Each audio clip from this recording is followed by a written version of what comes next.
Hello. Lectern mic. Lectern mic. Lectern 1, 2. Hello, hello. 1, 2. Lectern mic. Hello, hello. 1, 2. How are we doing? We got that?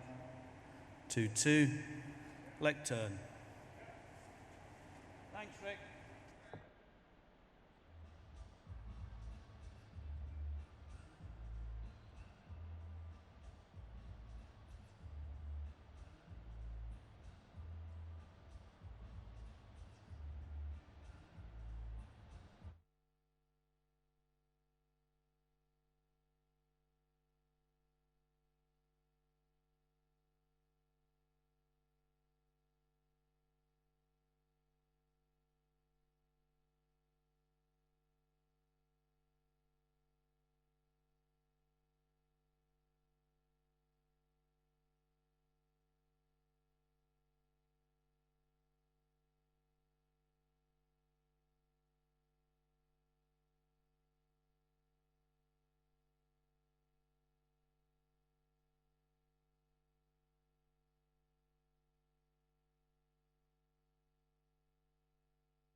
Convene this morning. You're all looking very fresh, I have to say, at party conference, and I'm delighted to be joined on stage for a historic first for the Scottish National Party. Please give the warmest welcome to the General Secretary of the STUC, Graham Smith.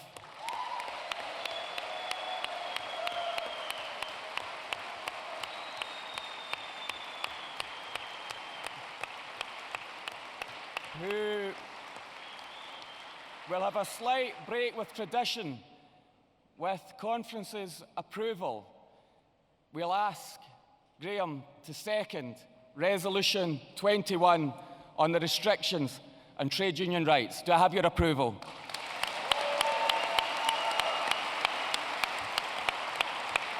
So to move Resolution 21, I call Chris Stevens. Chris Stevens, MP, the trade union spokesperson from our Westminster group. Please welcome Chris Stevens.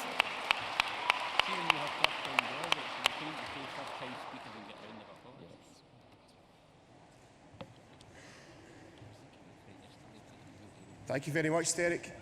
As you will know, Chris Stevens, Member of the Scottish Parliament for Glasgow South West.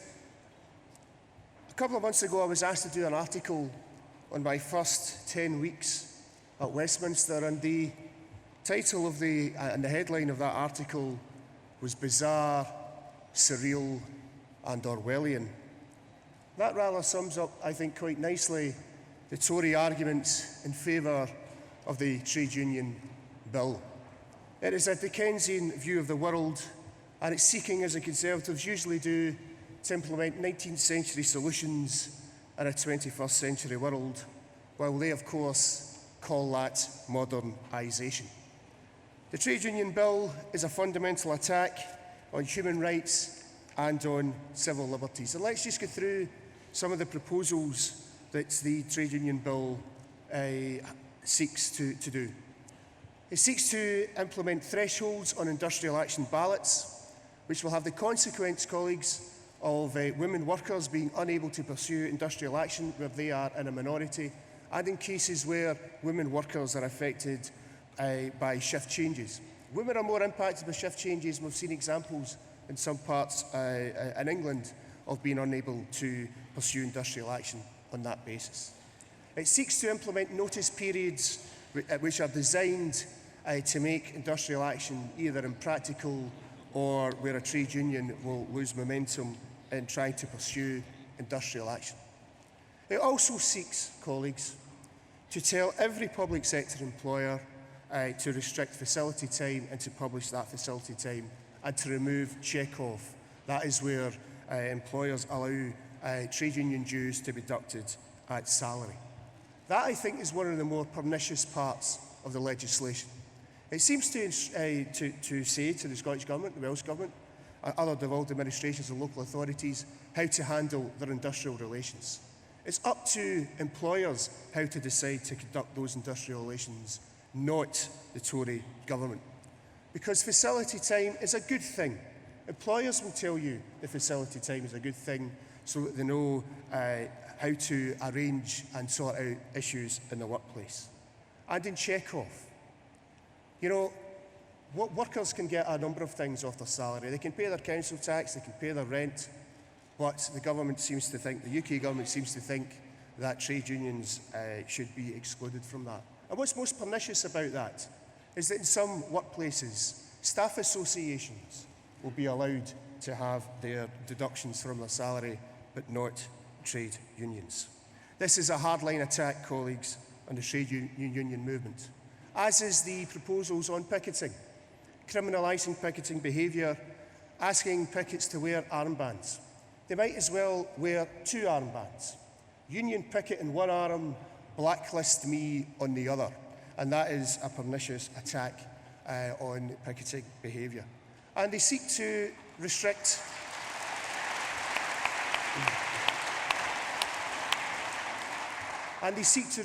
social media behaviour. There's now new phrases going round the trade union movement, wildcat and secondary tweeting. I mean, how ridiculous is that? But I want to share with you our approach at Westminster.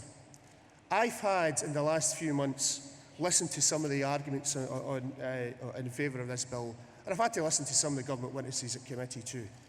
We had an organisation called Health 2020, who no one had heard of, led by a former Tory candidate who hadn't heard of life and limb cover, hadn't heard of facility time, and admitted they hadn't read the bill. We heard from the Taxpayers Alliance, who started to tell us about their views on a taxpayer's mandate. Well, I'll tell you what a taxpayer's mandate is. Taxpayer's mandate is when political parties say they'll conduct good industrial relations, they'll have good facility time, they'll keep Chekhov, and when we put that in a manifesto and the taxpayers vote for it, that's a taxpayer's mandate.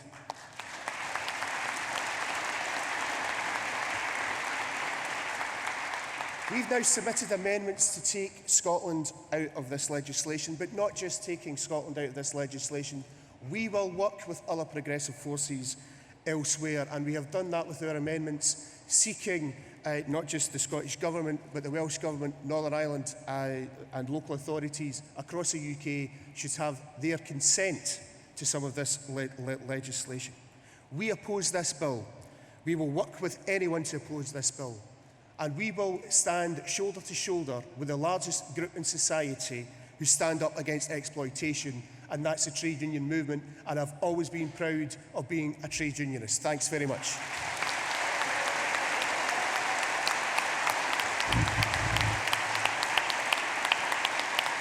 Thank you, Chris. And now, conference, having had your approval, it is with the greatest of pleasure to second our resolution.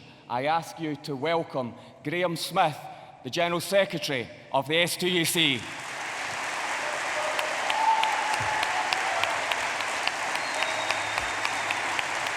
Thank you very much, Derek. Graham Smith, General Secretary of the STUC and first-time speaker at conference. Thank you very much indeed for that very warm welcome, and thank you for inviting me to address your conference this morning. I'm deeply grateful for this historic opportunity to contribute during this debate on the Trade Union Bill. Before I turn my attention to the bill, it would be remiss of me not to mention yesterday's announcement about Tata Steel and the threat to 400 jobs in Lanarkshire and the continued existence of the Scottish steel industry. This morning, hundreds of workers, their families and the Lanarkshire community have woken up with a dark cloud hanging over them. Now, we need immediate clarity from the company as to its intentions, and we need a commitment that it will work with the unions and with the workforce and the Scottish Government to ensure a future for steel production in Scotland. Now,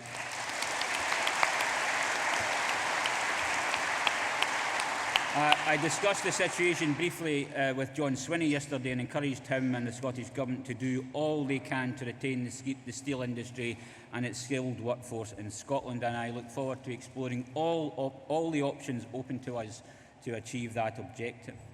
There is a proud history of steel production in Scotland. Times have changed, the market conditions are challenging, but Scottish industry needs steel, and we must do everything possible to have that steel produced here in Scotland. These workers expect and deserve no less. Derek, can I take this opportunity also to thank you for the way you've engaged with the STUC and the transport unions in your role as Transport Minister. As you well know, some of our discussions have been challenging at times, but your openness and patience and perseverance throughout is very much appreciated by me. I would also like to place on record my sincere thanks to the Cabinet Secretary for Fair Work. I appreciate the close working relationship we have with Rosanna and her team in developing and promoting the concept of fair work and establishing fairer and better workplaces in Scotland. But we have a Cabinet post for fair work sets our country apart in recognising that what happens in our workplaces, the nature and quality of work, has a profound influence on our ability to realise a range of progressive economic and social objectives. And I commend the leadership shown by the First Minister in presenting such a progressive vision for Scotland that views reducing inequality and improving economic competitiveness as complementary and not competing objectives. It hardly seems a year since Nicola became the First Minister. The SNP's success in that time illustrates what an asset she is to your party, but leaving party allegiances aside, she is also a tremendous asset for our country. Now let me turn to the Trade Union Bill, and can I say how delighted I am to be following Chris Stevens, who has led your opposition to the bill in the Westminster Parliament with such passion and expertise. Now, there's so much to say about this bill, about the ideology behind it, about its potential impact, about our strategy of opposition to it. And I want to concentrate my comments this morning on 2 or 3 specific points. The first point is that this is a bill presented as solutions to problems that simply don't exist.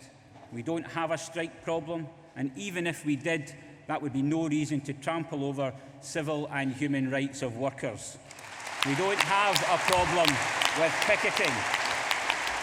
The so-called evidence, none of which comes from employers or workers claiming intimidation, includes such extreme tactics as using air horns in public places, walking slowly in front of vehicles, using the internet to post intimidatory material undefined, blocking the access for shoppers at doors to retail stores.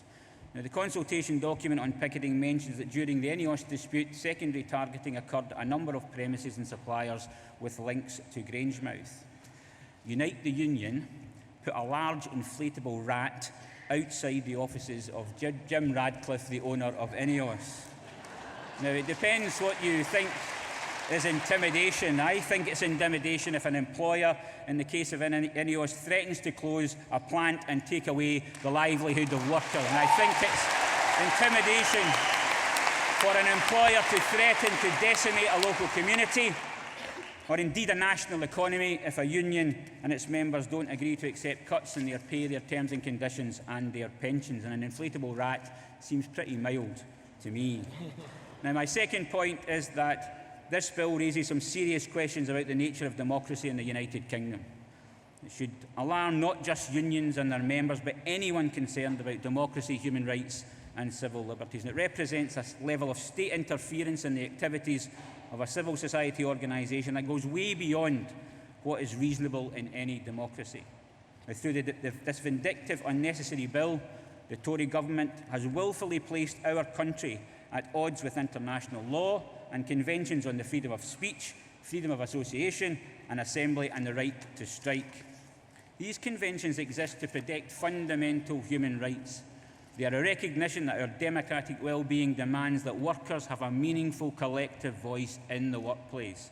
And at the core of this is the right of workers to withdraw their labour and protest at the actions of their employer without the fear of being sacked. Without the ability to strike as a last resort, workers will have no effective voice at work. They will be left with no alternative but to accept the decisions of the employer, whatever the consequences. There will be no fairness, no justice and no democracy in the workplace. Now, the United Kingdom is conspicuous in not recognising the importance of constructive industrial relations and the many benefits that come from that effective voice that unions provide, something that's the norm in Germany and Scandinavia and in other successful northern European countries. And it's not the approach to unions, it's not the approach to industrial relations we are trying to create here in Scotland, which makes the case for the powers of employment protection to be devolved at the earliest opportunity even more compelling. Now, the Tories claim that their proposals on ballot thresholds are about outlawing undemocratic strike action. This has nothing to do with democracy. I'll not take lectures about democracy from a government elected on only 24% of those eligible to vote, and only 10% of those eligible to vote here in Scotland, much less, of course, than the proposed thresholds that they intend to impose on strike ballots. If the Tories were really interested about increasing participation in ballots, something I am all in favour of, they would allow unions to use secure online balloting, including online balloting at the workplace. We can bank online. We're encouraged by the UK government to do a range of government business online. You can pay your car tax or apply for a driving licence. You can even vote for the leader of a political party online, or in the case of the Tories, vote online for your candidate in the London mayoral elections. But it's unlawful for union members to vote online in a strike ballot, something which is absolutely unacceptable. Now, I've heard it argued that the 50% turnout threshold is reasonable. I've also heard it argued that there could be a deal to be done on thresholds, that maybe we could accept 40% of a turnout, or 30% of those eligible to vote. Thresholds are undemocratic, thresholds are wrong in principle, they are wrong at 50%, they are wrong at 40%, they are wrong at 20%. There's no deal to be done on thresholds other than to drop them completely. And what about the intention to make it illegal for public sector employers to collect membership fees on behalf of the union, the so-called check-off arrangements, and to restrict the amount of time public sector union reps can spend representing their members? This not only constitutes a disturbing degree of centralised diktat, it drives a coach and horses through both the spirit and intent of devolution to Scotland, to Wales and to the English regions. It's totally unacceptable that a minister from an office in Westminster, without any parliamentary scrutiny, can determine how much the Scottish Government or a Scottish Council or the NHS in Scotland can invest in ensuring effective industrial relations arrangements with its recognised trade unions. And I very much welcome the strong statements of opposition to the bill from the Scottish Government, from COSLA and from a number of Scottish councils. And I have every confidence that if this bill becomes law, they will resist the implementation of any instructions issued from Westminster on facility time and on check-off.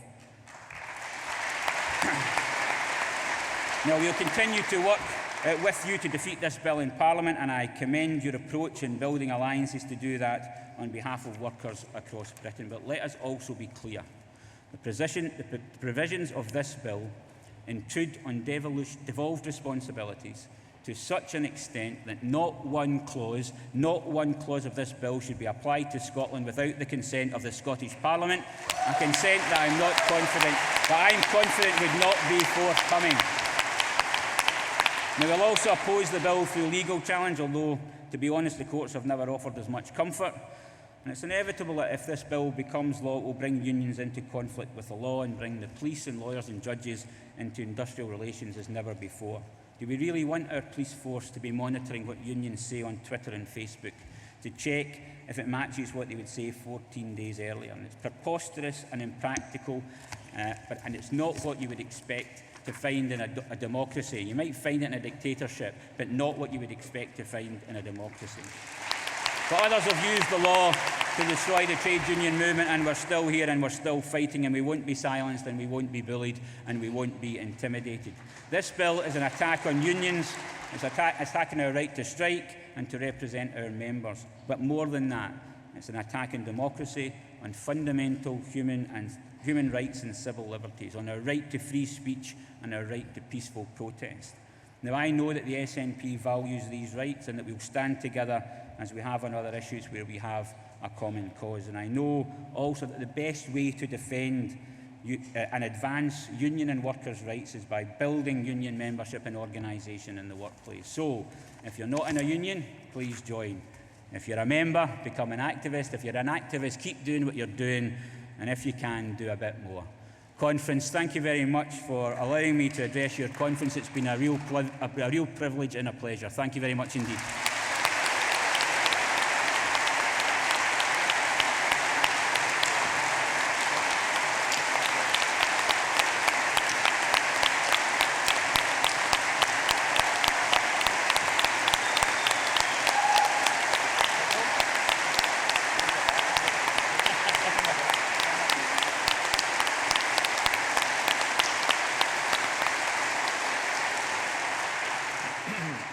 Thanks, Graham. You wouldn't get that kind of welcome at a Tory conference, I have to say. On this, you might not even get it at a Labour conference either, actually. But I think it's been a privilege for our party to have the General Secretary seconding a resolution shaping the policy of our party. And Graham mentioned the Cabinet Secretary, so please welcome now Rosanna Cunningham, Cabinet Secretary for Fair Work, Skills and Training. Rosanna Cunningham.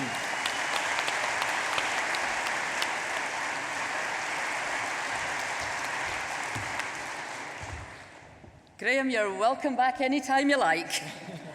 Let me cut to the chase on this bill.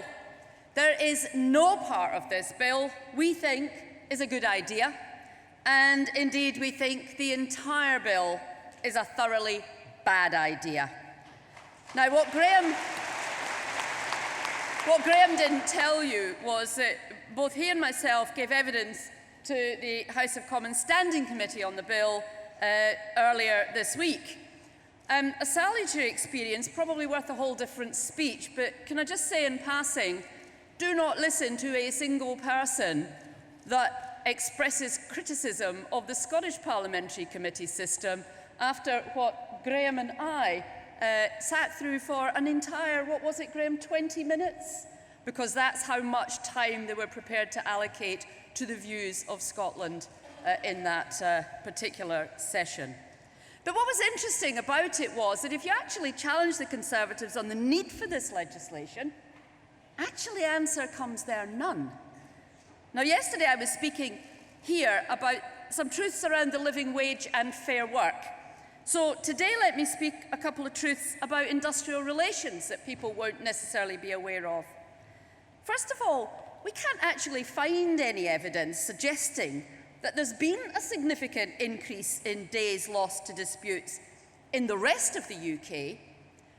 What we do know, however, is that in Scotland, days lost to disputes have decreased by 84% from 2007 to 2014, and the trend in Scotland is the lowest of all the UK nations.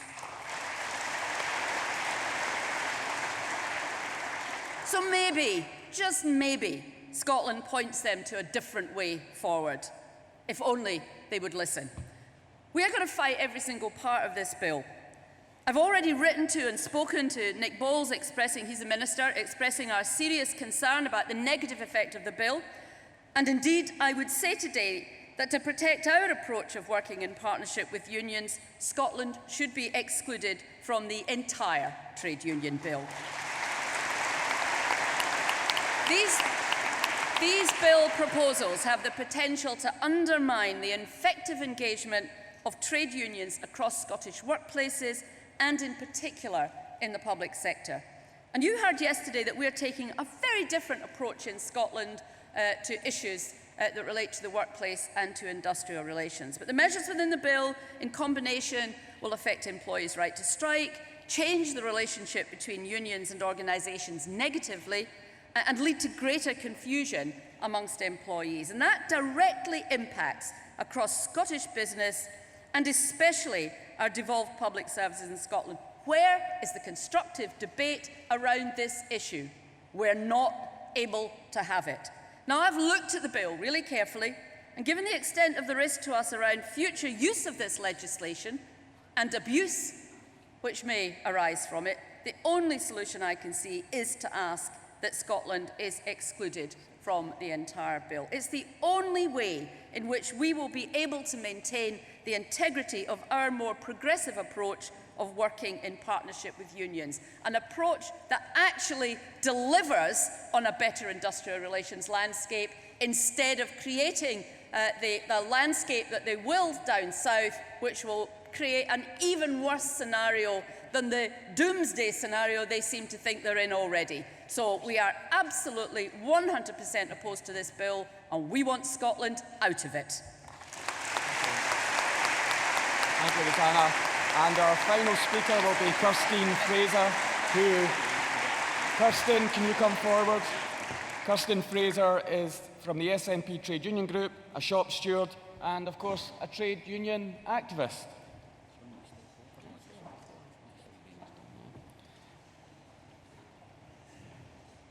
And I can give you 2 minutes, Kirstine.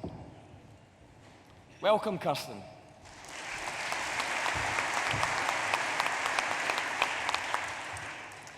Hello again, Conference.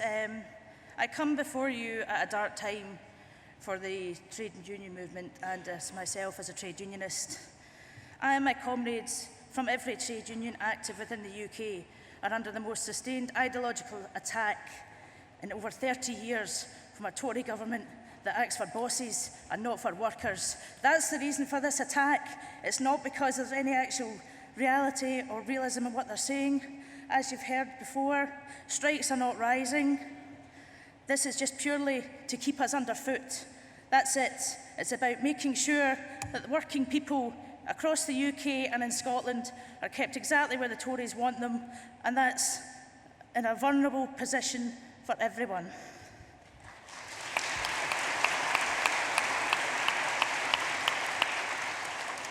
I'm a working class girl from a working class family. I work 2 jobs. I go up at 5 in the morning to clean an office, and then I go to work at the University of Glasgow. And at my work at the University of Glasgow, I pass by a sign on the wall from the rector, Jimmy Reid, and his speech, Alienation. And as you all know from his speech, he said, "We are not rats, we are human beings."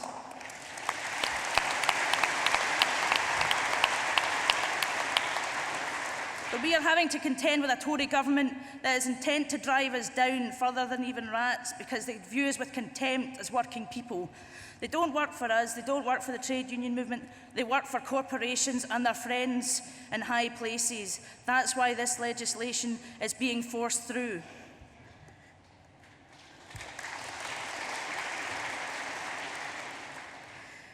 Now, I know my mother will be watching, but I'm going to give her a wee bit of a shock. As a trade unionist, I don't intend on complying with this legislation. I will be on picket lines.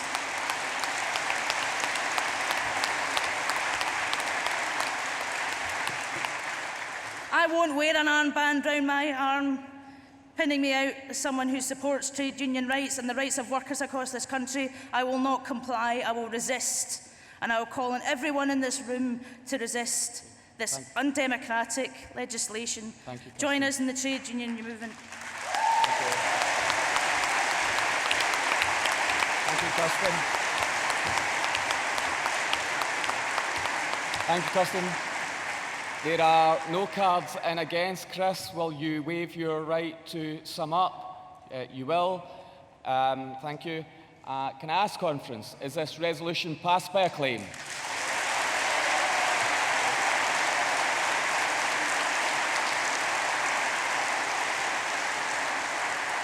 It is. Thanks very much, conference. And we now turn to Resolution 22, Support for Families, to be moved by George Adam, MSP, seconded by Gordon MacDonald, MSP.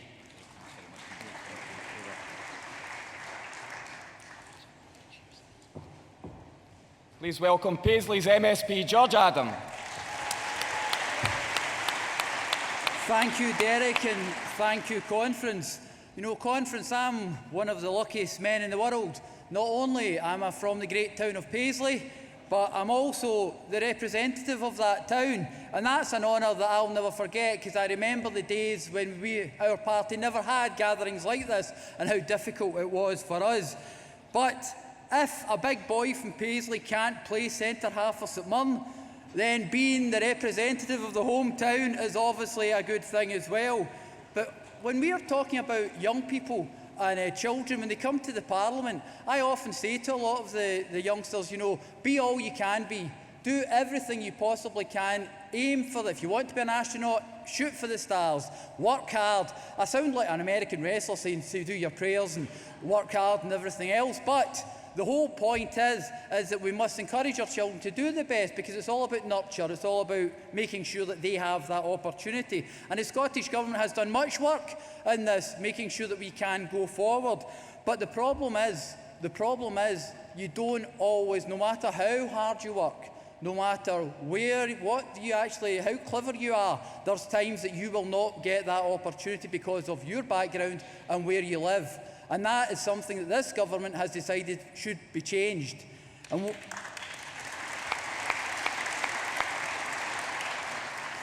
one of the things that's actually I was lucky with, and one of the things that constantly comes up when we're discussing this issue, is the involvement of parents, making sure that parents are involved right from an early stage. Because when you're involved in education, if parents have had problems with education themselves, then they too will have their own hang-ups with that as well. So we must involve parents and make sure they're part of it. I myself was quite lucky. My parents told me how wonderful I was from a very early age. I think I've got over that wee bit of cockiness that I had. Possibly not, But that's the thing. There's things like that. We need to install that confidence in our young people and make sure that it doesn't matter if you come from Fergusley Park or the East End of Glasgow. You get that opportunity to be everything you can be and make your mark in the world. But this support starts in the early years. It starts at very early years. We need to make sure that our young children don't fall through any kind of holes in the system. Because in order to make Scotland the best country in the world to grow up, we must continue with the work. And the Scottish Government has already provided free school meals for every primary 1 and 3 child, saving families over £380 per year, plus childcare provision of 600 hours, with more to come from early learning and childcare for eligible 2-year-olds and every single 3- and 4-year-old. With more to come should we be elected next year.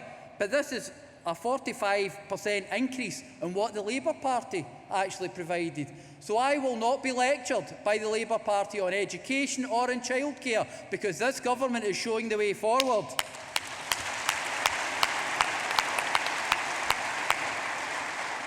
Conference, to want the very best for our children is a basic human need. It's a basic human instinct, or it should be, but not if you're a Tory party in Westminster.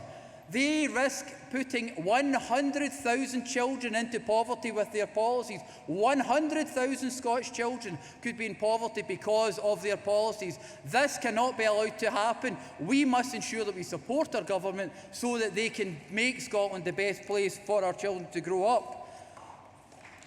But I joined Conference, I joined the SNP a very long time ago in a town far, far away from here at the centre of the universe. And I want so much for our nation's future. We all know that independence was the opportunity last year for our future.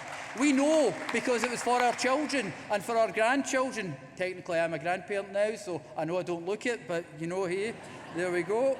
But we must continue the Scottish Government's hard work. We live in difficult times. We live with these challenges of that Tory government, but we must support the government, and I would urge you to support this motion and support the government and ensure that we can work together to make sure that Scotland truly is the best country in the world to grow up. Thank you, George. And to second is Gordon MacDonald, MSP, to be followed by Kirsty Blackman, MP, who will speak in favour of the resolution. Gordon. Thanks very much, Derek. Conference, we want to make Scotland the best place in the world for our children to grow up. Yet we are trying to do so with one hand tied behind our backs, as we don't have control over employment law and will have limited say in social security benefits. Last year, our opponents told us we are better together.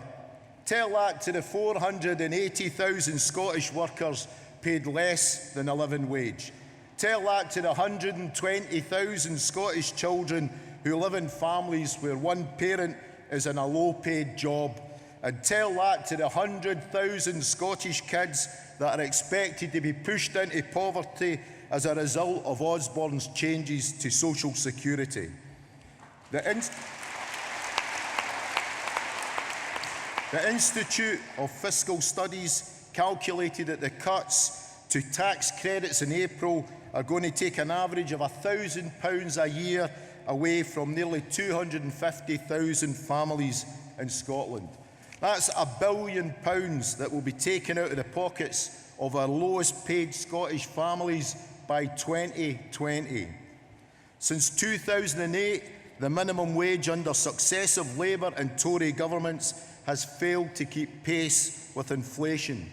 And the Resolution Foundation has calculated that this leaves the value of the minimum wage over £1,000 a year lower than it was in 2008. So workers on the minimum wage have seen the value of their wages eroded over the last 7 years. In a few months, they will have part of their family support funding removed. Yet 184 Labour MPs in July chose not to oppose the UK government's welfare reforms in a parliamentary vote.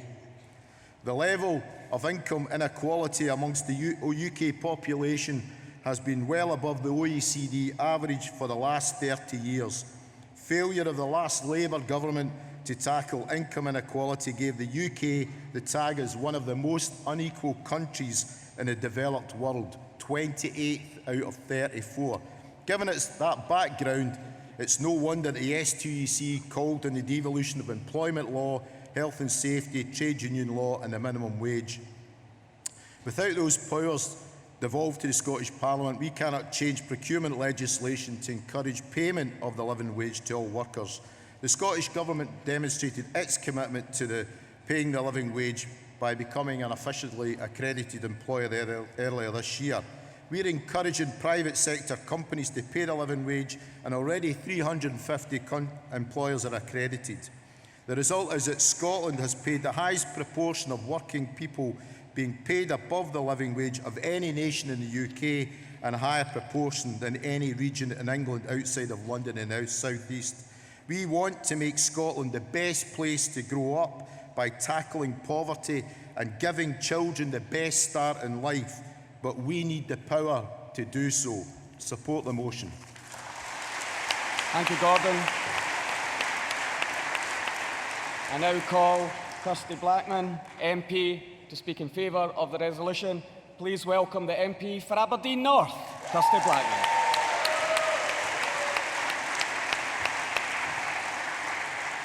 Hello, Conference. I am so chuffed to get to address a conference in Aberdeen, in my constituency, in fact. When I saw this resolution, I thought, that's the one that I want to speak on. That really resonates with me. I have a 4-year-old and a 2-year-old. My 4-year-old has had the benefit of the increased hours in early years. And early years are so important. There have been studies shown that those are the years that make the biggest difference. If we can have the input into the early years, if we can make sure that families are supported and that young people get the best start in life, then they're more likely to go on to do well. Conference, I think that increasing childcare and the lack of affordable childcare for parents is the single biggest barrier to women doing well in the workplace. I think that's the single biggest barrier to the lack of gender equality in the workplace.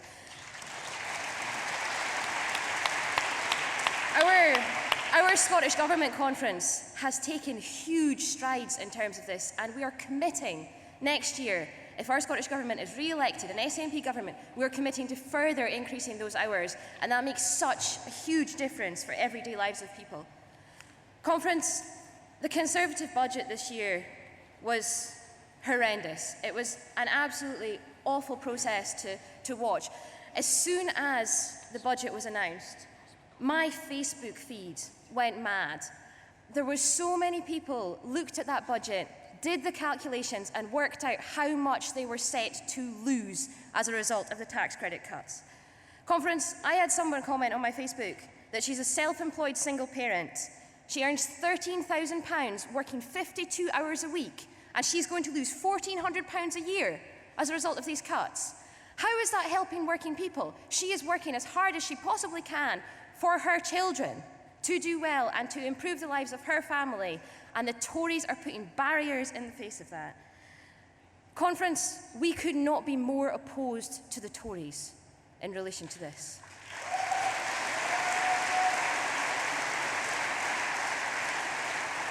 The Conservatives have invented a new thing they're calling the living wage. It is not the living wage. It is not enough to live on. It is not calculated on the basis of what you can live on. Conference, the people that stand to lose in this are working parents. The people that stand to lose from the cuts that the Tories are implementing are those people that are working hardest to put food on the plates for their children, to keep their houses heated. They are going to have to make decisions between heating and between food because of the Conservatives' cuts.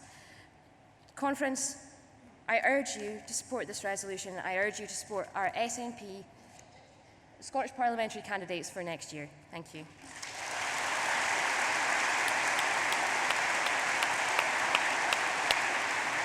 Thank you very much, Kirsty. There are no cards in against. George, would you like to waive your right to sum up? You will. Can I ask then, delegates, is the resolution passed by acclaim?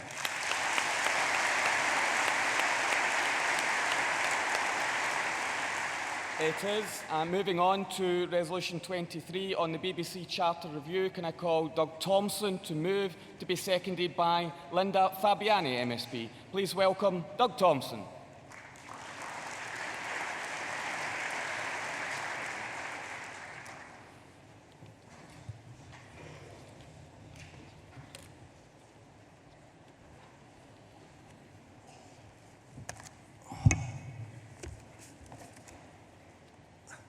Thank you, Derek.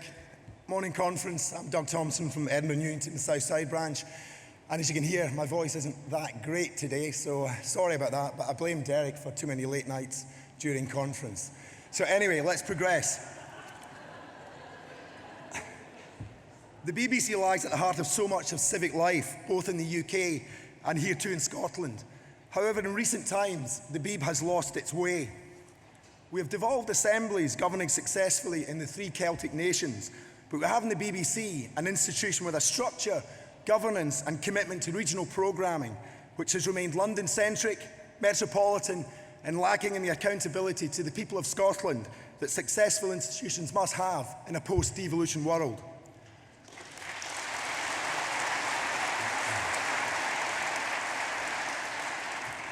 Conference. This is a BBC that is no longer fit for purpose.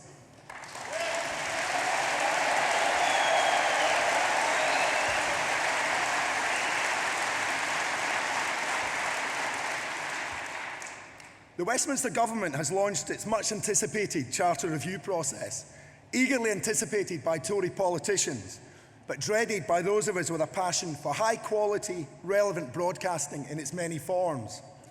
Dreaded because cuts and restructuring, and that's what this review will entail after all, will fall disproportionately on the regions, and we in Scotland are at risk of seeing a diminished BBC. A diminished BBC where there should be a huge appetite for quality output from what should at least theoretically be a trusted, impartial, world-leading public service broadcaster. But conference, we've been here before. The first SNP Scottish Government established its own broadcasting commission in 2007 and produced its final report the following year. The report was received with cross-party support here in Scotland, but fell on deaf ears amongst the executives at the BBC in London. The report's conclusions were relatively straightforward, however, that there was little reflection of the particular needs of Scottish audiences, governance and accountability were lagging way behind the expectations of 21st century civic Scotland, and of course that age-old gripe that Scotland was funding the BBC but was receiving back less than its fair share. And where have we heard that before?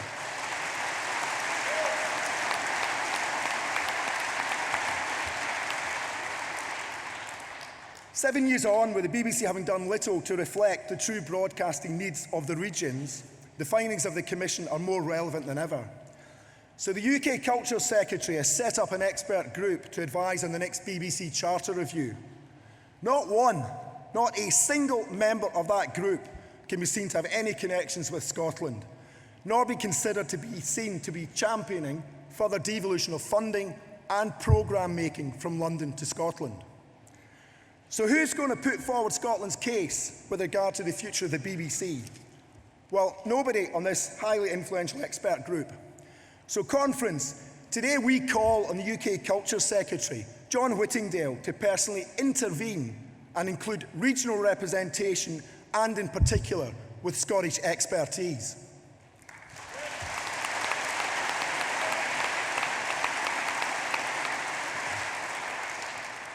Now, going back to that age-old gripe I mentioned, we currently raise around £320 million, believe it or not, through the licence fee here in Scotland.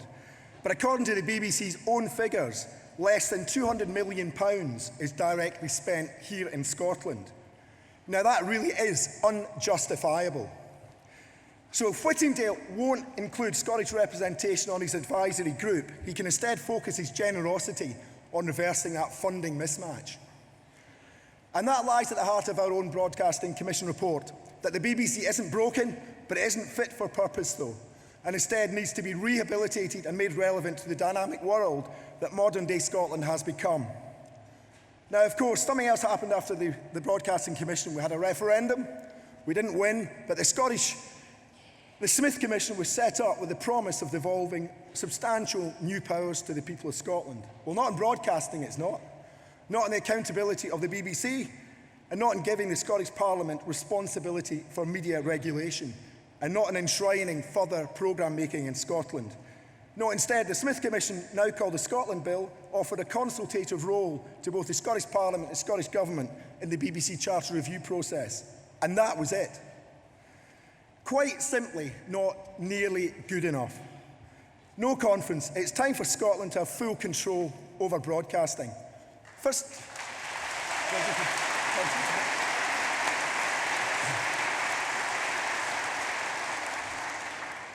the First Minister in the summer called for the BBC to adopt a federal structure as part of the review process, with each country having their own BBC board and having members on the UK board. But with the responsibility for culture and press regulation already devolved to Holyrood, there is little logic in not affording the Scottish Parliament full responsibility for broadcasting. It's only with such a radical shift that we can have the focus, commitment and investment to ensure that once again the BBC as a Scottish institution becomes one that we can be universally proud of. Conference, support the resolution. Thank you.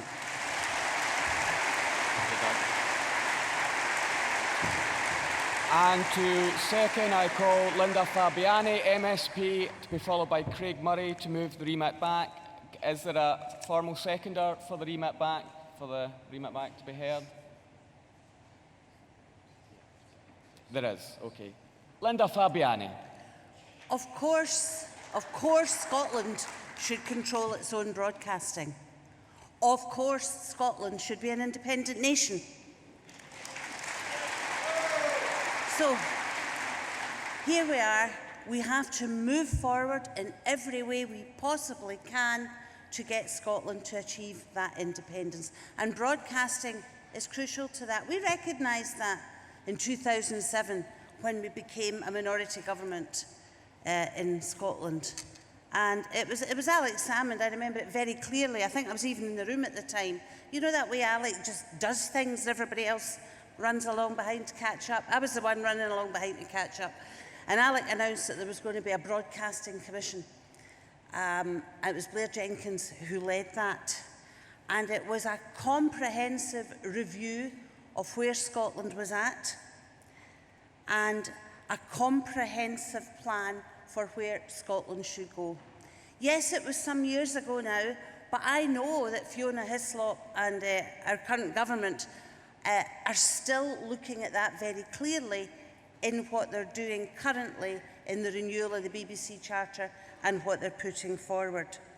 And there was one, I had another look at the Broadcasting Commission report last night, and there was one paragraph that stuck out at me. Well, many did, but this one particularly.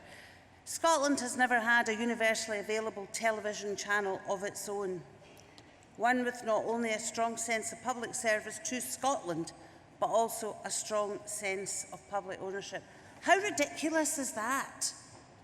That here we have a nation who has never had a television channel of its own, a nation with all the talent that we have, the ability to produce fantastic programming. We have never had a channel of our own. So the recommendation that was made by the Scottish Broadcasting Commission for a channel of our own was so important. We want the world to see Scotland. They saw some of that last year. We want that to carry on. But we also want to see the world through Scottish eyes. Not everybody else's eyes, through our own eyes. And that's why I would ask you to support this resolution. Thank you, Linda. And to move the remit back, I call Craig Murray from Edinburgh Central to be followed by John Nicholson MP, who will speak against the remit back. Craig Murray.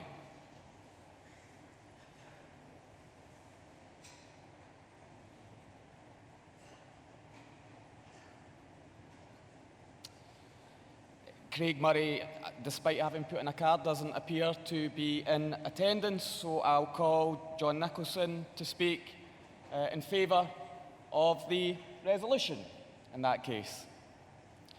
So please, welcome back someone that knows a thing or two about broadcasting, John Nicholson, MP.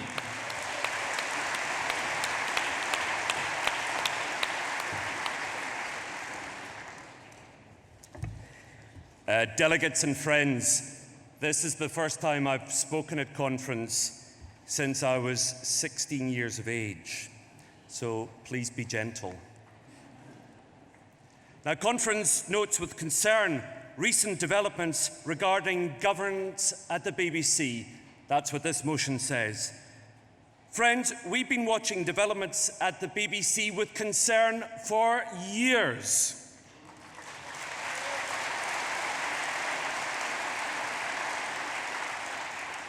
The BBC in Scotland is less trusted, that's according to the BBC themselves, than the BBC in any other constituent nation in the United Kingdom. And many blame the referendum, when, let's face it, the corporation did not exactly cover itself with glory.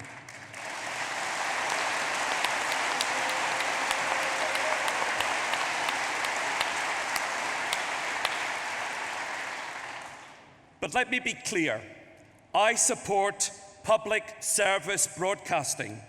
I look across at the Tory benches in the House of Commons and they make this weird gurning sound every time the BBC's name is mentioned, their faces contorted with hate. Now, I know there's some in this hall who would like to see an end to the BBC, but we should be careful what we wish for. Because the Conservatives hate the idea of public service broadcasting. But down that route, the end of public service broadcasting, lies Fox News and all it stands for.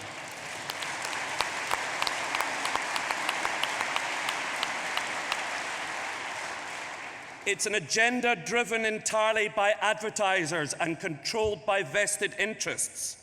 Now, I see the future of the BBC very differently. For me, I think it's more like a lover who has strayed. I want to see it return. I want to see it be faithful. I want to remember the old days and look forward to promising new ones.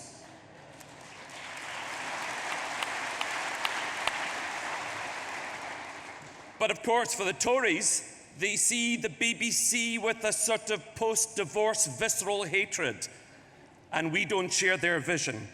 Now, we have a golden opportunity at the moment to change the BBC. Every 10 years, the BBC has to get a new charter from the Westminster government. The charter review process is going through at the moment, and we have got the chance to shape it, and we're demanding some changes. We want to see the full devolution of broadcasting to Scotland.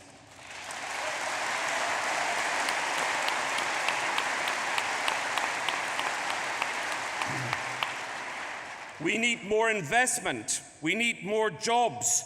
We need a separate Scottish 6 o'clock news.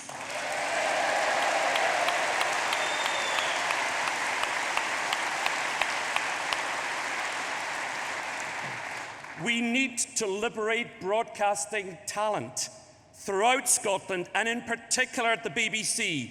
Now, I started tweeting at the time of the referendum, and people sometimes think that everybody at the BBC, en masse, was against independence. It wasn't so. One well-known public broadcaster, as I walked through the door of the BBC, whispered in my ear, "Keep tweeting, we're loving it." That's time, John.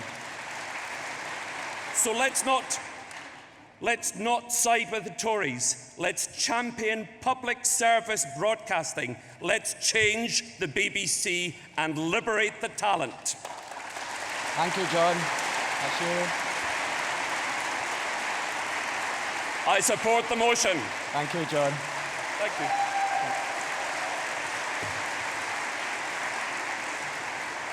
He went over time. He wouldn't have done that when he was broadcasting, I have to say, John. Our final speaker in this resolution is Fiona Hislop, MSP, the Cabinet Secretary for Culture, Europe and External Affairs. Fiona Hislop.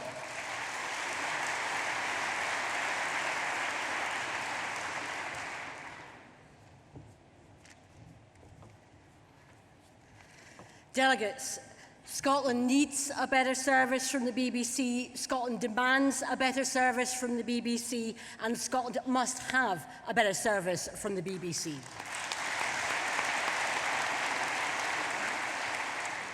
Now, as we've heard, remember the Tories are still in charge of broadcasting. We can and we should call for devolution, but they ain't listening. On the table is the Charter renewal. I've successfully negotiated the Scottish Government's formal role within that consultation. We're not consultees, we are part of the process. I've met with John Whittingdale already. I continue to meet with him and senior members of the BBC, and I will be demanding a better service for Scotland from the BBC. I want to see a bold and radical alternative to the out-of-touch centralised structure and decision-making of the BBC. The BBC is barely playing catch-up with devolution, let alone leading from the front, and they know it. Their news and current affairs does not satisfy its audiences, with over 50% saying it doesn't reflect Scotland properly, and they know it. So change can happen, but we can only have a few weeks and a few months as part of this Charter renewal process on what's on the table. And remember, delegates, Scotland raises £323 million from the licence fee. The BBC spends around £190 million in Scotland for BBC Scotland, but only a fraction of that is spent in production for Scotland. That has to change.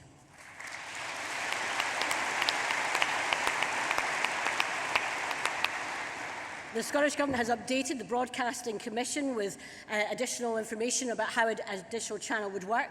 The First Minister, in her alternative McTaggart lecture as part of the TV festival in the summer, set out the Scottish Government's proposals for a bolder, more ambitious offer from the BBC. Fundamental principles: we believe in quality public service broadcasting, and we must reject any proposals to privatise Channel 4 or the World Service.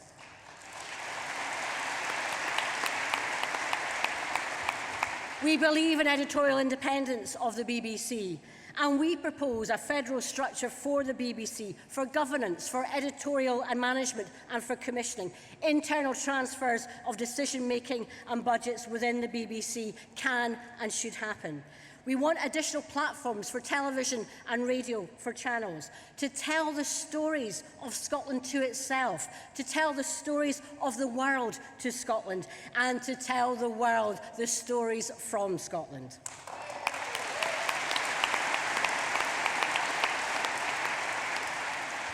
Scotland has talented, able people in the sector, and we have an opportunity here to shape a sector that can use all of the talents to tell the stories of Scotland and to make sure that we have a strong creative sector for the future.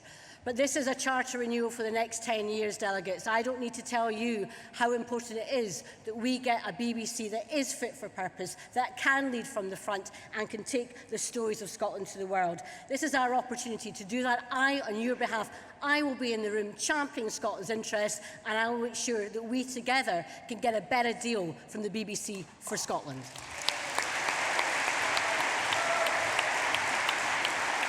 Thank you, Fiona. Doug, I ask, can you waive your right to silence? You will. Thank you. Delegates, is this resolution passed by acclaim?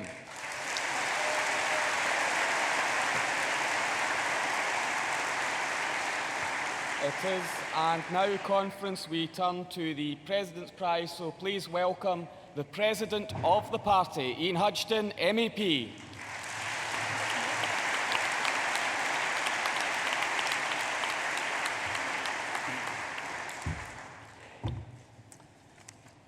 Thank you, Convener. Good morning, Conference.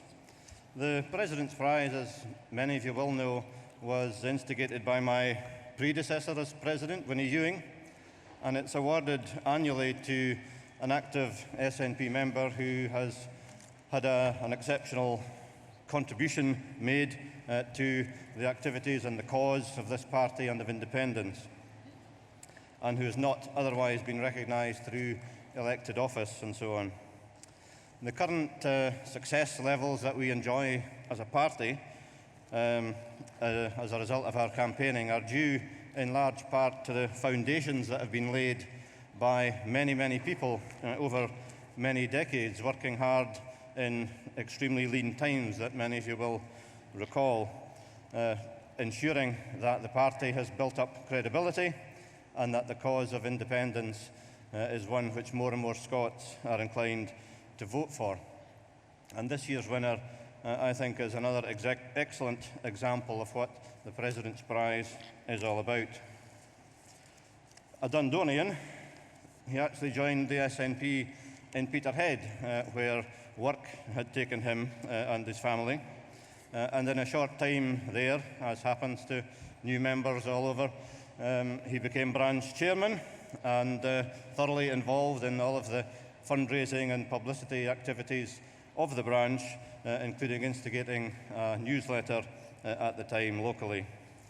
But in 1969, his day job as an accountant took him to Edinburgh, where he's actually lived ever since. And pretty smartly, he found himself at his first branch meeting in Edinburgh, which was Carstorphine.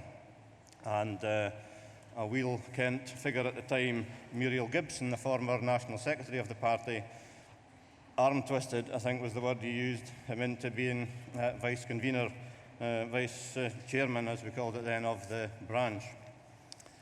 And in the early 70s, he was persuaded by Winnie Ewing to put himself forward as a potential parliamentary candidate. He seems to have a record of being persuaded by powerful SNP women into putting himself forward for things. And in the general elections, the two in February and October of 1974, he was our candidate in Edinburgh North. And he saved deposits both times, and that was a big thing at that time, hard though it may be for some of us to believe the way things are going right now. In 1979, in the general election again, he contested Central Fife, and that was against Willie Hamilton, which older among you will recall has been a very Wheel Kent figure. Again, deposit saved. Again, that was a very big thing at the time, and most certainly in that seat. And incidentally, only 19 SNP candidates saved their deposits in that particular general election. And in 1983, he contested Dundee West. Again, saved deposit. And in that particular campaign in Dundee West, the election address actually won a £500 prize, which had been awarded by a newspaper as the best election address in Scotland. I'm talking about Jim Lynch, as some of you might have gathered by now.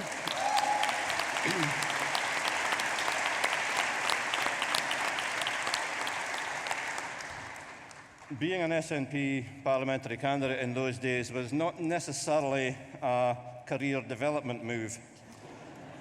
And Jim found that more and more his day job, that was the job that kept the house and the family provided for, was becoming bigger because the company that employed him was expanding. So he decided at that point not to continue to put himself forward as a candidate, but that did not mean that he was no longer active in the SNP, far, far from it.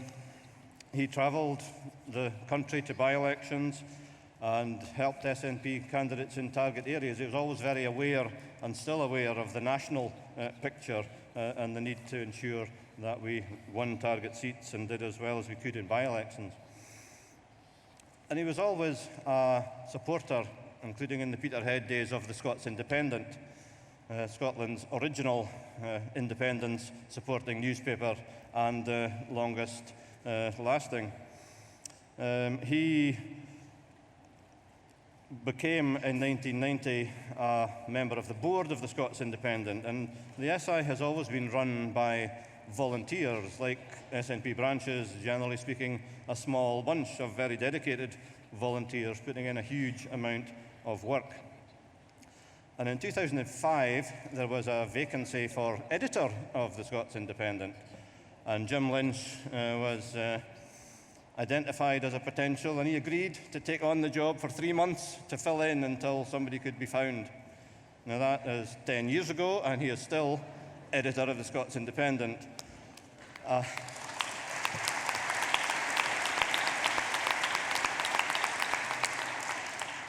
That is a significant commitment, and I have to say that I know from personal experience that the stress involved in that job is added to on a regular basis by the fact that some of his contributors continually fail to meet deadlines. Sorry, Jim. I'll try to do better in future. But the SI has developed, I think, in a very important way during Jim's editorship. It has, as you will have seen, published special editions for use in campaigns. It has published souvenir editions giving the results, and you can still buy some of these on the stall outside of our victories in recent times. And this month, as of October this year, the SI goes digital.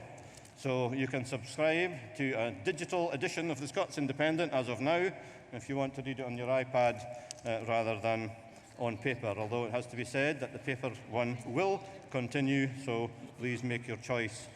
The SI has been going since 1926, founded by volunteers, run largely by volunteers, and next year it will be its 90th year, much of which has been spent as Scotland's only independent supporting newspaper, so please support it.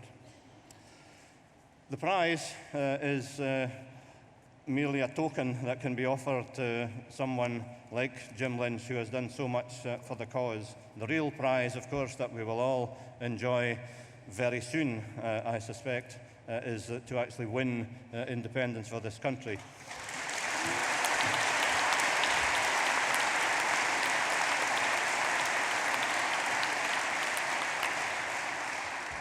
So, on behalf of Conference, I am delighted to ask Jim Lynch to come up and to accept the President's Prize for 2015.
Long time since I addressed an SNP conference. I think there's a wheen mayor in the hall tonight. Before the referendum, probably a couple of years before the referendum, I had a deal with my doctor. And he said, we've got to keep you alive to the referendum.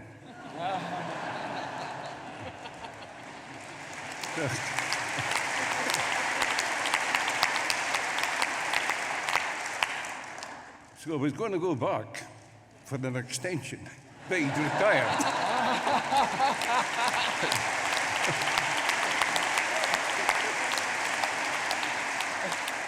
So I've decided just to keep breathing anyway.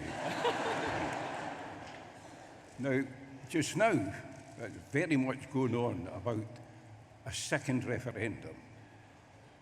And everybody in this hall, I'll imagine, that I want one very quickly before I've shuffled off.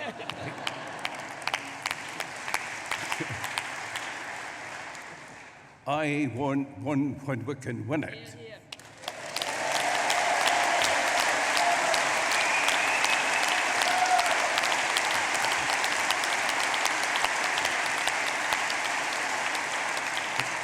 And as you were hearing this morning in particular, on the trade union thing, there is so much that we cannot do. They offer us to comment glibly about full fiscal autonomy or devolution this, devolution that, even a vow about federalism, which Gordon Brown suddenly has discovered didn't mean anything. Power devolved is power retained.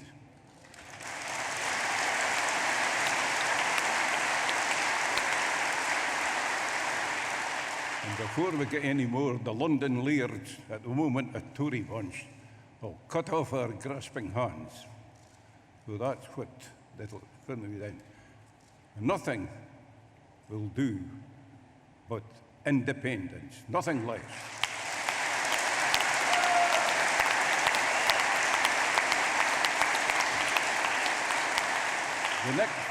The next stage is the election in May 16.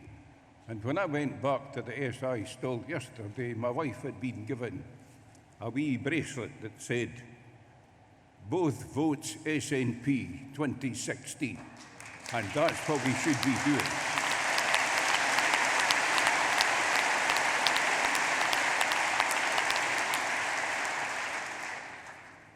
Now you're looking here, and you're looking at the past.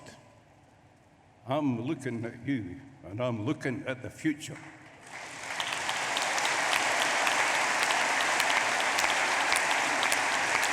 And I am smiling.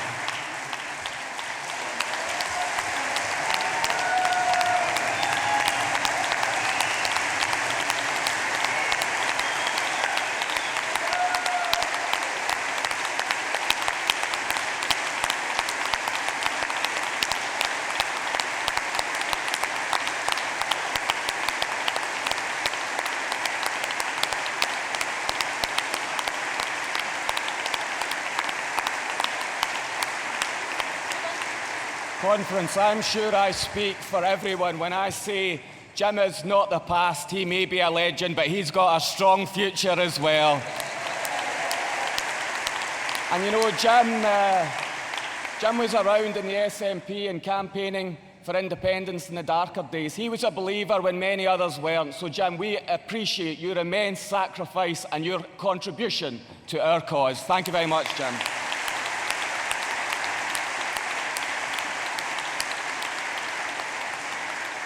But you know, the party president said in his presidential address that politics is sometimes dominated by powerful women. I don't know who he was referring to when he was saying that. We are delighted to have the leader of Plaid Cymru here to address us. We will return the favour as a party when our First Minister goes to the Plaid Cymru conference next week. But please give the warmest of welcomes to Leanne Wood, AM, the leader of Plaid Cymru.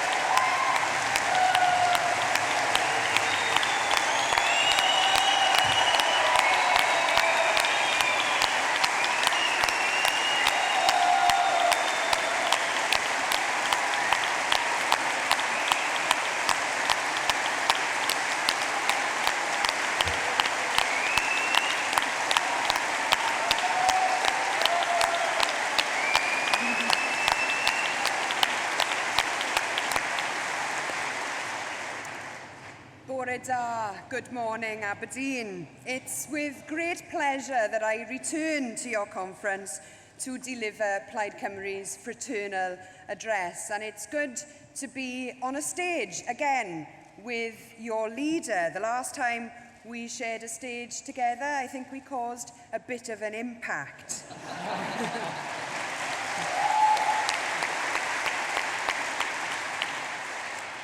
I come with the very best wishes from all in Plaid Cymru and with warm congratulations too on your remarkable success at this year's UK general election. It seems that almost every second person I've met since I've been here is a Member of Parliament. when I came here last year, I said that despite the outcome of the referendum, Scotland has changed for good and forever. And now, in the light of your resounding victory in May, Westminster has to change too.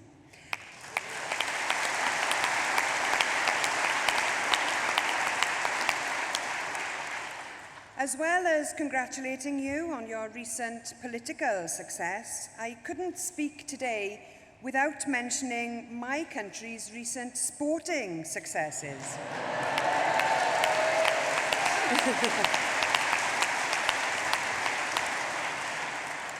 And I'd like to reassure you that the Tartan Army is more than welcome to join the throngs of Welsh fans who will be in France next year for the European Championship.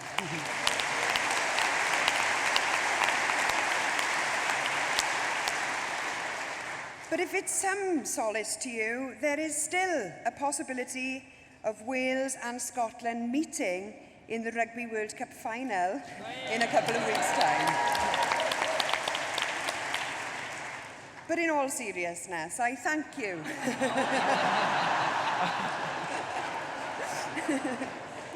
I thank you for giving me the opportunity to speak here at your conference in Aberdeen. This, the energy capital of Europe, in a country that has, under SNP leadership, charged forward as a renewables powerhouse.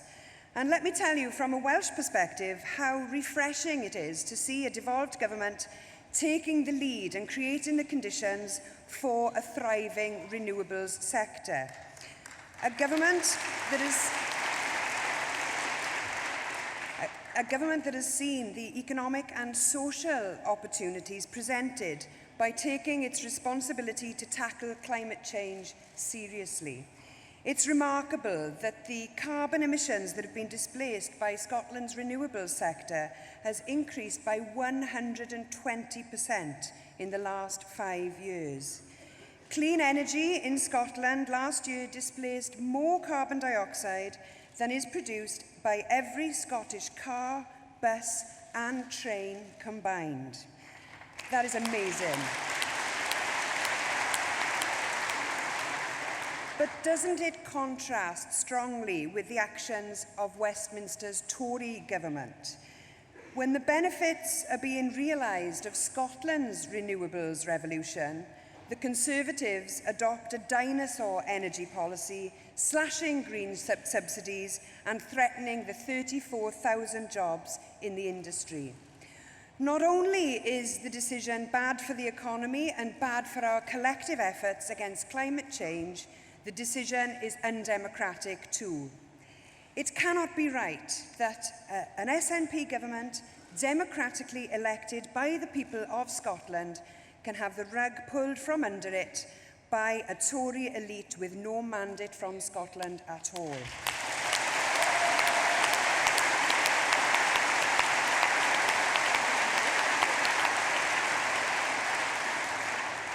As far as Scotland and Wales are concerned, I would urge the Prime Minister to tread very carefully with UK-wide actions that impede the democratic will of peoples of the nations of these islands.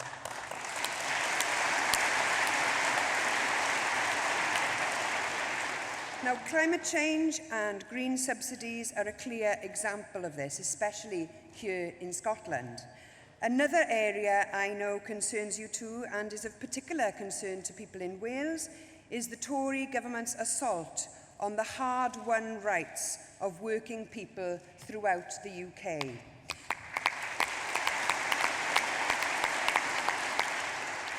The rights of people to be protected by trade union membership, the rights of trades unions to take industrial action in defence of their members' interests is an inalienable right, and we will not allow the Tories to take it away.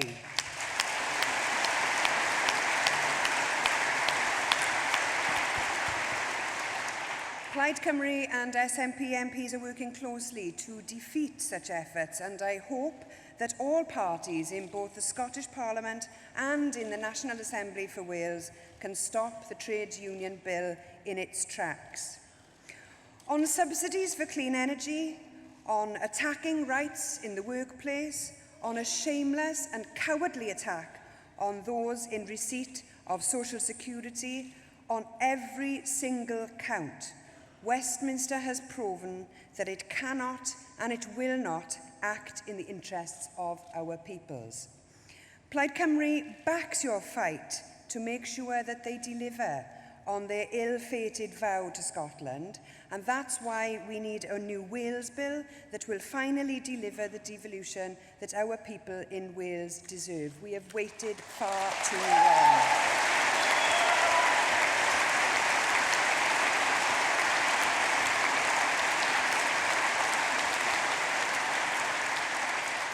In Scotland, you not only have a track record of making the most with the powers that you have, you had since 2007 a government with a vision and the creativity to deliver. In Wales, we have a double whammy. We are a nation without basic powers and a government that wouldn't have a clue what to do with them if it had them.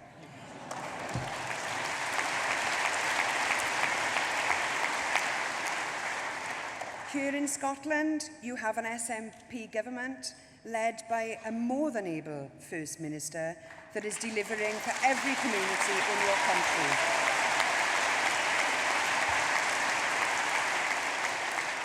Whereas in Wales, we have a Labour government. And when you are speaking to people ahead of next May's election, here is what you can tell them about the Labour government that we have in Wales. We have a Labour government presiding over the decline of our country. Your Labour leader came to Wales recently to learn lessons. Well, Wales needs to learn lessons from Scotland. Take healthcare. Healthcare, for example. In Wales, the birthplace of socialised medicine, almost a third of patients wait longer than 6 weeks for an MRI scan. That's compared to just 9% in Scotland. 18% of patients wait longer than 6 weeks for a CT scan in Wales, compared to just 6% here in Scotland. We have an NHS devolved and protected from Tory privatisation, but an NHS led by a Labour administration that is unable to deliver for patients. It isn't devolution that has failed Wales. It is Labour that is failing Wales, and they've been failing us for years.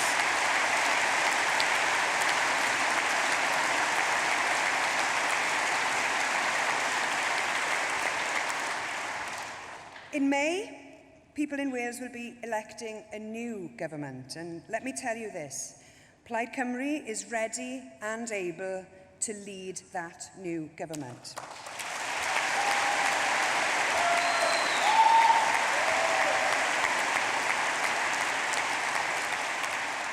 In Scotland, you have broken the Tory-Labour duopoly, and it's our aim to do exactly the same in Wales.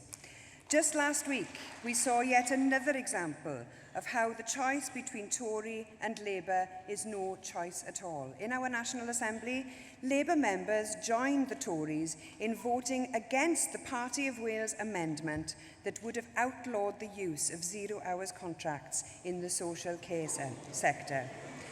Labour and Tory members uniting against low-paid care workers. By my estimation, I make that at least 3 times the Tories have defeated a Plaid Cymru effort to outlaw 0 hours contracts because of the support of Labour members. This just a week after Labour's new leader in his conference speech called for a kinder politics. There is nothing kind about the exploitation of workers in the social care sector.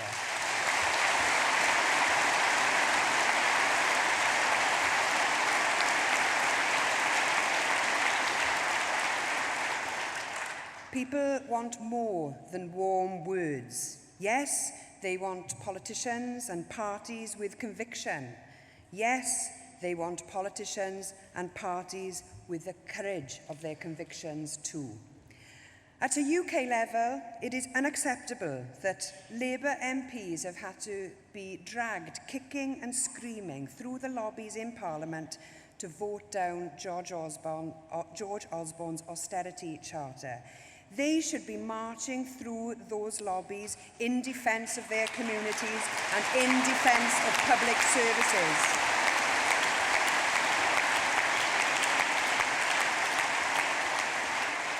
In Wales and in Scotland, our respective national parties provide the united alternative to Tory rule our peoples deserve.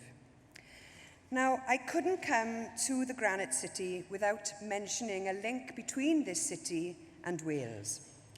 You may not know that a former bishop of the Diocese of Aberdeen and Orkney in the last century was from Flintshire in the north of Wales. He was far from a radical and was a vocal opponent of disestablishment in Wales. But he was charged with deciding which church in Aberdeen should become the city's cathedral. But he procrastinated so much that he died before making the decision. Despite being an opponent of political reform in Wales, it's said he was a friend of William Gladstone, who was a convert, of course, to the cause of Home Rule. Gladstone said many memorable things, but this quote is particularly good. He said, "You cannot fight the future. Time is on our side." Friends, it is my determined resolution to lead the Party of Wales into government next May, because that represents the change Wales needs, the future our people deserve. It is my hope, therefore, to return to your conference next year and to congratulate you on yet another famous election success, but to do so next time as the First Minister of Wales. Diolch yn fawr.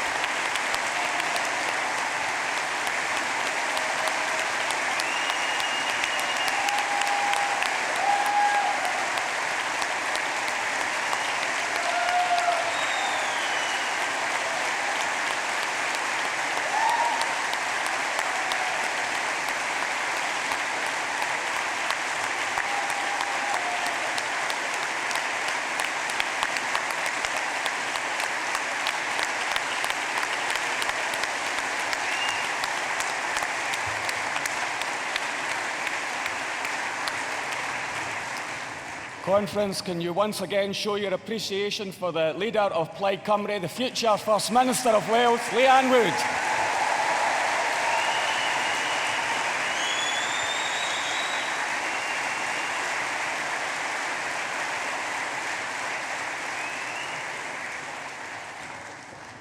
Now, delegates, we move on to Resolution 24, an end to food poverty, to be moved by Heather Anderson and seconded by Rurit Kelly.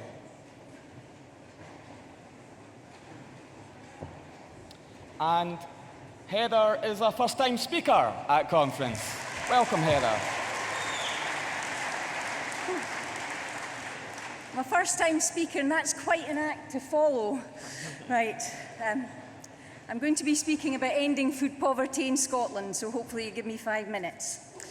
Conference, we all know that around 1 in 10 households in Scotland are food insecure.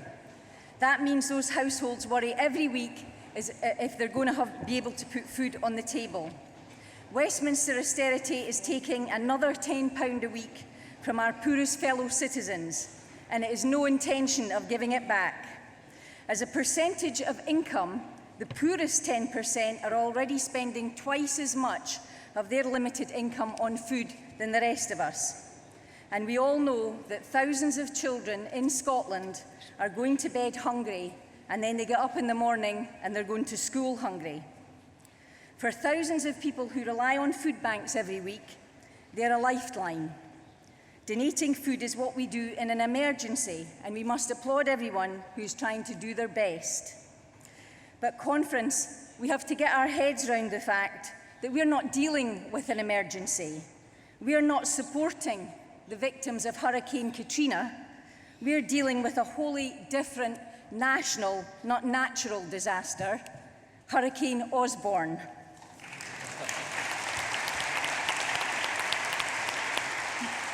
Now, unfortunately, Hurricane Osborne doesn't just blow in and blow out. In fact, I was worrying about this all night. I think he is more of a persistent har over the landscape, chilling us to the bone. And so Osborne will be chilling us to the bone for the next 5 or more years. Sustained, degrading poverty with its sister, food poverty, is going to be the weather. So what do? Well, we can keep filling the carrier bags, but we actually know that that is neither a political nor a dignified response. After 30 years of food banks in Canada, food poverty is now institutionalized. In Canada, poor people relying on charity for their tea is the new normal. In Canada, the cost of healthcare for the long-term hungry and malnourished is twice the cost it is for other citizens. So 30 years of food banks have doubled the cost of healthcare. Well, here in Scotland, we can do different. I'm a farmer and I know a bit about livestock. So we have a choice.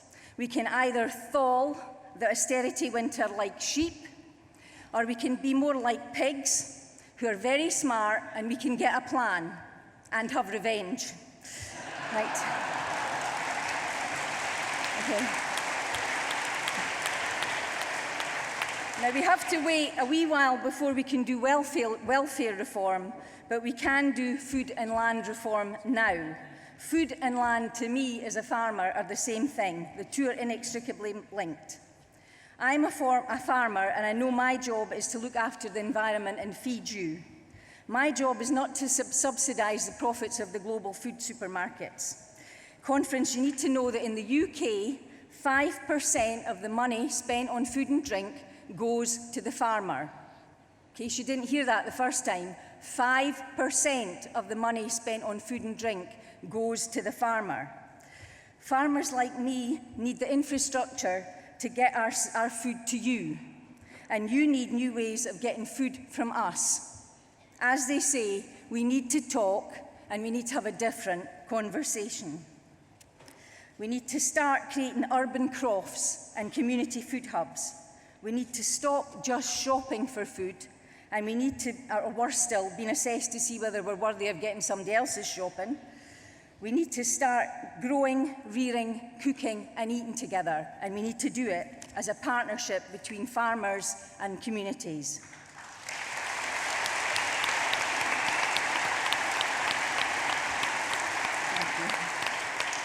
We need to open the magnificent larder of Scotland to our own people, because it's our larder too. We have to stop talking about agriculture and start talking about food. People aren't interested in agriculture, but food affects all of us. If we want our bairns to bridge the attainment gap, they need to bridge the nutrition gap.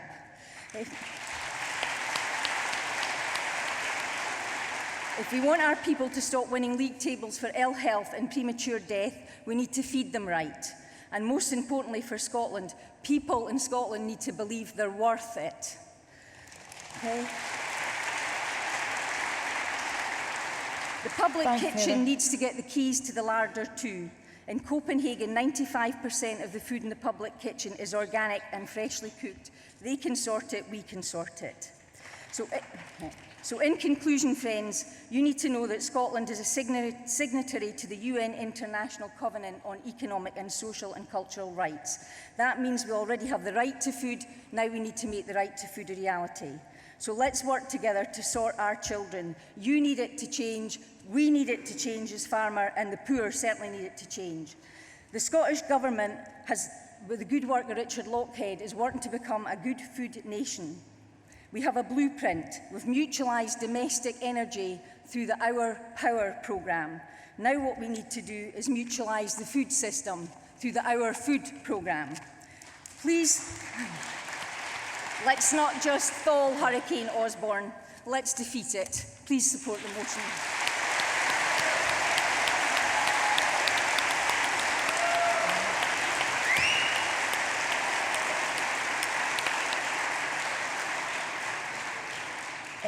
Rory Kelly from Provan Branch to second, to be followed by Mary Tulbure from Avondale Branch. And Rory's also a first-time speaker at conference.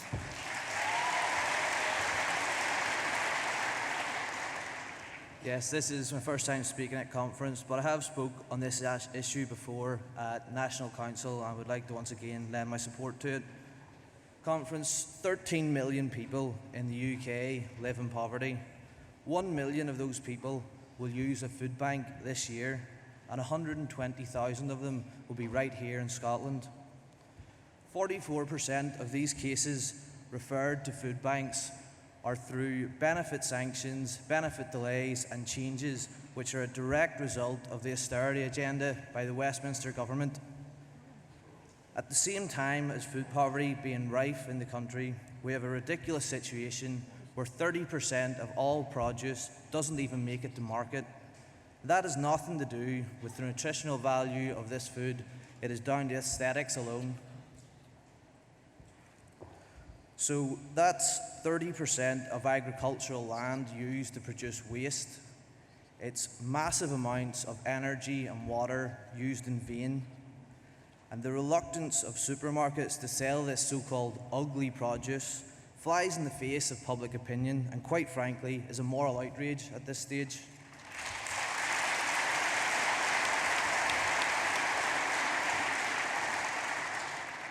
Solutions do exist to at least tackle the food waste part of this problem. An educational campaign to inform people that this food is perfectly fine to buy and use, pressure on supermarkets to sell it at a reduced price, or the ability for farmers to sell it to social enterprises who can then use it for public food programmes or to be sold in social supermarkets. While this resolution is not going to eradicate the causes of food poverty, it will help to alleviate the effects, and we should be at the forefront of any initiative that's going to tackle poverty and lighten the burden on those unjustly prosecuted and punished by austerity. This resolution and resolutions like it are the sort of thing that's going to inspire this country, this party, to win the next referendum. Thank you very much.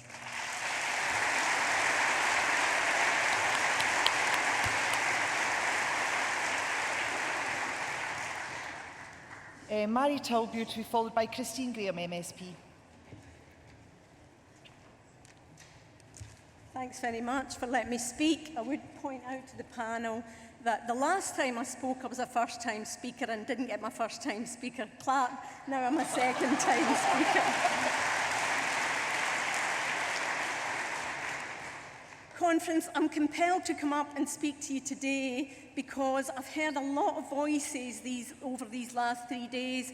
We have heard a lot from our MPs and our MSPs, but yesterday I went to the Health Alliance to hear their manifesto, and I was really impressed by the fact that their manifesto said it was very clearly the voice of lived experience. Let's make room on the platform too for the voice of lived experience. 25 years ago, I knew a lone working mum who had to get up at 6 o'clock every Saturday morning and go to the food market because you got the bargains there of the stuff that they were rejecting for not putting on their stalls. And she went to Tesco last thing at night because that's where the food was reduced that she could afford. And I knew that person because that person was me. 25 years later, we're doing even worse. Let's not wait another 25 years to get it right for the children of Scotland.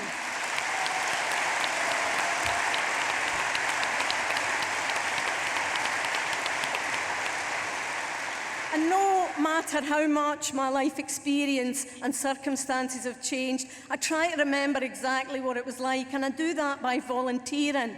I volunteer now for a family for the last 4 years, 9 children, all known to social work, all living on benefits all of their life. And Kirsty, you're right, yeah, when you ask her, what is it like living on benefits? She does say it's heating or eating. That is the clear choice.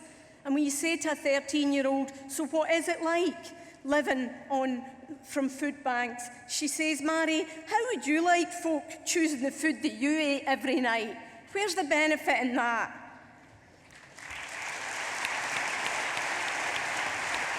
Now, 15 years ago, we tried to look at this problem, myself and colleagues maybe in this room, introducing new community schools. We set up breakfast clubs in every school to recognise you can't learn. Heather, you're right, you can't learn if you're hungry. But, you know, with the austerity cuts and with lots of local authorities that we don't control, one of the very first things that gets cut are all the things that are seen as frills and periphery. We're talking about children eating and learning. It's not a luxury.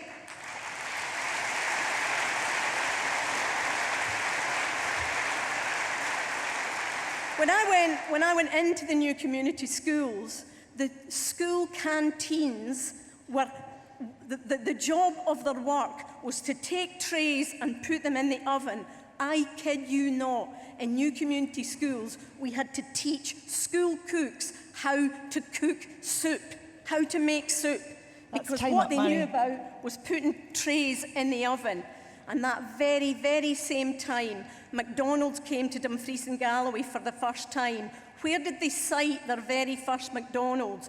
On the edge, they got planning permission on the edge of the poorest wind up now, Mary, please? That's time up. And they told us after 2 years they had never cooked a meal for their child since. £1.49 for a McDonald's meal did it. Let's support this motion. The SNP can do better.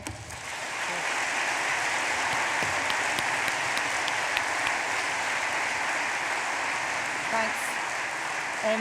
Christine Graham, MSP, to speak in favour of the resolution, to be followed by Alan Smith, MEP. And could I ask all speakers to please keep to time? Thank you. So, it wasn't personal, Christine. Taking that personally. The presiding officer always says the same to me in Parliament. I want to talk about two very different people. Heather Anderson, whom I know really well, because she's a constituent, and she and her partner Pete run an organic farm at Whitmuir.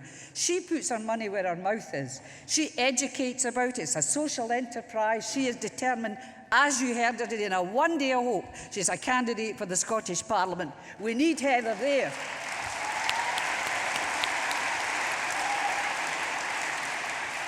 There might be a vacancy for Heather in 5 years' time. I'm not standing again.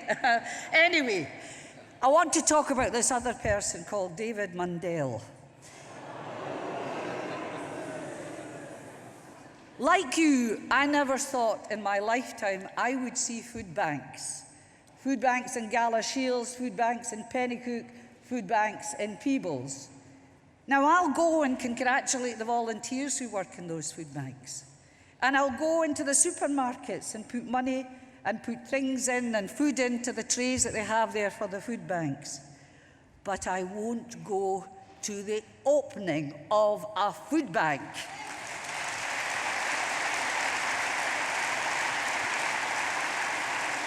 I've been invited, but the only person I know that went to the opening in Peebles was David Mundell, the High Commissioner for Scotland, the one Tory in Scotland. The reason we have food banks, brass neck written all over him. If there's a reason why we need independence more than anything else apart from David Mundell, the High Commissioner for Scotland, it's food banks. Support this motion.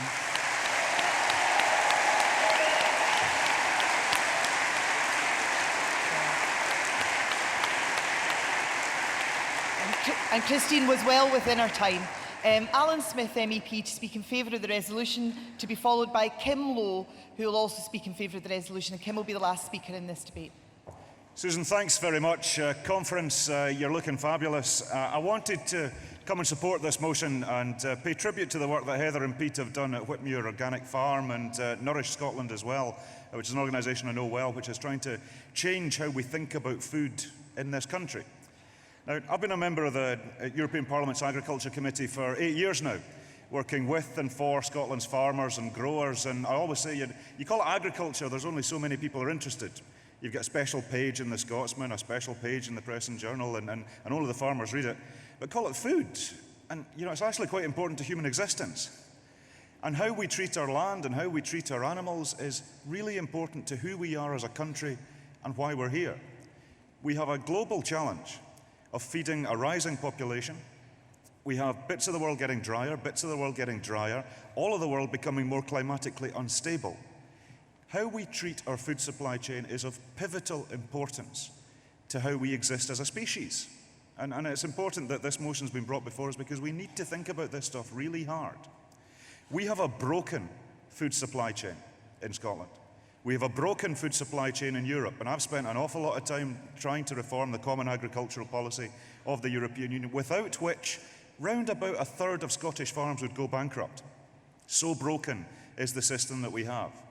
And it's my conclusion that the European Common Agricultural Policy is a convoluted way to subsidise the profits of the big supermarket multiples. It doesn't serve our farmers, it doesn't serve our people, it serves the interests of the large multiples. And we have a particularly bad case of it within the United Kingdom market, but we're seeing increasing signs of market consolidation across the European Union as a whole, and we need to change the game, because we cannot rely upon a functioning global food supply chain to provide forever while we allow much of Scotland's land to go fallow and inactive. So we must change the game. And as I said, the idea that this is not working for the people of Scotland, at the other end of the spectrum, you've got food banks exploding. Now, there's a lot of good people working in food banks. There's a lot of people reliant upon food banks. But we cannot, conference, allow food banks to become how Scotland does business.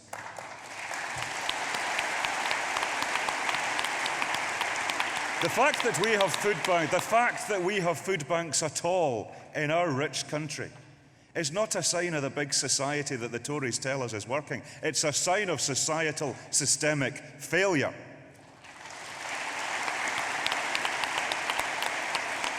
And we need to change the game. Heather talks about a citizens' agriculture policy, and I'm taking up those ideas within the European Parliament to reform how we do the common agriculture policy, because we need to change the game. We have a broken food supply chain right now. We need to fix it. There's some good ideas in this motion, and I hope you support it. Thanks very much.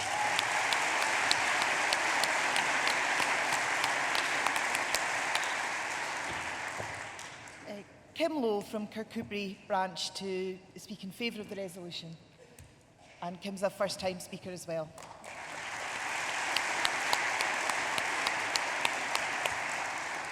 Conference, I fully support the resolution to end food policy. Many years ago in London, when we were queuing in Tesco, we were waiting for the staff to process vouchers for refugees who had to shop there because they weren't given any money. At the same time, I taught a school in Hackney that had to start a breakfast club so children could start the day more ready to learn. Now, we live in Kirkcudbright, down in southwest Scotland. It's seen to be relatively wealthy, but we have a food bank. It was set up by Kirkcudbright churches together in response to local need, and last year over 200 parcels were given. In some cases, families got more than one parcel. That covers 10 villages and towns in a very rural area. Our local food producers who attend our regular monthly market donate to the Stuc, as does our local SNP branch, where every month we collect food and we add to the Stuc, and we also give financially. People who benefit from the parcels get good quality food in line with their cultural need. Now, there's a number of reasons why people need a food parcel. Release from prison with very few funds, or because of austerity, money suddenly not going in the bank for the week or fortnight, and the letter comes 3 weeks later to tell you why. Or robbing Peter to pay Paul and hitting rock bottom. Believe me, I've experienced the need to ask for food because we've had parcels ourselves. The provision of free school meals for P1 to 3s helps, but what about the parents and carers who also have mental and physical health and need good quality food? So while we continue with cuts in tax credits and other benefits, we will need food banks. The Scottish Parliament, led by the SNP, need to engage with the larger food stores to ensure that we don't waste fresh food. Maybe to support and fund projects where food can be grown by the community. So take a plot of land, encourage people to engage with it, grow it, and what better than to eat the potato you've actually sown. Finally, in a fringe meeting this morning run by the SCVO, there was a phrase that came out. Ideals lead to actions, lead to change. In an ideal world, no one should be living in food poverty. So let's act now and let's change it. Please support this resolution.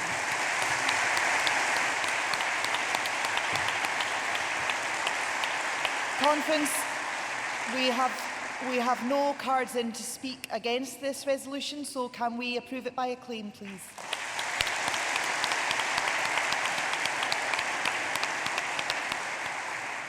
Okay, we now move on to Resolution 25 on renewable energy access, to be moved by Robert Leslie from Orkney, and he'll be followed by Donna Heddle to second.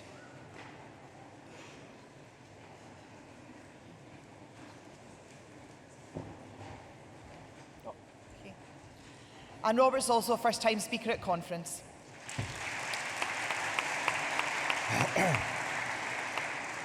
I'm still a bit in awe of the fact that Leanne Wood mentioned Orkney in her speech, even if it was a story about a dead bishop. And I hope that she'll forgive me for mentioning a decent Labour politician and some of his achievements. I was encouraged to learn during my referendum campaign reading that our former First Minister, Alex Salmond, had a portrait of Tom Johnston, the former Labour Secretary of State for Scotland and Hydro Board Chairman, hanging in Bute House. As a 14-year-old schoolboy, just a few years back, I wrote a history project of the development of electricity in Orkney.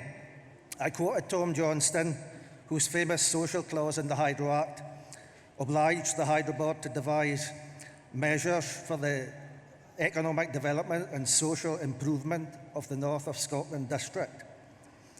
Tom Johnston had to fight government ministers in London to put the people before big business. London wanted cheap energy for industry in the south. Tom Johnston told them that the Hydro Board's first loyalty was to the people of the Highlands and Islands.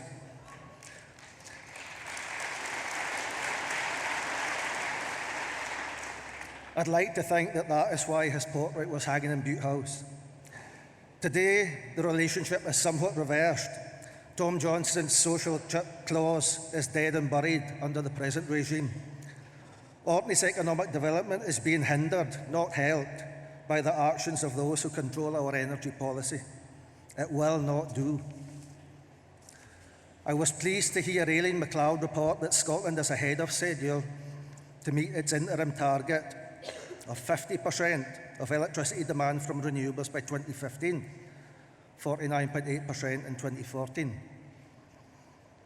The message from Orkney, where we generated 103% and 104% of our electricity demand from renewables in 2013 and 14 respectively, is what's keeping the rest of you?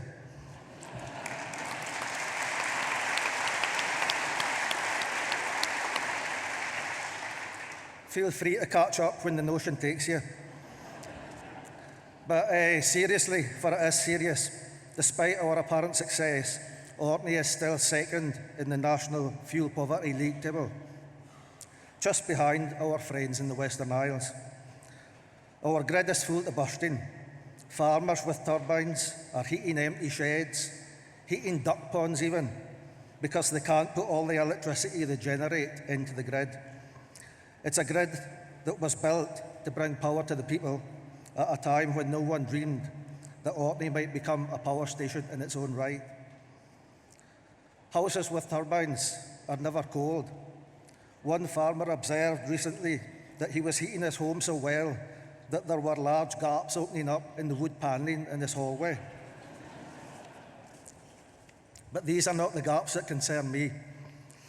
A mile down the road from that farm, I can visit a family where the mother worries how many hot meals she can cook each week while keeping her house warm and keeping it warm enough to stop her children from coughing due to the cold, damp air they're breathing.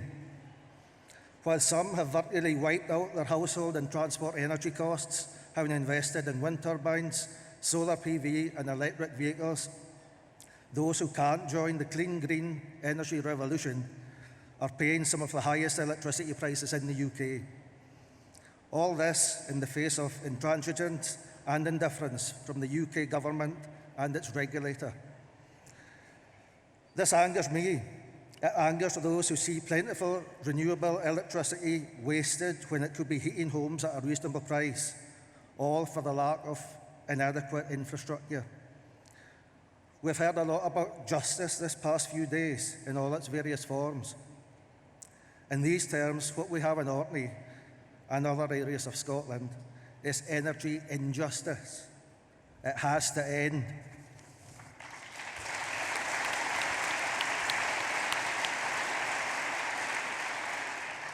UK energy policy and regulation are not fit for purpose, and we have heard from our Westminster representatives this week how Tories are attacking renewable energy. It's time to change the rules. It's time to reinvigorate the spirit of Tom Johnston. It's time to start putting people before profit when it comes to the fundamental right of equitable access to energy. If we can change the mechanisms to allow us to realise our full renewable energy potential, we can close the gap between the energy rich and the energy poor. We must close the gap. Please support the resolution.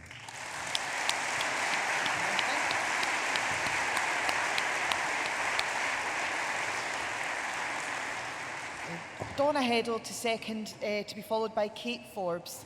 And Donna is not only a first-time speaker at conference, she's also our SNP candidate for the Orkney constituency for the Holyrood elections next year.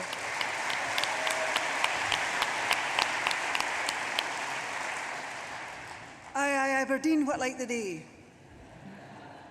Now, I'm going to show you something. Some of you will recognise it, but for those who don't, this is the flag of the Orkney Islands.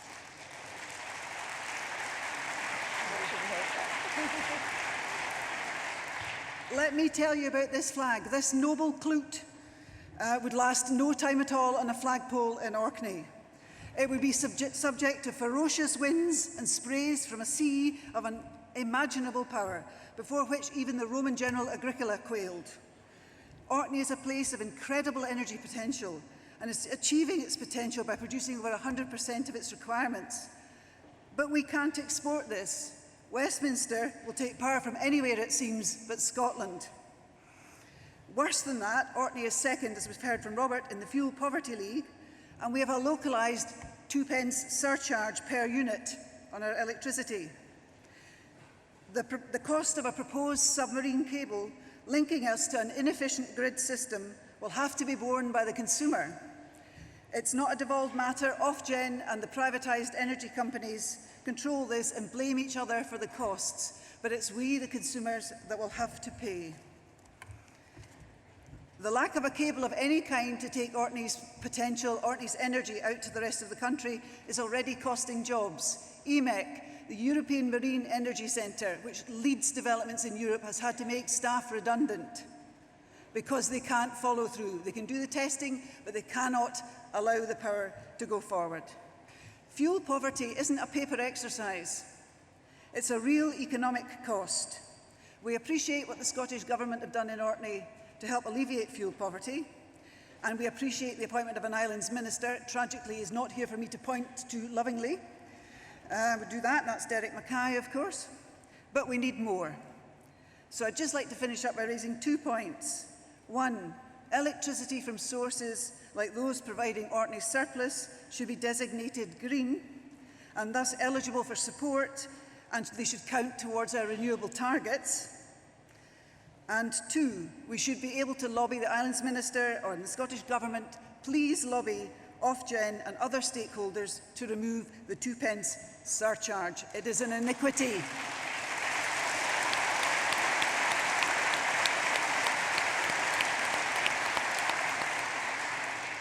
This is a party that gets things done. Let's get this done. I second the motion.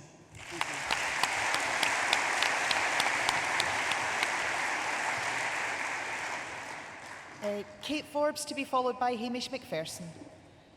Kate is also a first-time speaker at conference and is our SNP candidate for the Skye, Lochaber and Badenoch constituency for next year's elections. Thank you.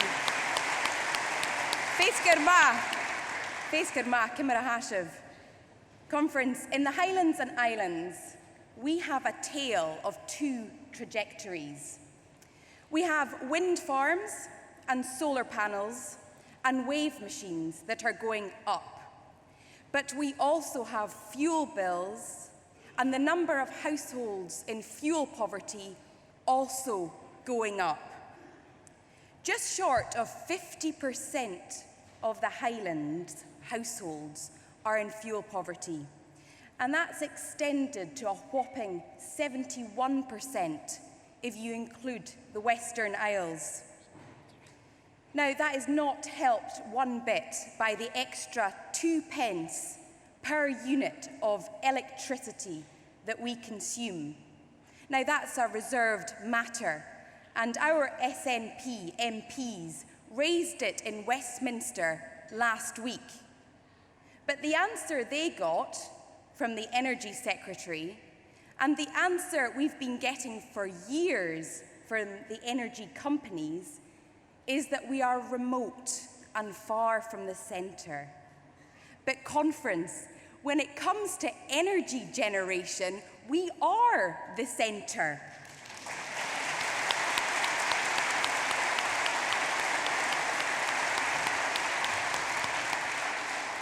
We live in a wet, windy part of the world where summer is measured by the minute, not the month. And that is why we have the UK's largest hydro scheme. We have the world's first deep water offshore wind farm. We produce a third of Scotland's onshore wind turbine power. That's enough power for 340,000 homes. So at times, we generate enough energy that exceeds local demand and could power the entirety of the Highlands and Islands. But the lines and cables carrying that energy pass the doorsteps of those who are choosing between heating and eating, or don't have the luxury of choice at all. In the 1970s, we discovered oil. 40 years later, we're still talking about food banks. What a waste of wealth.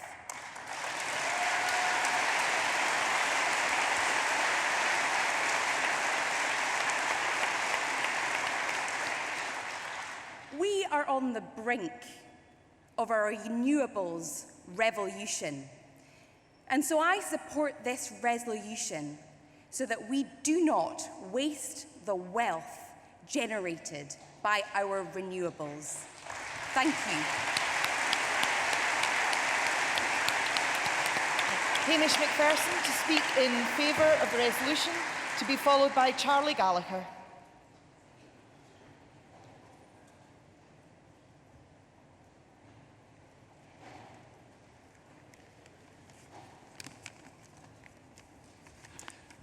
Thank you, Conference. I want a cheap clap because this is a first-time speaker as well. Oh, apologies, Hamish. I thought after 40 years in the SNP, it's time I did say something.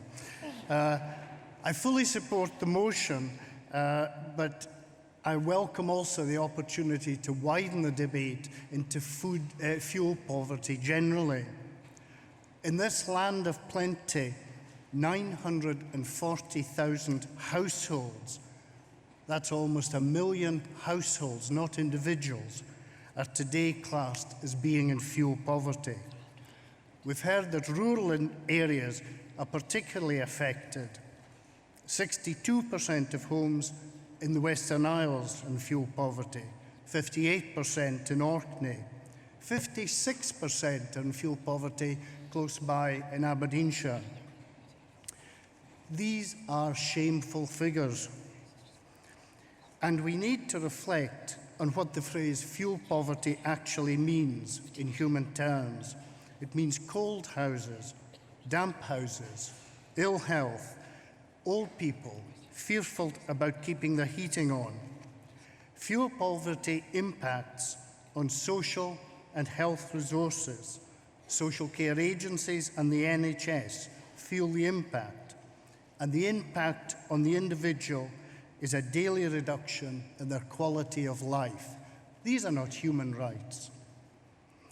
Whilst this scenario is not satisfactory, we should take note of our Scottish Government's resolve to tackle fuel poverty with the powers they currently hold and will have.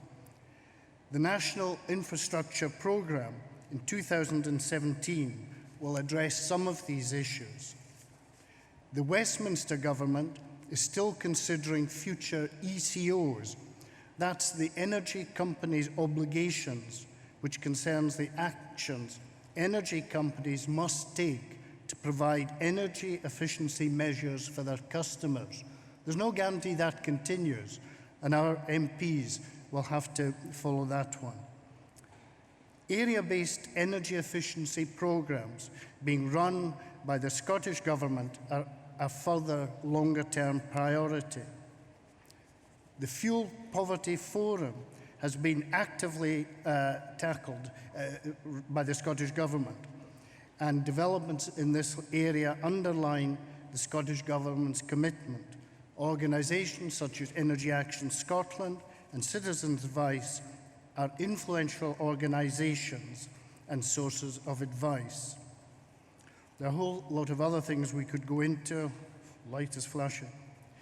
With regards to the cost of fuel, we should also remember that oil, peat and LPG fuels are not regulated, and we'll go back to the fuel poverty in rural areas.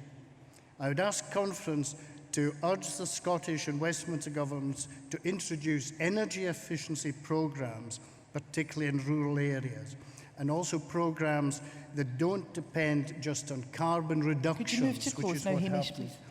But have social benefits in their heart. Conference, support the motion, but also think of fuel poverty across Scotland and campaign to exchange cold, damp homes for warm and healthy homes. Thank you.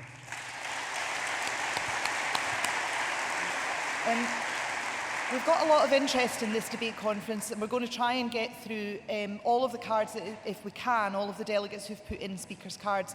So can I ask those speakers who are called after this to please stick to time as much as possible and keep an eye on the lights on the podium that will tell you when you're running out of time. So our next speaker is Charlie Gallagher, to be followed by Peter Medill.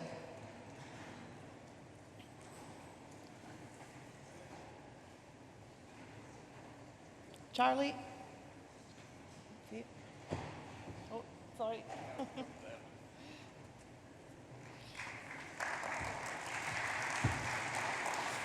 Thank you, and good afternoon, Conference.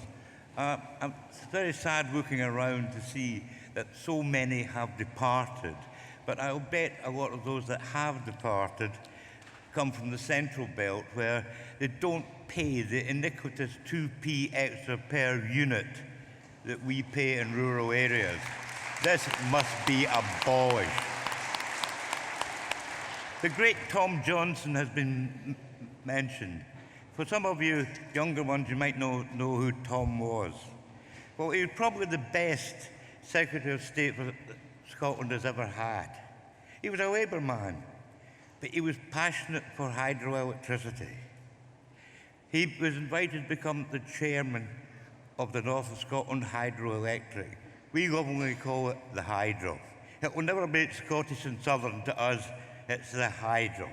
But he had one principle, and that was a person living at the far tip of Unst or the far west in the Western Isles would pay exactly the same as a person living 100 yards along the road from Lochfoscally Power Station.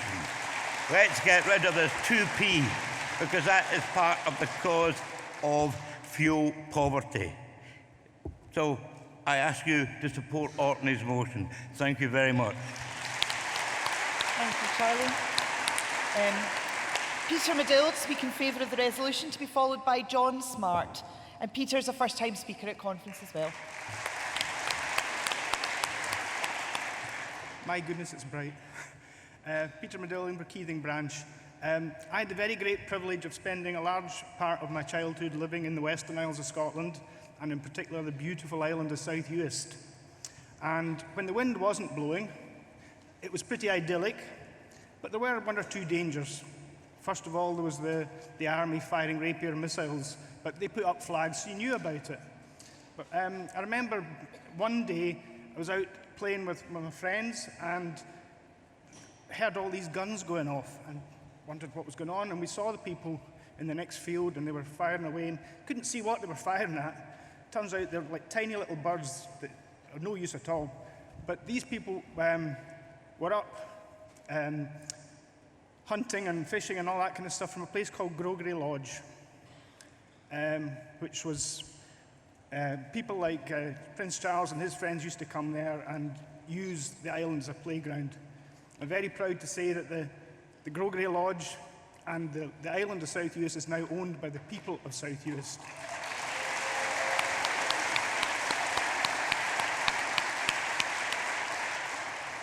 And that's happening throughout the Western Isles, places like Park and other places throughout the Western Isles. The people own the land now. But part of the problem is that there's great renewable potential in that area, obviously, but it's not connected to the grid. So I support everything that the colleagues from Orkney said, but I just wanted to come up and say that the same is true of the Western Isles. The Western Isles needs its interconnector, and it needs it now. Thank you.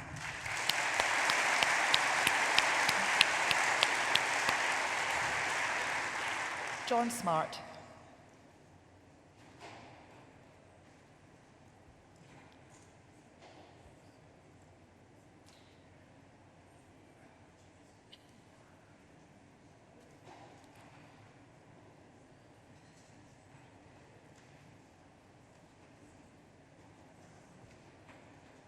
John will speak in favour of the resolution.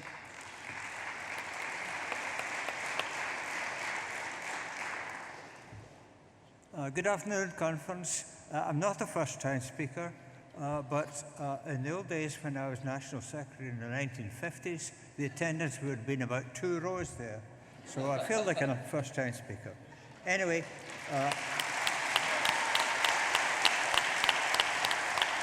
this is a good resolution, but it doesn't go far enough. It doesn't go far enough in respect of Orkney, and it doesn't extend beyond Orkney. It's an established principle in economics that it doesn't pay to export raw products. It pays better to process them. Given the immense charges that London is putting on sending electricity down to London, we should regard that as a lost cause. Use your electricity in the islands. First of all, you wouldn't have to pay any 2% surcharges if we had a Scottish energy regulator who did the job properly. electricity could be used for homes, for ferries, for port services, and any that was left over after that you could transform into hydrogen, which is a saleable product. So if the people in the south won't pay a decent amount of money for your energy, then they're not good customers and forget about them. Okay, I'll leave it at that for short of time. Thank you. Thank you, John. Conference, we have no cards in against this resolution. Can we pass it by acclaim, please?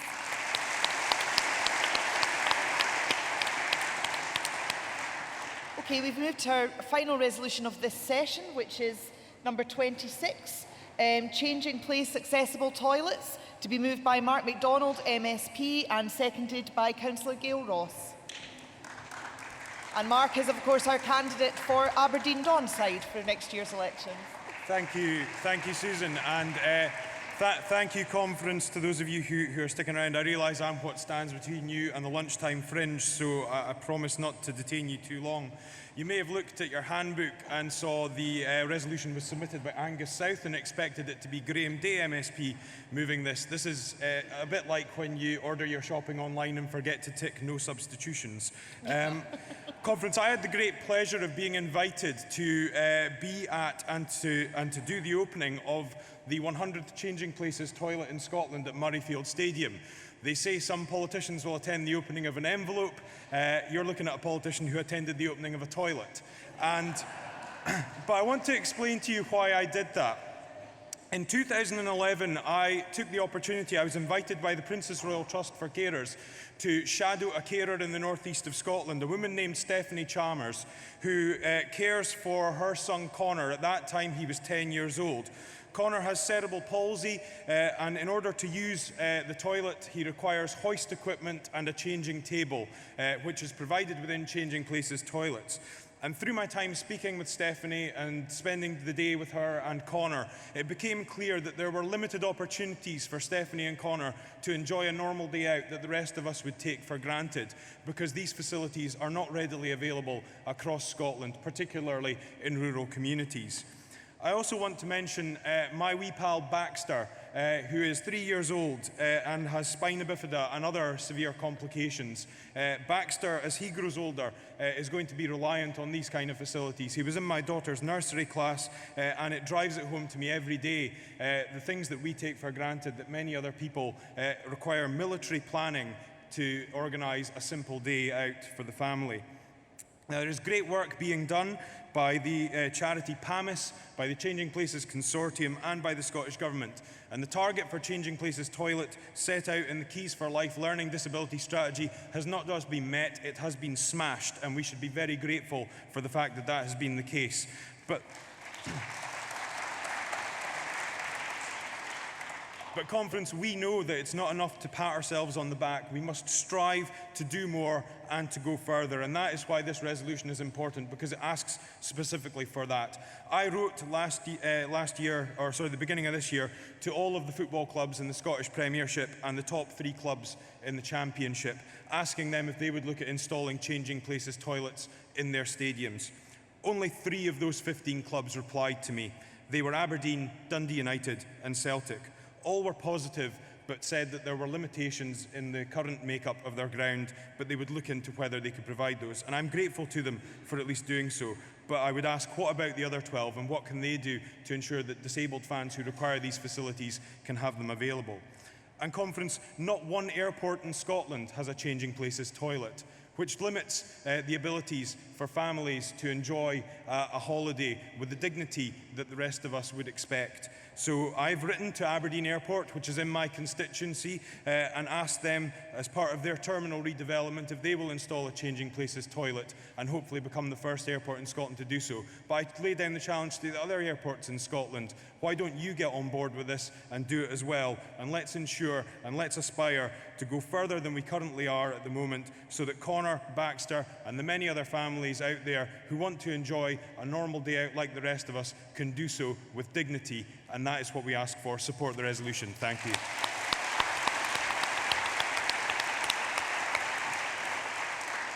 Councillor Gail Ross to second, and Gail is our Holyrood candidate for the Caithness, Sutherland and Ross constituency. Thank you.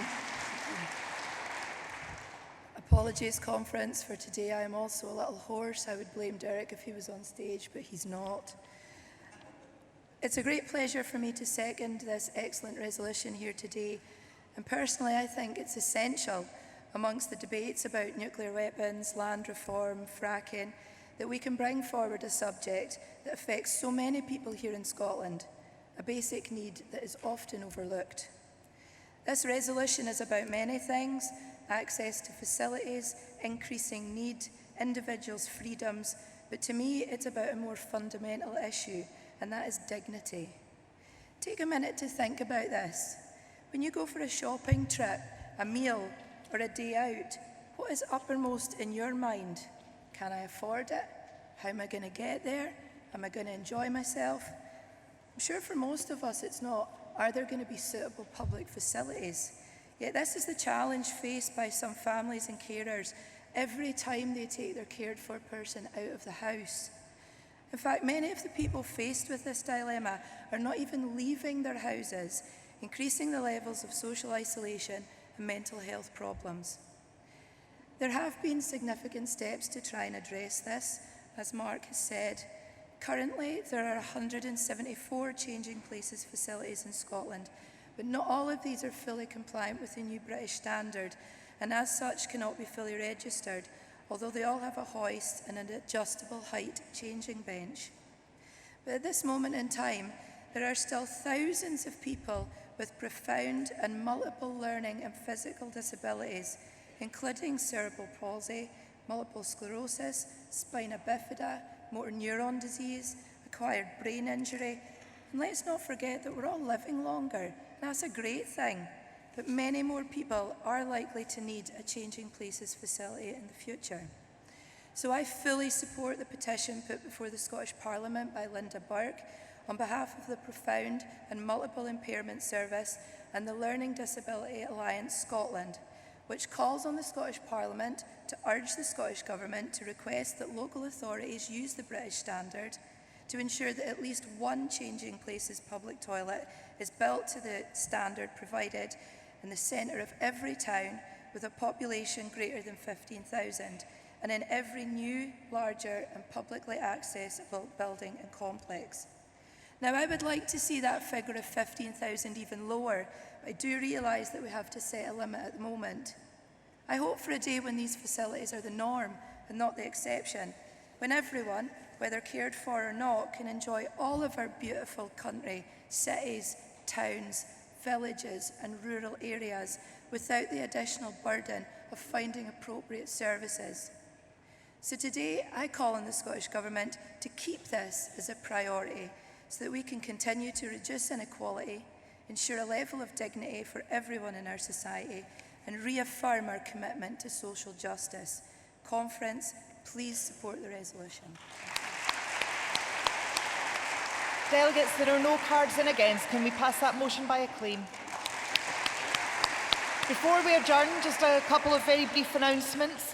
There's a collection for Scotland supporting refugees at the SNP Trade Union Group stall, where they're raffling a signed Nicola Sturgeon t-shirt. Sure there'll be lots of interest in that. And also to remind everyone to please take all of your belongings with you when you're leaving the hall. Thanks very much, Conference.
Women to be moved by Angela Crawley and seconded by Christina McKelvey. Please welcome Angela Crawley, who of course is one of our new MPs and spokesperson for women in Westminster.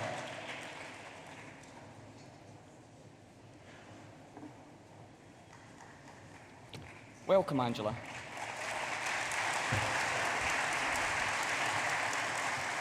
Well, over the past few days, I've listened to some really inspirational speakers, some incredibly talented people, and some incredibly passionate people with a positive vision for the future of this country. Conference, it gives me a great pleasure to address you for the first time as the Member of Parliament for Lanark and Hamilton East.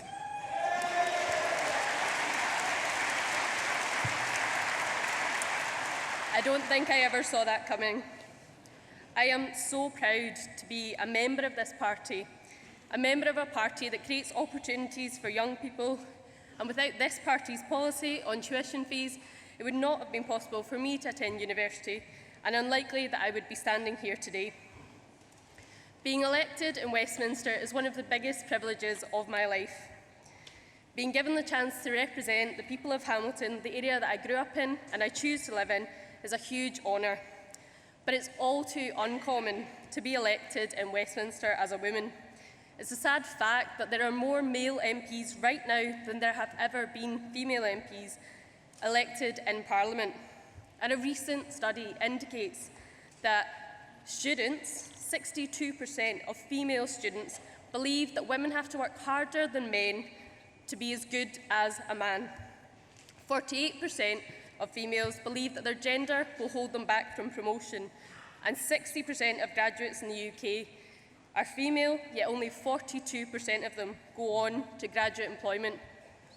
This cannot be ignored, and action must be taken, because it's not the case that there are not enough bright and talented and amazing women out there, because there are, and they're in this room. But it's the environment that they grow up in. It's the environment that says men are more suited to the job than women. It's an environment that suggests that women are not genetically programmed to make political decisions. Conference, that is unacceptable, and it must stop now. But our approach on this issue is one of the reasons I'm so proud to be in this party, because delegates, the SNP is a party of equality. The Scottish Government's cabinet is one of 3 gender-balanced cabinets in the developed world, and next year, in the Holyrood election, we have more female candidates than ever before.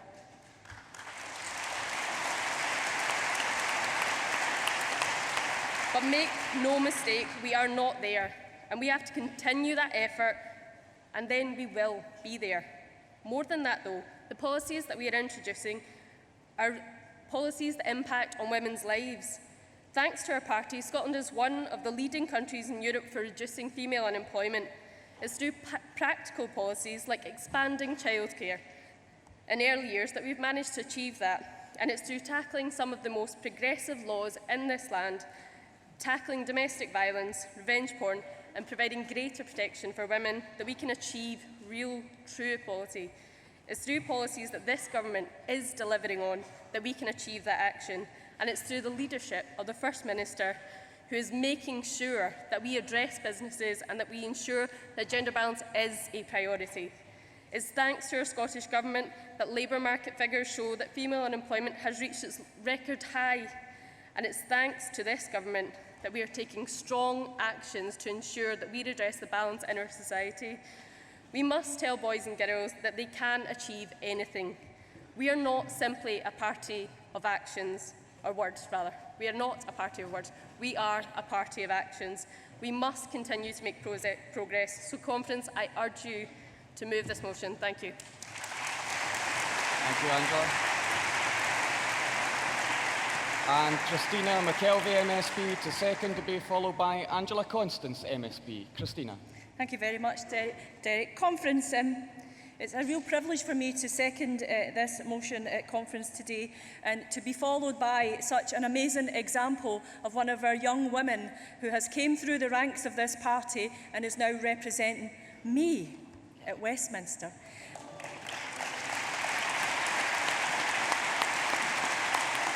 And what you've just had actually is 1/3 of a triumvirate. We have Margaret Ferrier as well, who represents Hamilton. So there's 3 women representing Hamilton now, which actually isn't the norm.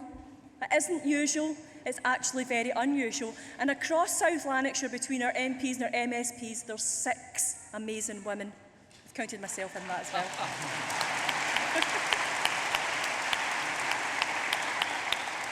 Now, I have to say, it was 3 women many, many years ago that put my arm up my back and told me, Christina, stop hiding in the background and get yourself into vetting and get yourself elected. One of them was Fiona Hislop.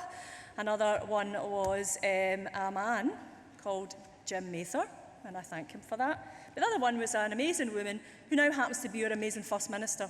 And we would not be in the place that we are now, with the gender balance that we have now going forward, with some of the women's rights things that are at the forefront of what we do, either in the Scottish Parliament, the Westminster Parliament, or even in the European Parliament, without our First Minister, and we thank her for that.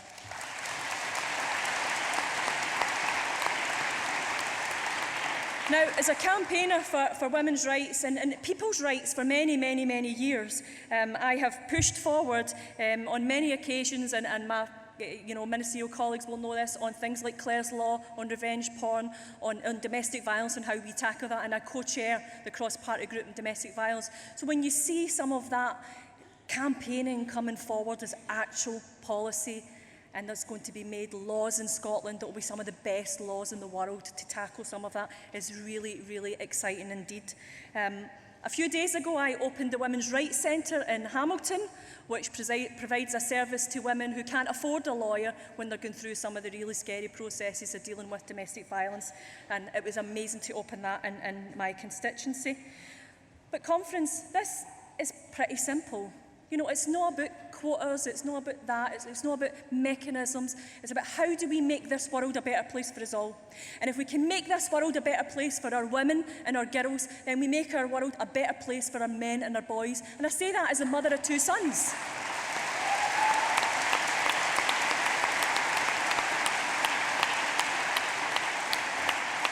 So, in the week where Hollywood releases the movie Suffragette, in the week that Holyrood brought forward its abusive behaviour and sexual violence bill, it's a week that we should all be proud of. And yesterday, you heard me on this stage yesterday talking about human rights. Well, women's rights are human rights, and I hope you all support this motion. Thank you. Thank you, Christina. Thank you, Christina. Next speaker is Angela Constance, MSP. Cabinet Secretary, and can I say that the speakers are keeping to time, which is immensely helpful for the timetabling at conference. Angela Constance.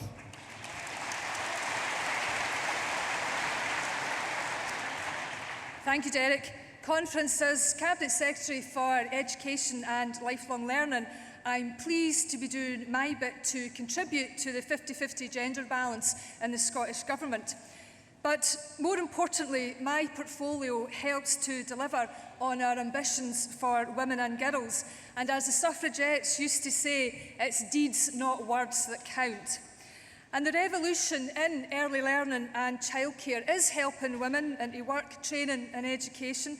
But that commitment and investment, it also needs to be high quality and flexible so that all of our children can get the very best possible start to life. And we are working hard too to mitigate the very worst impacts of Westminster's austerity against women and children. And that is why we will ensure that 22,000 children continue to benefit from free school meals from next April, a benefit that the Tories would have removed with their cuts to tax credits. And in that process, these Scottish families on low incomes, many of them women, many of them single parents, save up to £380 a year. Conference, we're also working very hard to close the gender gap in subject choices. Thus, while we want more men to choose to teach in primary schools and to go into childcare, we also want more women gaining qualifications and choosing careers in science, technology, engineering and maths-related areas. And we are making progress compared with 2006-07 there are 20% more science and maths full-time equivalent female college students and 32% more full-time equivalent engineering students.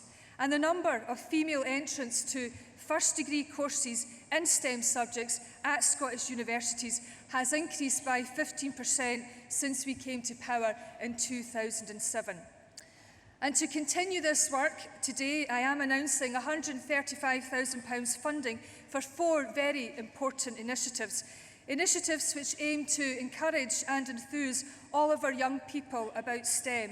And this funding will help Edinburgh Science Festival to do science shows for primary schools, to enable the SCDI to provide young engineers and science clubs at both primary and secondary schools. And it will assist the British Science Association to run science weeks in schools and in communities, and to support the St Andrews University GeoBus so young people can take part in geoscientific activity. Conference, we are working hard to remove the barriers for women and girls wherever they exist in our society. Our activity to increase women's representation on boards, to address female unemployment, to provide and enhance early learning and childcare, and to tackle violence against women. And crucially, to enable girls and boys to have the same dreams and aspirations and the opportunities to pursue and achieve them is and will make a difference. So Conference is a party of government, and as a party we are committed to tackling inequality at all levels and creating a fairer society for girls and for women and for all of us. Thank you very much. Thank you, Angela. Our next speaker in favour of the resolution is Gavin Newlands MP, to be followed by Jean Freeman. Please welcome one of our new MPs, my MP, Gavin Newlands.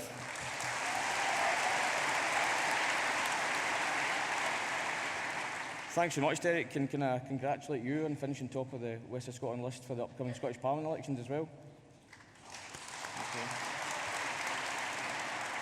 Yeah, I very much welcome the opportunity to take part in this very important resolution.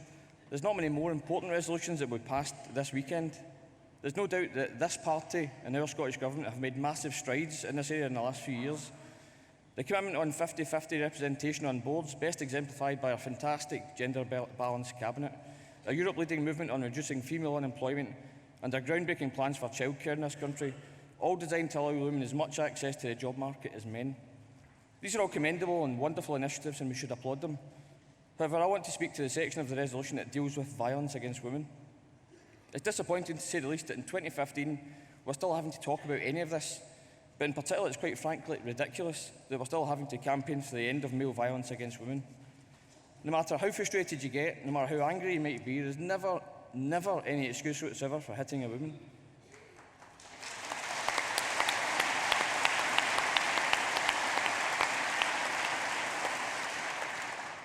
This is behaviour that we should all speak out against, challenging violence in whatever form it takes. In Conference, it's time that we all say enough is enough.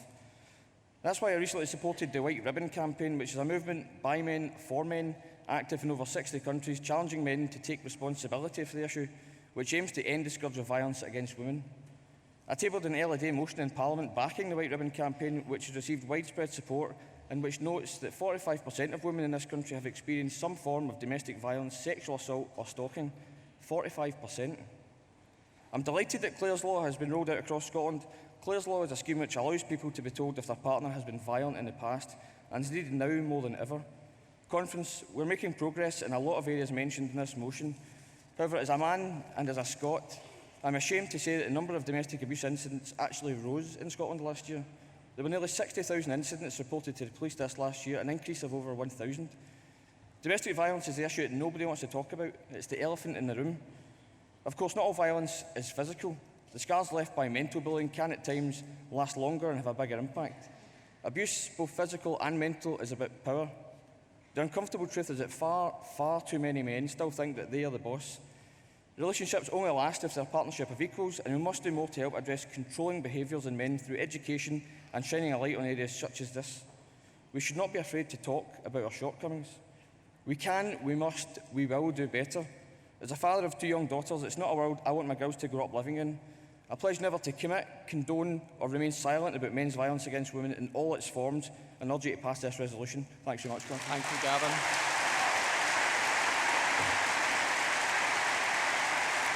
Thank you, Gavin. Next speaker is Jean Freeman, to be followed by Suzanne McLaughlin. And of course, Jean is our candidate in Carrick, Cumnock and Doon Valley, and a first-time speaker at conference.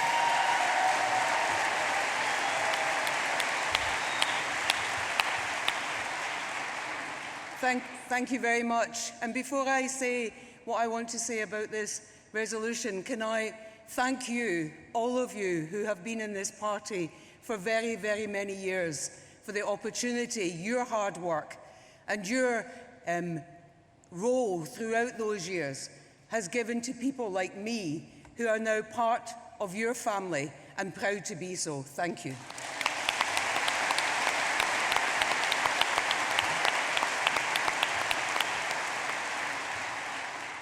So I'm very pleased to speak in support of this resolution, and I'm proud of the work that this party has done as a party and in government on childcare, on gender-based budgeting, a crucial element in making sure that spending decisions have an equal impact on women and no unintended consequences, and on the work that Angela referred to with respect to raising the aspirations, ambitions and reality of opportunity for women and girls across our country.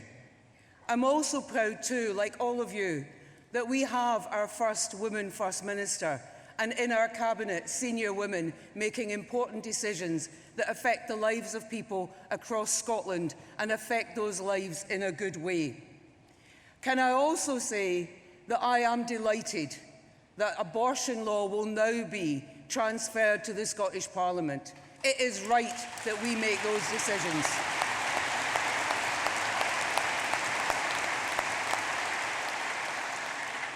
But there is so much more for us to do. We know that women still suffer more than men in terms of low pay. And in the constituency that I hope to represent, I intend to win next year. In that constituency, from its top to its bottom, women are suffering low pay, unemployment, and the damage that will come to them through the Tory government's imposition on tax credits. We still have more to do on equal pay. Across Scotland, women are still fighting battles against local authorities to secure equal pay on legislation that was passed 40 years ago. I have to say to my colleagues and comrades in the trade union movement and in local government, if it was men who were fighting for equal pay, we would have won it a very long time ago.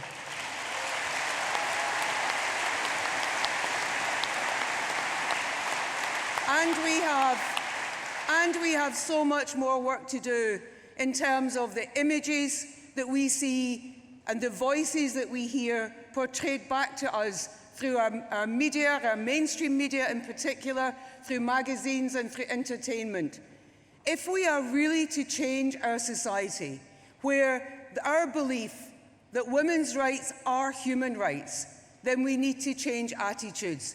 And as we build our new Scotland, we cannot replace the old establishment with a new establishment that still thinks that men can promote men, that jobs can be advertised that women never know about, and that men's entitlement is something to be protected and women's rights something to be supported when you've got a minute. We are central. We are central to the kind of Scotland that we want to create, not just for ourselves as women, for young women and for girls, but as others have said before me, for every single person who lives and works and makes their contribution across this country. We are not an add-on. We're not something to be done when we've got time. We are critical, central, and our voices must be heard at every single level. Women in Girvan, women in Auchinleck, women in Cumnock, women in Doon Valley. We speak for you, and your cause is our cause, and we will champion it. Thank you. Thanks, Jean.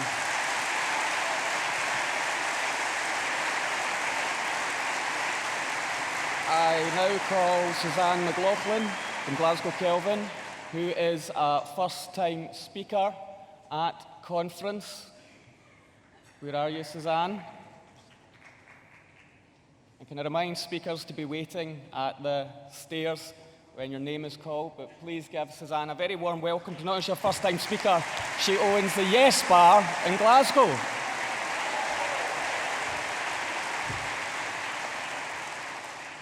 Hello, conference. So I stand before you today as a wearer of 3 hats.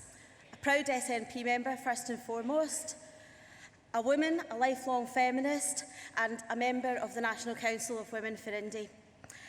And like Jean, I am absolutely delighted with news that abortion law is to be devolved to Scotland. There has been much pontificating and gnashing of teeth by some women's rights groups and by Labour women, Jenny, Mara, etc. And I found myself in the uncomfortable position for the first, and I would imagine the last time in my life, of finding myself agreeing with David Mundell when he said that there was no constitutional reason for this not to be devolved to Scotland. Scotland and the SNP government can be trusted with women's rights.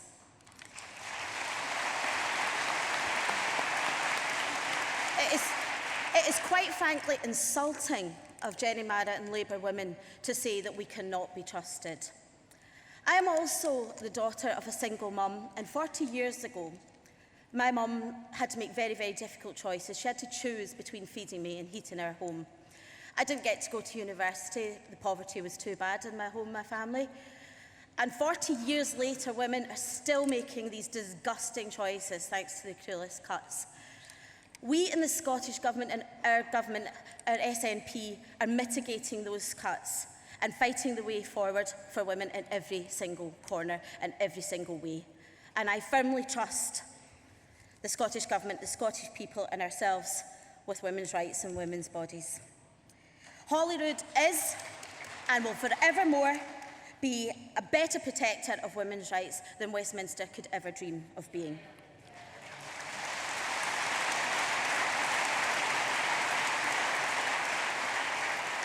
All decisions that affect Scotland should be made in Scotland, in my opinion.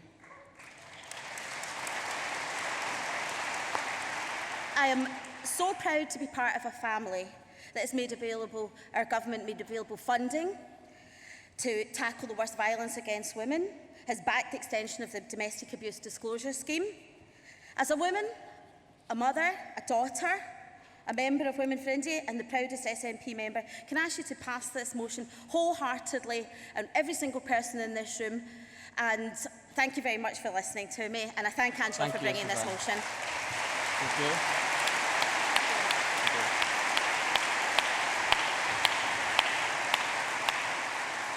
There are no cards in against. I'm afraid I'll be unable to take any other speakers. Angela, would you like to waive your right to sum up? You would? Yeah, okay, thank you. So can I ask conference, is the resolution passed by acclaim?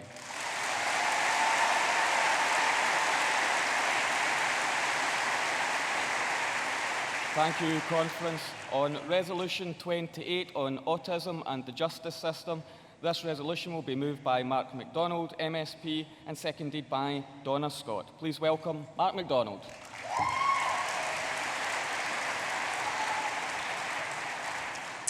Thank you very much, Derek. Conference, I think this is an extremely important resolution. I have been advised by the National Autistic Society that this is the first ever standalone resolution on autism at a political party conference, which I think is a fantastic achievement.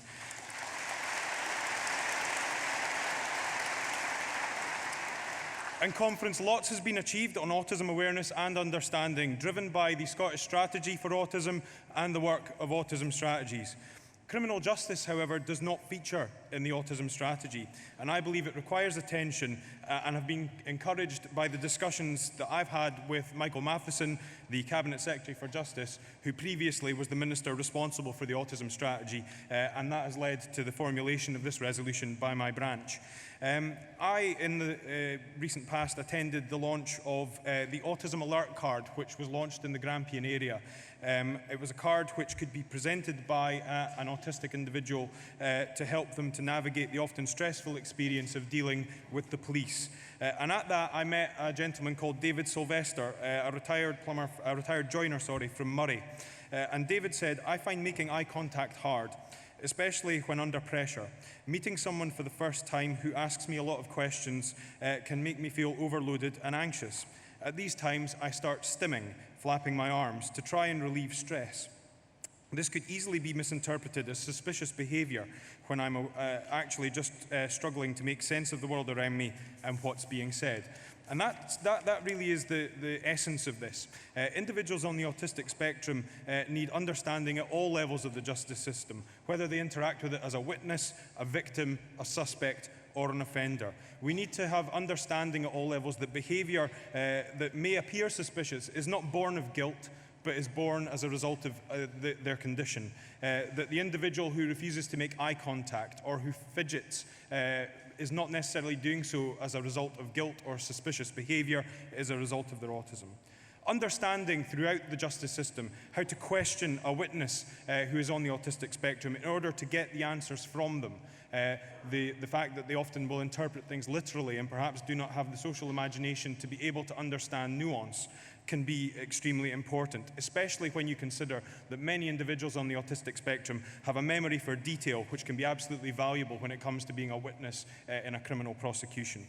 And we also need to think at the other end of this for those on the autistic spectrum who are in the justice system as a result of their offending behaviour. What can we do to ensure that rehabilitation programmes that are put in place are tailored appropriately to ensure that they work for people on the autistic spectrum? There is good work being done by the National Autistic Society. They're doing work with Justices of the Peace, they're doing work with Police Scotland, and there's a chance to build on that work and to enhance it. Now, I've championed autism awareness and an autism-friendly nation in Parliament for a number of years now, and I know there is great work being done across the communities of Scotland, across a range of areas. But at the same time, I know and we know that there is more that we can do and more that we should do. This resolution is about that. It's another important step towards making Scotland an autism-friendly nation. So I ask you today, conference, let's take that step together. Please pass this resolution. Thank you. Thank you, Mark. And Donna Scott to second the resolution, to be followed by Gillian Martin, who will speak in favour of the resolution. And please welcome Donna, who is a first-time speaker at Party Conference.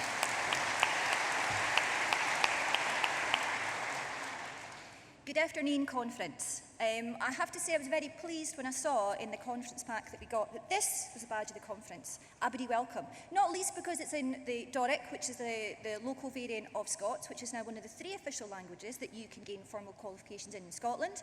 But it's also because the sentiment, Aberdeen Welcome, very much reflects the goal of an inclusive Scotland that we strive for, and that is reflected very much in this resolution. For all of us, engaging with the criminal justice system would be an anxious and stressful time.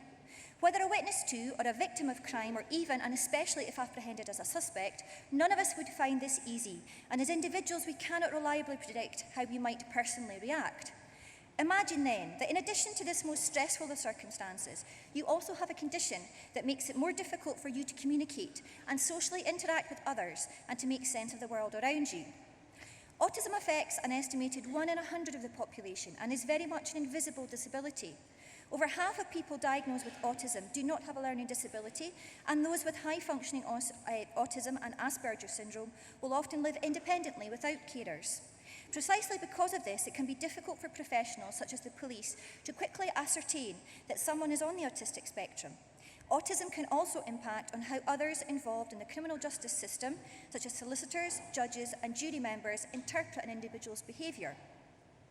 People with autism can react to stressful situations in a variety of ways. Some may be hypersensitive to stimuli, such as sirens and loud noises, and they may run away or react physically. Others may exhibit what could be classed as unusual behaviours, such as repetitive movements at times of distress. Because autism makes it difficult to both recognise the emotions of others and to express your own feelings, people with autism may be misconstrued as acting inappropriately in certain situations, and difficulties with social imagination means they may not be able to work out what behaviours would be expected in the context they are in.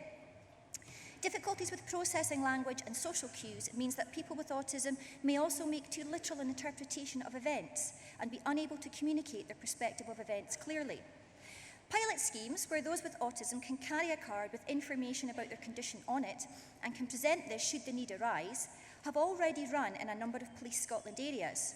A recent review of this showed that participants felt safer, more confident and less worried when out in their communities and in possession of a card, and at least a third of all card holders were female, suggesting women with autism in particular valued being part of these schemes. A nationwide programme with a universally recognised card, launched alongside more training for organisations such as Police Scotland and the courts, would raise more awareness of the difficulties that people with autism can face within the justice system. It would not only make it easier for police officers to recognise those with the condition, but it would also lead to a greater knowledge of effective strategies to use to support people with autism in extremely stressful situations and to prevent low-level incidents from escalating. Preventing people with autism from entering the criminal justice system is also important. While individuals with autism are no more likely to commit an offence than the rest of the population, it is estimated that as many as a third of the adults on the spectrum may have been a victim of crime. Providing support for vulnerable people could therefore help prevent the social isolation and exploitation that can result in involvement with the justice system in the first place. By improving the support given to people with autism in such a sensitive and important area as the criminal justice system, so that those with the condition are dealt with in a fair and appropriate way, we would be taking an important step forward to becoming a truly autism-friendly nation. I urge you to support this resolution. Thank you, Donna.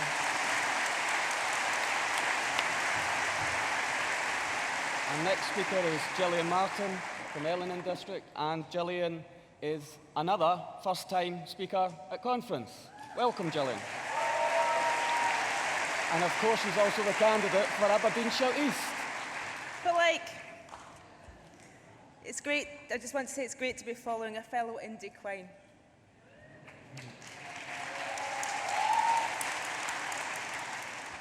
Our resolution is about helping people. It's helping those to find themselves in the justice system who are autistic. But just as important, to helping those working in the justice system to recognise autistic behaviour and know how to appropriately interact with and support potentially vulnerable people. If any of you have been a victim of crime or a witness to crime, you'll know how stressful that is. It can be, and usually is, overwhelming. Those who work in the justice system are trained to recognise and expect a wide range of reactions. A reliable witness will usually conform to certain behavioural expectations, as will a victim reporting a genuine crime that's been committed. Police and those in the legal profession are trained to look for behaviours that will indicate guilt or innocence. It's a science. But the reactions of a person with autism can be at odds with what's usually expected. The civilians on jury duty will often make judgments based on social cues and expected behaviours. In the early stages of contact with a person with autism, when their diagnosis is not known to the police officers involved, certain assumptions may be made. And let's not forget that not everyone with autism is diagnosed or has someone in their lives who can give this important information to the police. The National Autistic Society are a key source of expertise and information for those in the justice system. And we are working with them and others to ensure that those in the justice system have the skills and training required. The Scottish Government's work and the strategy for autism is already increasing awareness and understanding, but we can do more. We want to see all areas of the justice system working towards autism accreditation. I ask you to support the resolution. Thank you.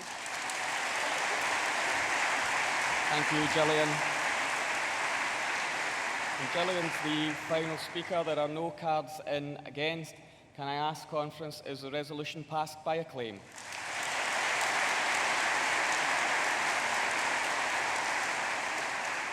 It is. Thank you very much. Moving to Resolution 29 on marine tourism, and this will be moved by Stuart McMillan, MSP, seconded by Donna Pickett. Welcome, Stuart McMillan.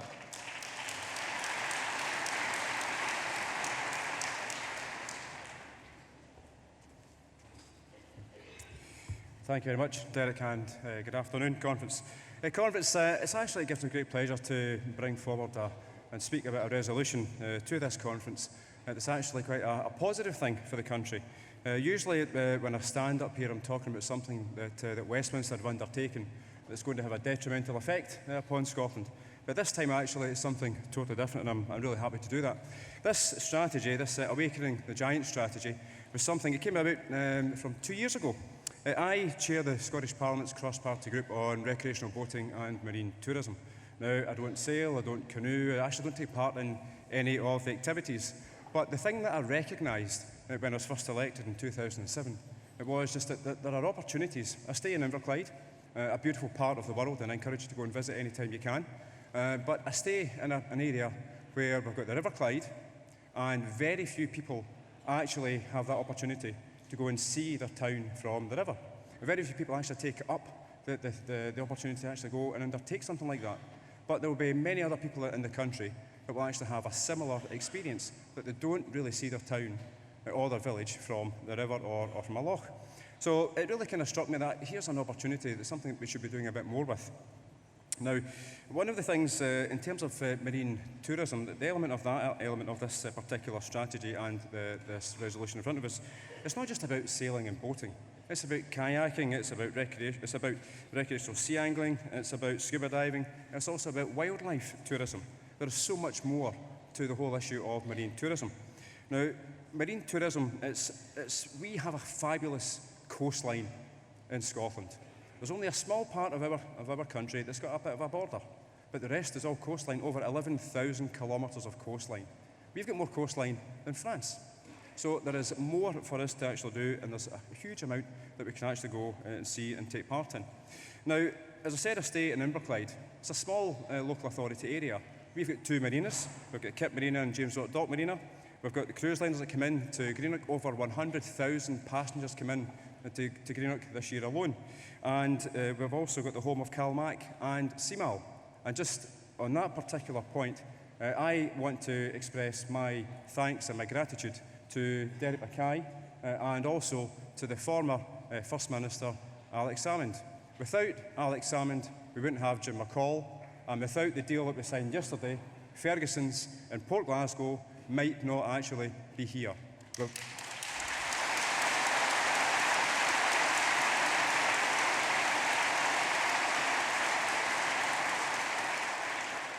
It shows that this SNP government actually in action, and this SNP government wanting to re-industrialise the west of Scotland, and it's something that we should all be proud of and take that message out to the streets and the campaign trail.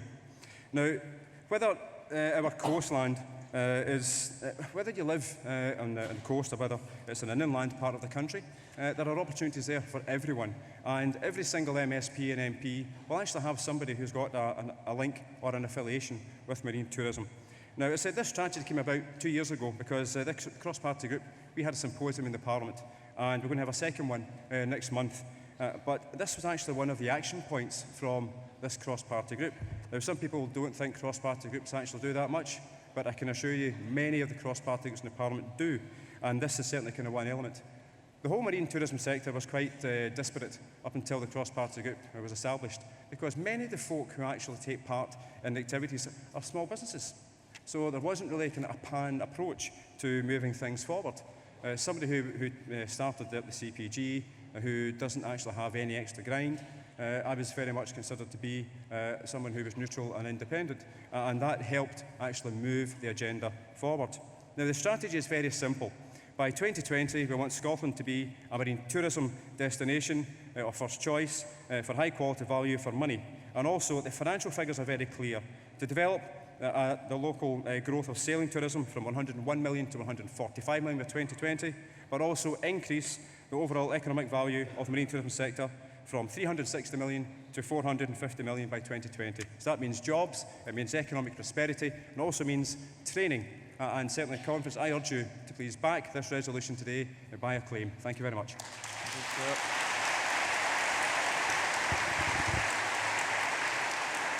Thank you, Stuart. And to second the resolution is Donna Pickett, who's also from Inverclyde and another first-time speaker today. Welcome, Donna.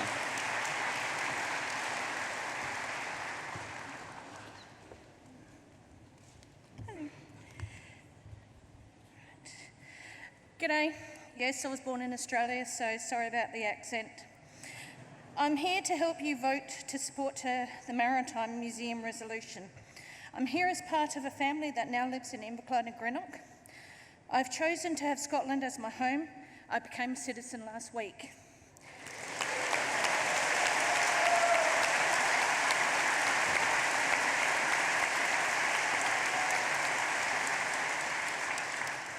I love Scotland. It's a place of richness and history and culture. Part of that history and its culture involves a large marine history. We are using part of that history for maritime tourism now, but it could be so much better. I come from a country where it's actively pushed to have marine tourism and events. The place I grew up, deep breath, Port Adelaide took up the opportunity to take the City of Adelaide, otherwise known as the Carrick. She sits alongside the Maritime Museum in my hometown, in a place of pride amongst the other rescued ships. The Clyde area is now my home. She has a beauty that is unmatched in the world. We should be showing this to the world. We don't have to sell Scotland for tourism. We just have to let her speak for herself.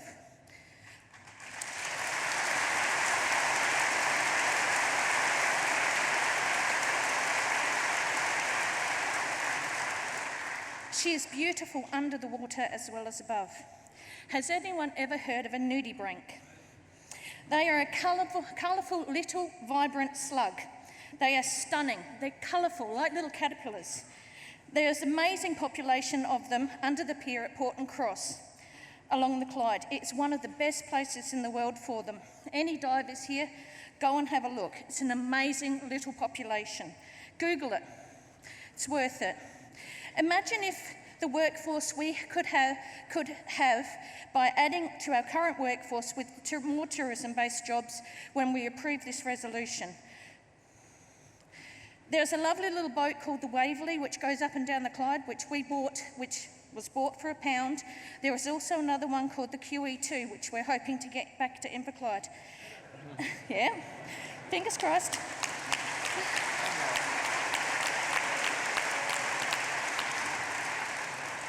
Imagine a few years ago how many people would have thought the Clyde would be worth sailing down. Go to Greenock when the cruise liners are in. There's more people every year. More people are finally acknowledging the beauty of our landscape, and that landscape involves its waters. So why are we leaving it behind? I saw a beauty here when I first came over, and it's still here. So why are we forgetting the water part of it? We could say we have a future for future jobs and future generations. And we could say that we go forward by saying yes to this marine tourism resolution. Thank you, Donna. Thank you.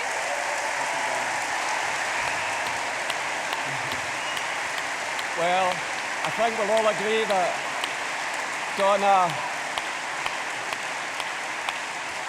Donna is very welcome, not just to Scotland, but her new family in the SNP, and welcome from Australia.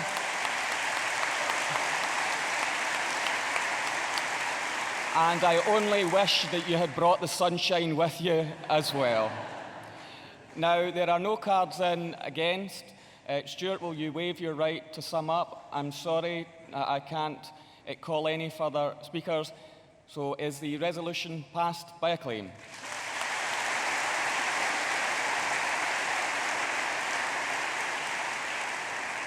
And now to topical resolutions. The first is on the refugee crisis. This resolution will be moved by Hamza Yousaf and seconded by Dr. Amar Nazir. Please welcome Minister Hamza Yousaf.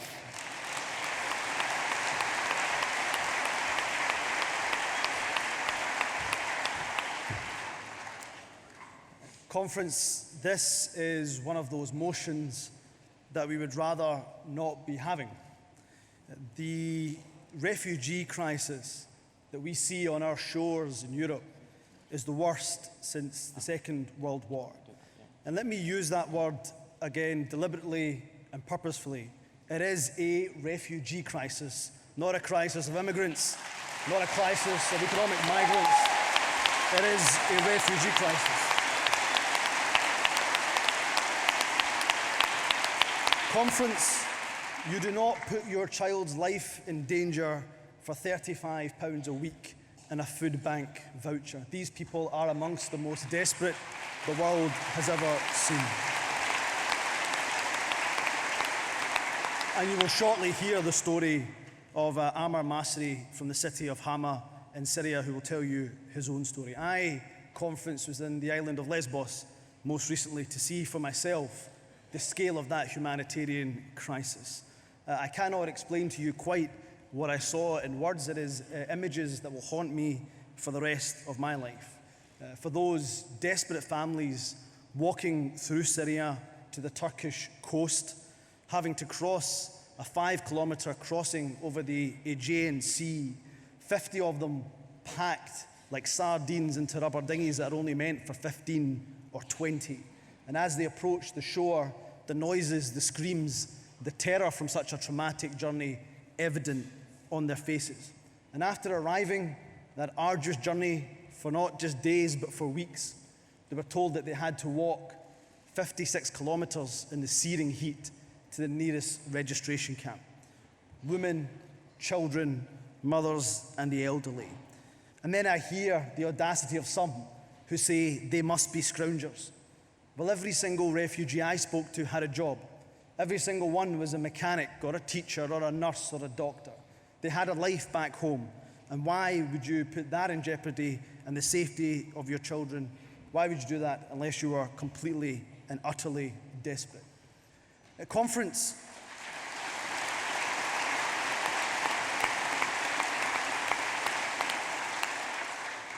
I have been overwhelmed as the Minister for Europe and International Development by the response of the Scottish people up and down this country. They have shown their generosity and their compassion. They have opened their hearts. But let's be honest and let's be frank. Some negative attitudes we know still exist against refugees. So let it ring from this conference hall, loud and clear for any refugee in this audience or indeed any refugee watching, that thank you to every single one of them for making Scotland your home. For anybody here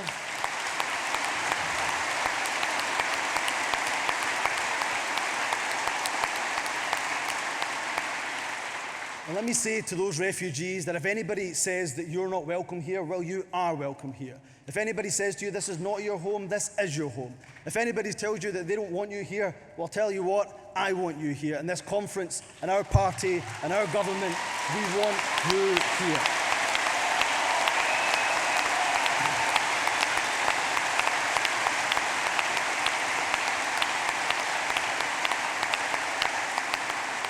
Conference, the UK government's response was described by senior judges and law professionals as being too slow, too narrow and too low. We want the UK government, and we urge them through this motion, to take more refugees. And a good start to that would be by taking part in the EU's relocation and resettlement scheme, just as Ireland has opted to do. I think every single one of us will have been moved by the pictures that we saw of young 3-year-old Aylan Kurdi and his body being washed up on that beach in Bodrum. Any one of us that has a child, who has a niece, who has a nephew, has a godchild or a grandchild, every single one of us will have been moved by that. And I will end just by saying this, that history will not judge us kindly if we fail to act. But I will not have a death of another refugee on my conscience. I will not have it on this party's conscience, on this nation's conscience, or indeed on this government's conscience.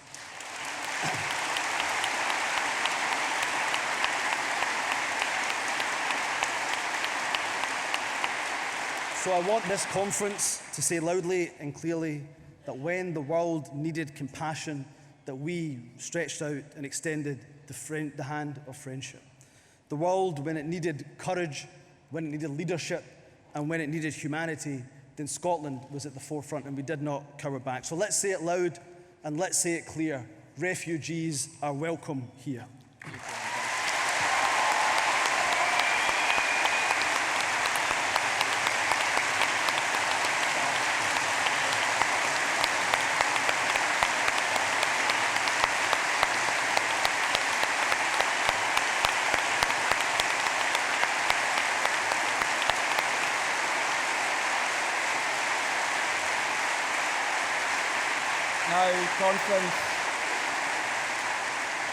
Conference, we're about to do something very special.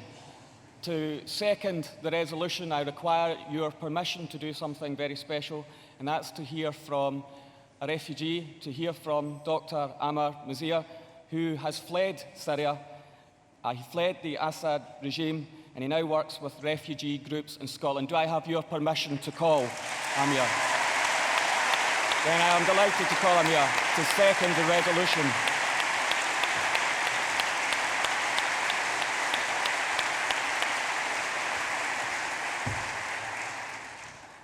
Thank you. I would like to begin by thanking the First Minister Nicola Sturgeon, the Scottish National Party, and the Scottish Refugee Council for your support to the Syrian people who have fled their homeland for safety. I would like also to thank the great Scottish people who have opened their arms to Syrians, who have shown compassion, who have shown humanity. Your kindness and generosity will not be forgotten.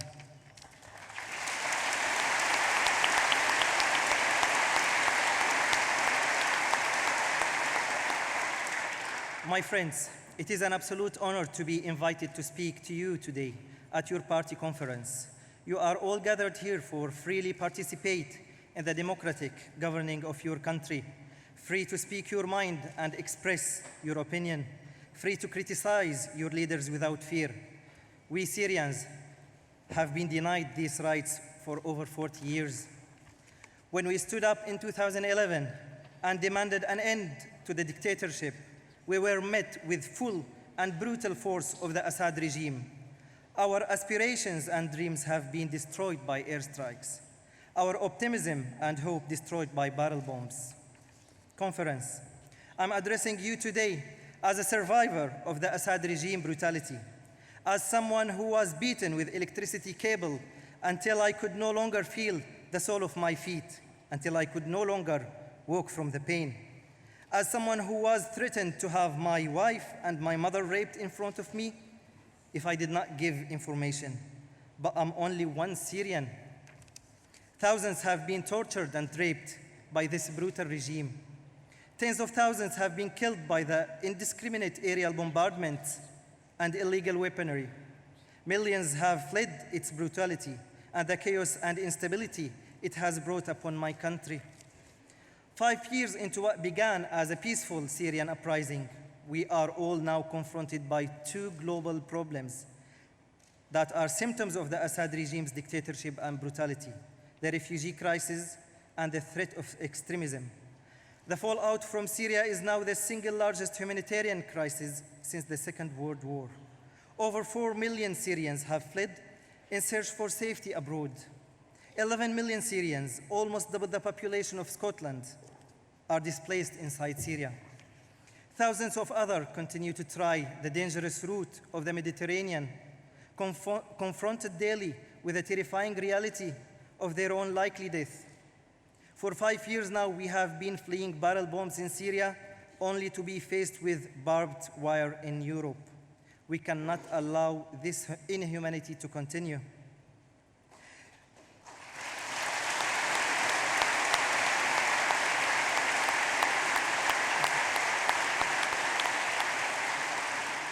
The emerging threat of extremism is one we all face collectively.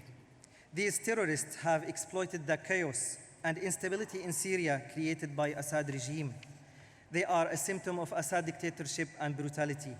We cannot simply just bomb these terrorists away, but also we cannot sit back and let their terrorism continue to destroy the lives of so many either. We must address the root cause of extremism in Syria, the root cause of the refugee crisis. This is the Assad regime.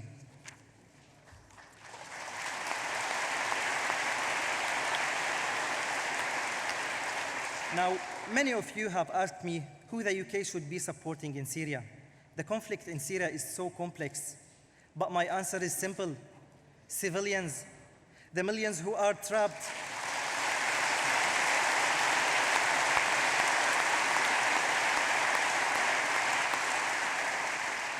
The millions who are trapped between the barrel bombs and beheadings. They deserve your support. They deserve your protection.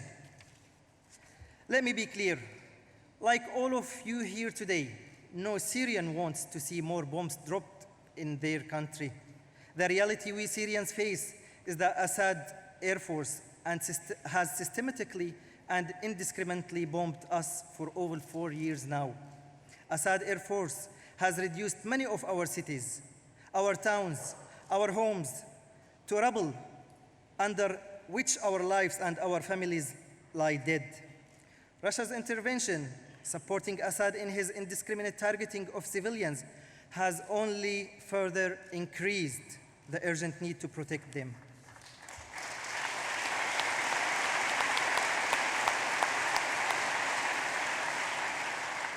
To all of you gathered here today, MPs, MSPs, MEPs, members of this great party, and members of the wider public, I say, we need to stop the bombs in Syria. We need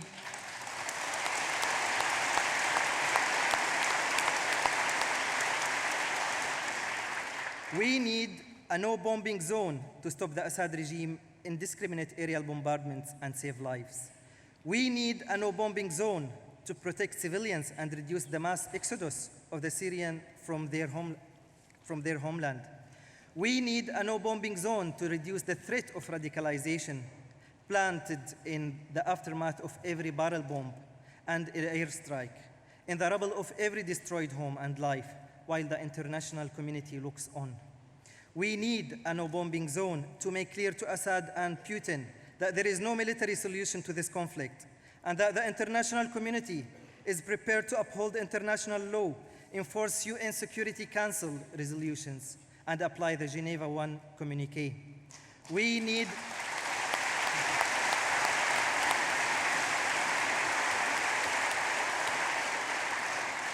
need no bombing zone to bring this brutal conflict to an end, and together we can begin rebuilding a free, democratic, and diverse Syria. Thank you.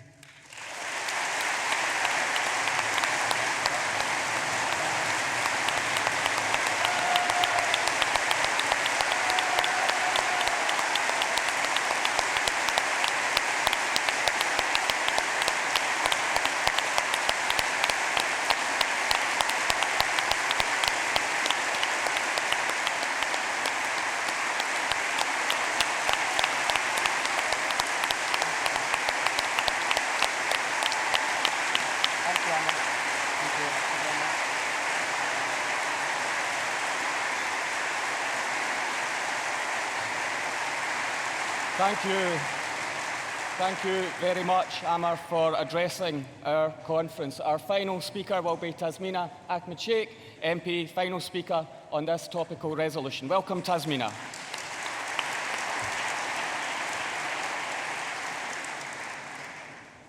Conference, at the same time as the Home Secretary was scapegoating the vulnerable at her party conference, Stephen Gethens and I were visiting the Nizip refugee camp in Gaziantep in Turkey.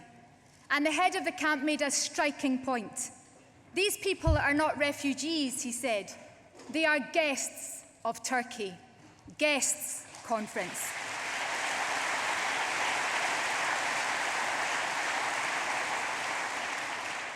In need of emotional and psychological help and support, and they were welcome. What a contrast.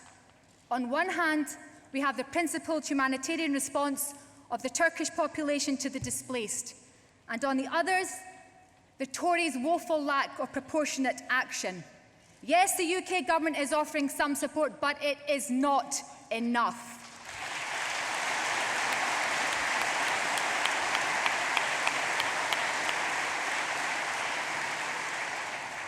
As this resolution states, they need to work with the Scottish Government and do much, much more. Indeed, just last night at an SNP fringe, we raised £11,500 to give to those refugees in that camp.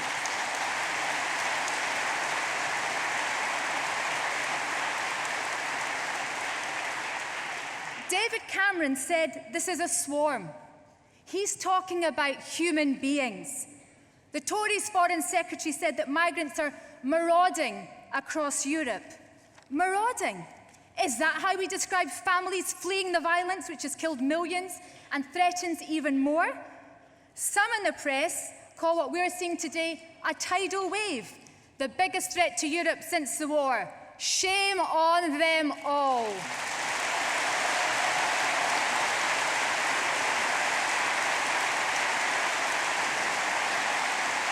That's time, Tasmina. Their language is wrong. Words matter. In her speech, Theresa May talked about preserving British values. Just what exactly are these British values? If British values means failure to show humanity, count me out. If British values are to prevent us from showing compassion and kindness in proper measure to those who've lost everything, then count me out. And if British values mean we turn our backs on the vulnerable, no matter where they're from, what colour they are, the colour of the skin of their religion, then count me out. If these are British values...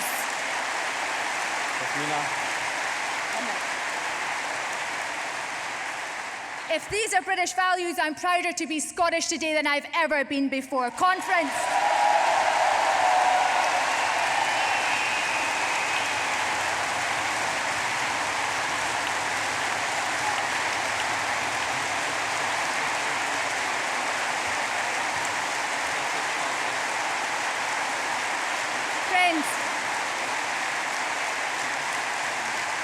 Friends, for the people I met last week, for Basil, for Salwa, for Mohammed, for the children, for the poor wee babies, support this motion. They need us. Thank you. Thank you.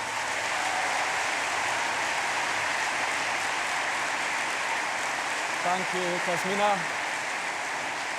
There are no cards in against. Can I ask conference, is the resolution passed by acclaim?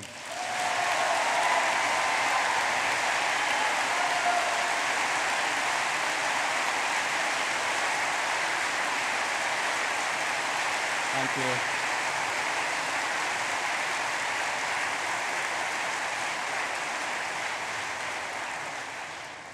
Now, conference, to another very important topical resolution, although because of timing, I'll only be able to take one speaker, and that's the mover of the resolution. So please welcome Claire Adamson, MSP, who will move the topical resolution on Tata Steel.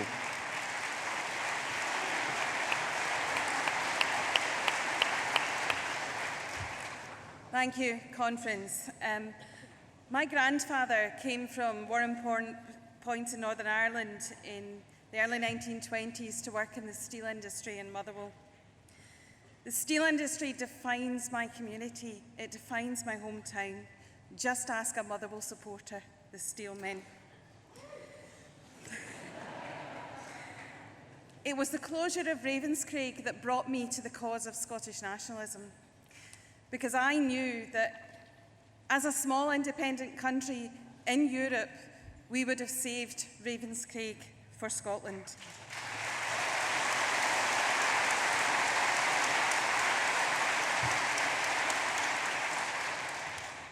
And now, in my lifetime, under another Tory government, I'm faced with a possible devastating blow to the steel industry in my area.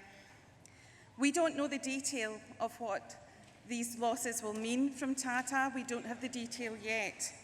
What I do know is that our Scottish Government will be doing everything it possibly can to ensure a positive outcome in this very difficult situation.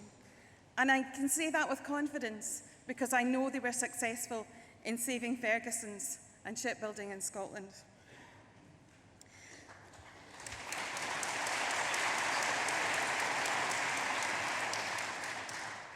Earlier this year, I attended the unveiling of the Steelworkers Memorial on the Ravenscraig site. The Andy Scott sculpture unveiling was attended by unions, by community unions, by politicians from across the board, and from our community representatives who had contributed to that cause, including our then First Minister Alex Salmond, who supported the Steelworkers Memorial.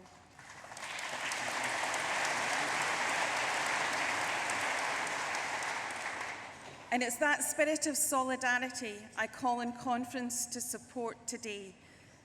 For Dale, for Clydebridge, for Scunthorpe, for Redcar, let's stand in solidarity in this fight to save the steel industry in our country.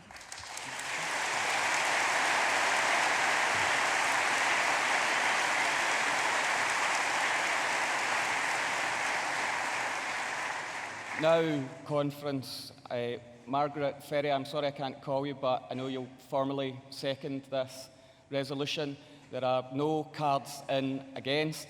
Can I ask delegates, is this topical resolution passed by acclaim?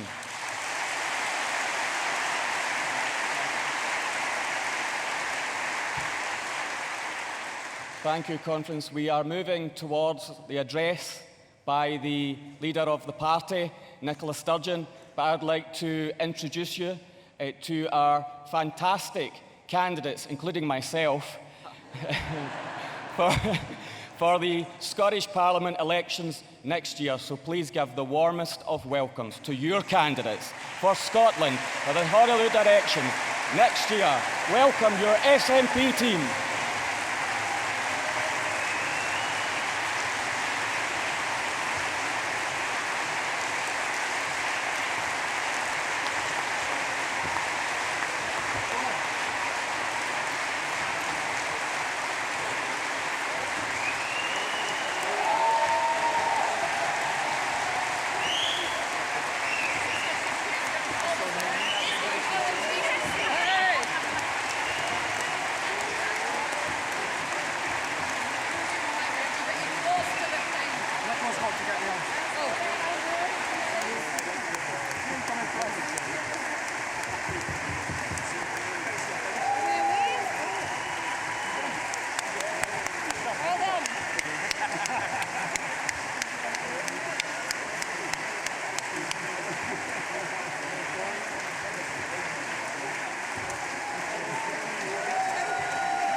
Delegates, friends, it's the highlight of the biggest, the best and the most successful SNP conference ever.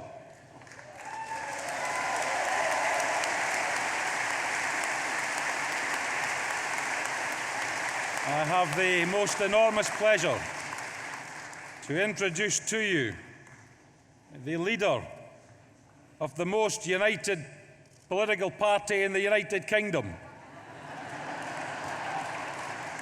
the leader of the SNP and Scotland's First Minister, ladies and gentlemen, Nicola Sturgeon, MSP.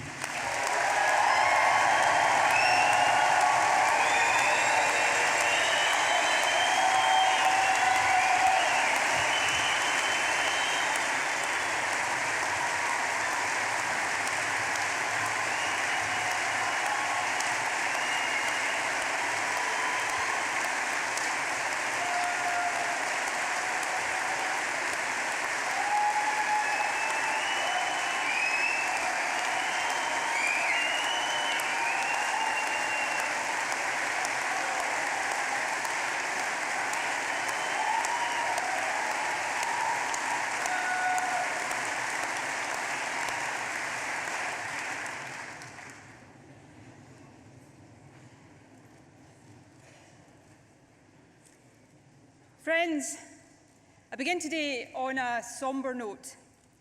All of us in this hall and across our country love our National Health Service. If there is one person right now who encapsulates the dedication and selflessness of all those who work in the NHS, it is Nurse Pauline Cafferty.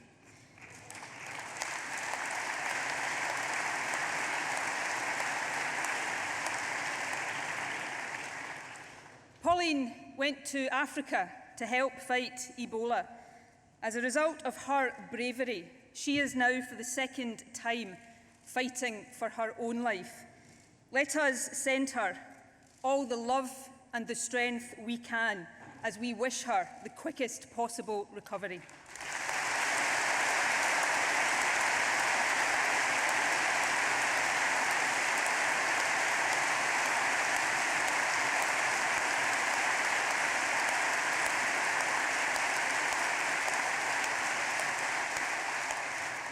Conference, let me also acknowledge that workers at the Tata Steel plants at DL and Clydebridge are this weekend facing an uncertain future. The company has not yet publicly confirmed its plans.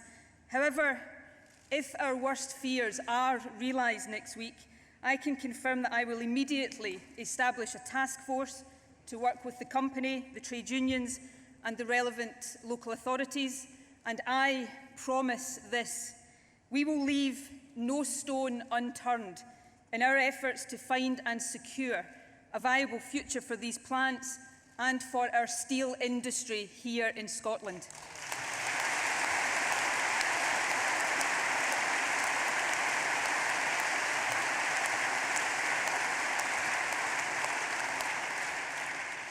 Friends, our party meets here in Aberdeen in great heart.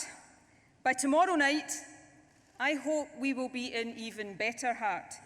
Tomorrow, Scotland takes on Australia in the quarter-final of the Rugby World Cup.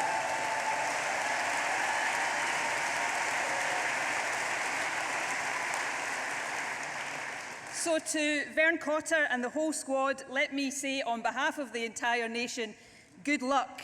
We will all be cheering you on. And whatever the outcome, know this: you have done Scotland really proud.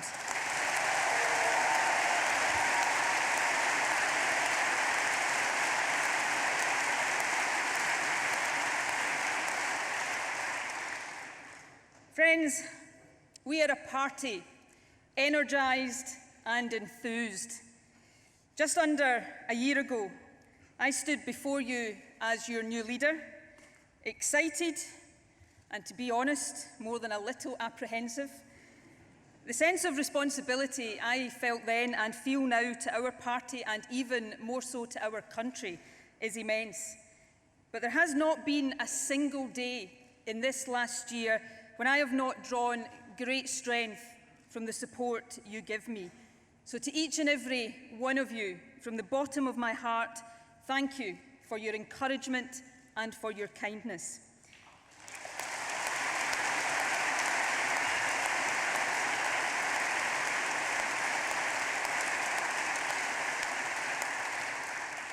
Becoming First Minister has been the biggest honour of my life. Friends, I pledge again today that for every hour of every day that I am privileged to hold this office, I will work to repay the trust that has been placed in me. And friends, what a truly amazing year this has been.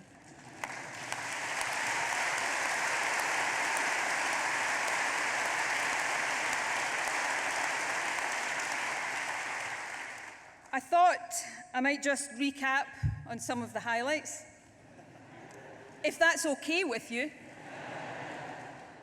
And no, I don't mean that special moment when the Daily Mail bestowed upon me the coveted title of Most Dangerous Woman in Britain.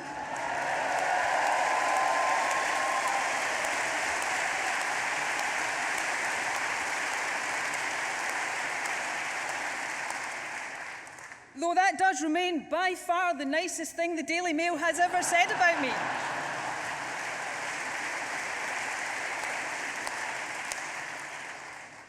But no, friends, I was thinking more of this highlight. We won the general election.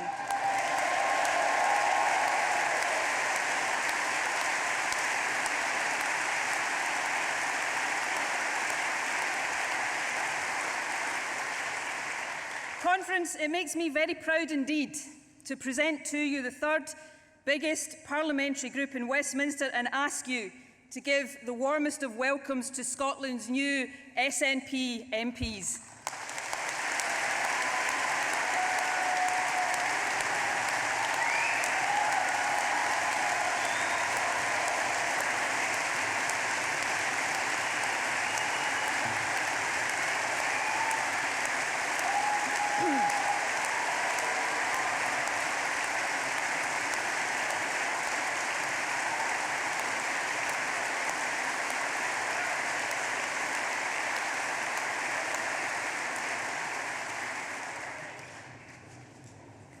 Not surprisingly, our general election victory made headlines.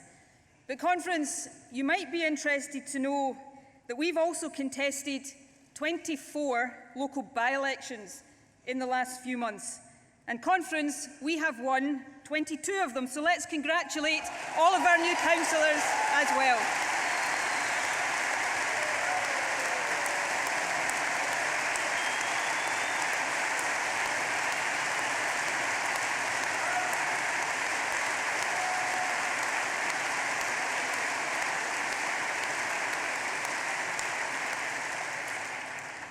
Our party membership has also continued to grow. Today our membership stands at more than 114,000. Friends, that is the equivalent of a UK party having more than 1 million members. It is truly extraordinary.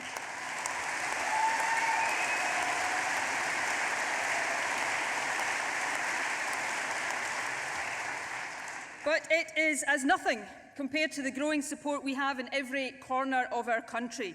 In the last 5 years, 1 million more people have been persuaded to put their trust in the SNP to lead Scotland forward. You know, commentators sometimes talk of political parties having heartlands. So let's look at the SNP's success.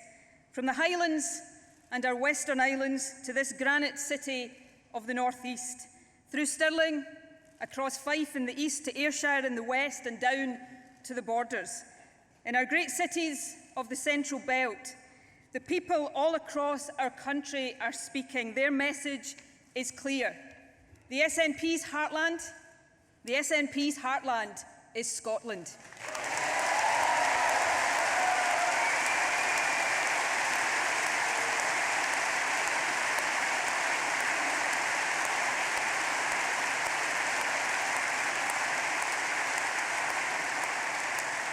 We truly are Scotland's party. Make no mistake, ours is an achievement unprecedented in modern politics, and we should be proud of it. But I am determined that our best days are still ahead of us.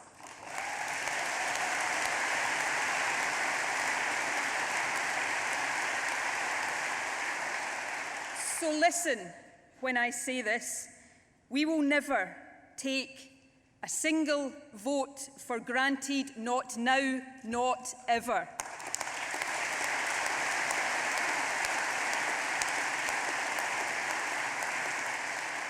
There will be no resting on our laurels. Our responsibility today, tomorrow, and for as long as the Scottish people put their faith in us is to govern wisely and well on behalf of every citizen in our land.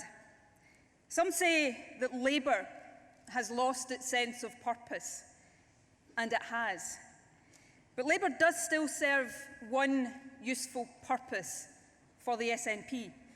Scottish Labour stands as a constant reminder to our party of what we must never become.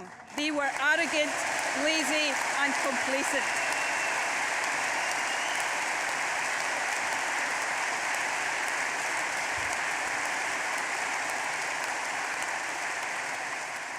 we will set ourselves the highest standards in government.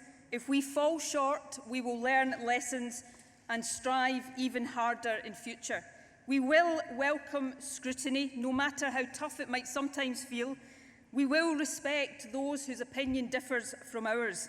We will strive each and every day to do our very best, and friends, in so doing, we will win again and again the trust of the people we serve.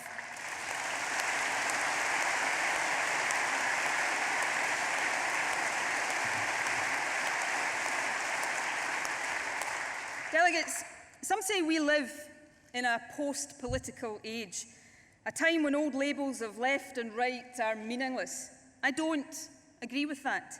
I happen to think that where you stand matters.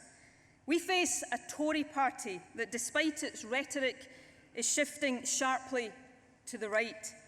And Labour, well, they can't agree whether to move leftwards, rightwards, or go round in circles. As a result, the only place Labour is going is deeper and deeper into the political wilderness.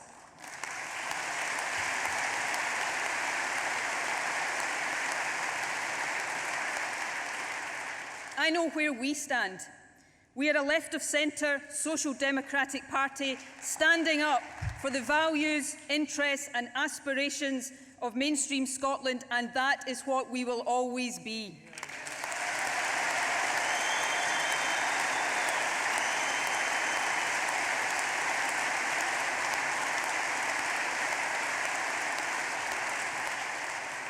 But you know, when people look at the SNP, they don't just see left or right.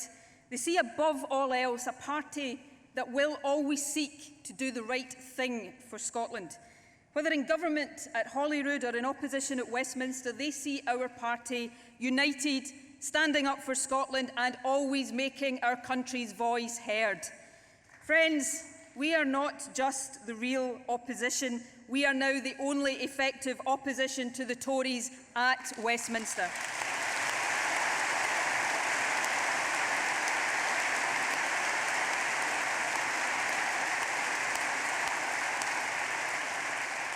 So I promise again today, just as I did in the general election, that the SNP will be a strong voice, not just for Scotland, but for people of progressive opinion right across these islands. Conference, I don't mind admitting I had high hopes when Jeremy Corbyn was elected. I don't agree with him on everything, and I didn't expect to convert him to the cause of independence. Not immediately, anyway. But I did hope he would change Labour. But so far, Jeremy Corbyn isn't changing Labour. He's allowing Labour to change him.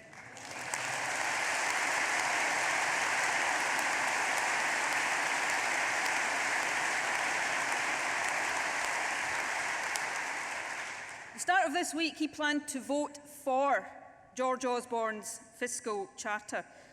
It was only pressure from the SNP that forced him to change position, proving again that the only party with the unity and the determination to stand strong against austerity is our party, the SNP.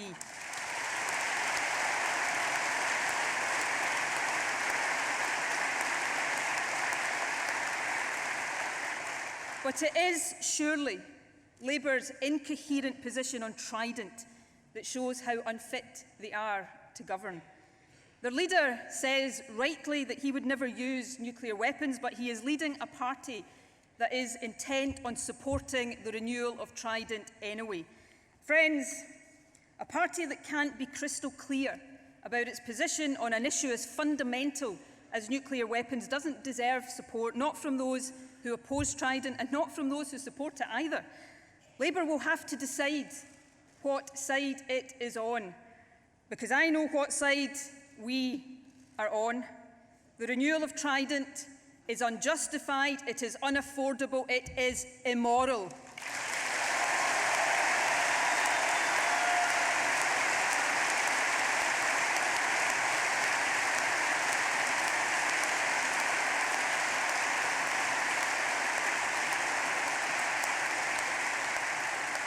Be in no doubt, The SNP will stand against Trident today, tomorrow and always.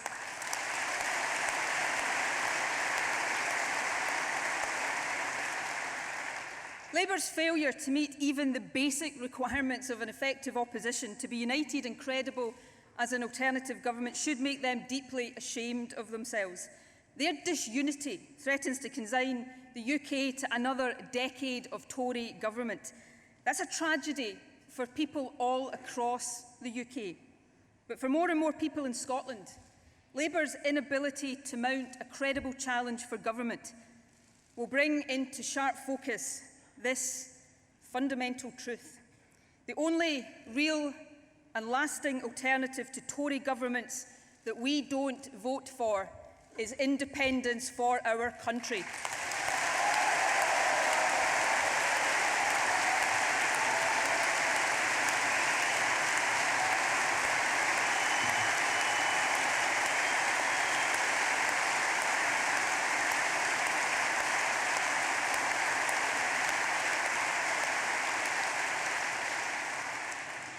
Last week, David Cameron had the audacity to claim that his government stood against poverty, inequality and discrimination. Well, let me offer some home truths to the Prime Minister. You don't fight poverty by hammering the incomes of the lowest paid. You don't fight inequality by repealing the Human Rights Act and attacking the freedoms of trade unionists. And you certainly do not fight discrimination by having a Home Secretary whose views on immigration are indistinguishable from those of Nigel Farage.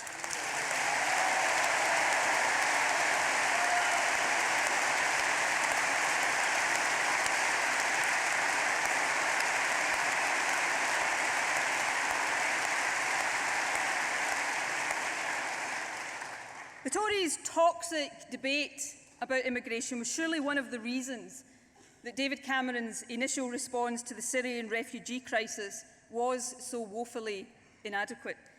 Thankfully, public opinion here in Scotland and across the UK forced him to think again and agree to give shelter to 20,000 refugees over 5 years. That was a welcome change, but given the scale of the crisis Europe faces, it does not go far enough. Conference, let us call again today on the UK to do more as part of a coordinated European response to deal with this humanitarian crisis, and let us pledge again that Scotland stands ready and willing to play our full part.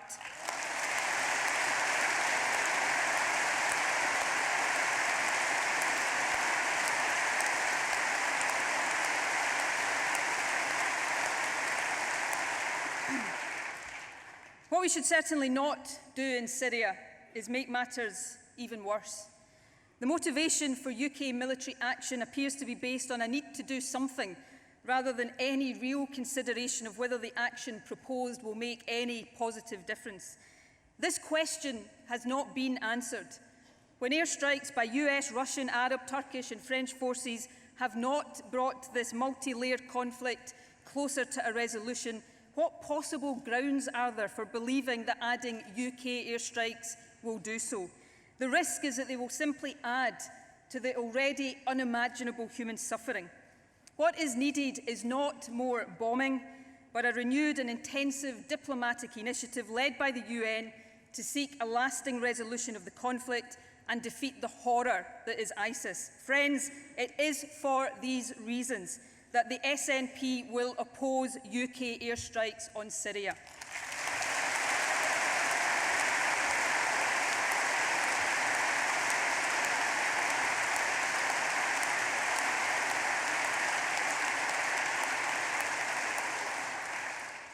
At a time when sovereign countries need to work together to resolve issues of such magnitude, the prospect of UK withdrawal from the EU seems even more misguided. Let us be clear. We reject utterly the parochialism and the xenophobia of UKIP. And we despair at the failure of leadership of a Prime Minister pandering to Eurosceptics in his party, but unable to articulate clearly and precisely what it is he is seeking to renegotiate. David Cameron might play fast and loose with our place in Europe, but be in no doubt, the SNP will campaign positively for Scotland and the UK to stay in the European Union.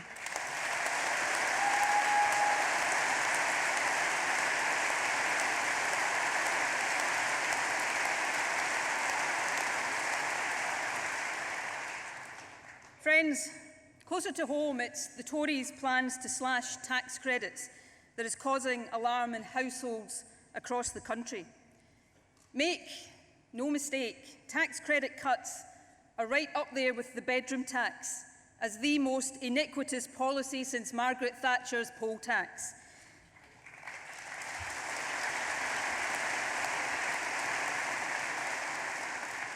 In Scotland, around 200,000 working families with children stand to lose an average of £3,000 a year.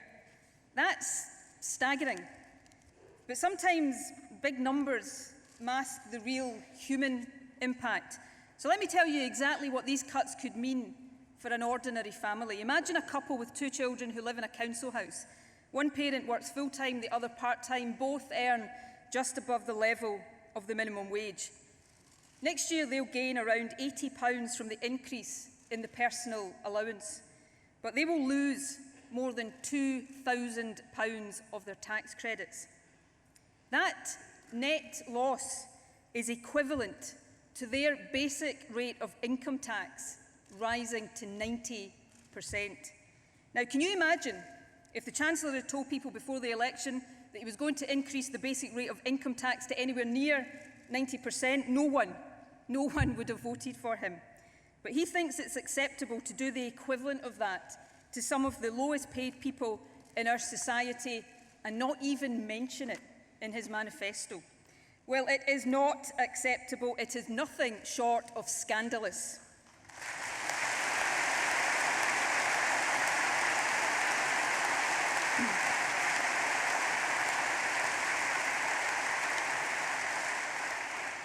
And for the Scottish Tories currently shaping up to present themselves as tax cutters in the Scottish election, it presents this choice. Whose side are they on?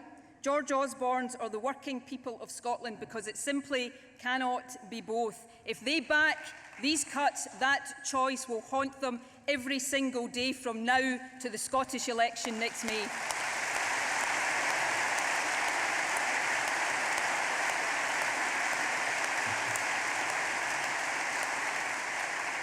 Friends, as Labour divide amongst themselves and the Tories seek to divide our society, only the SNP stands united and focused on Scotland's future.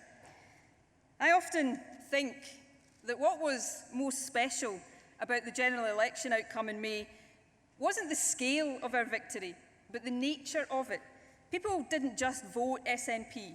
They did so enthusiastically. They felt good about it. The election reflected the new positive post-referendum mood in Scotland.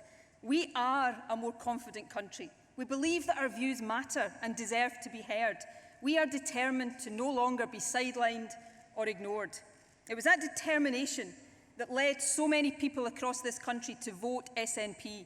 They did so positively and optimistically.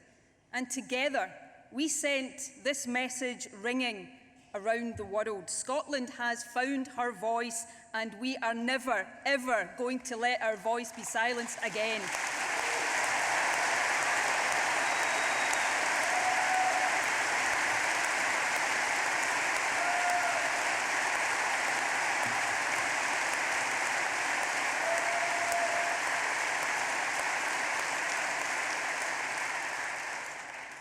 I want that same optimism to fire our election campaign next year too.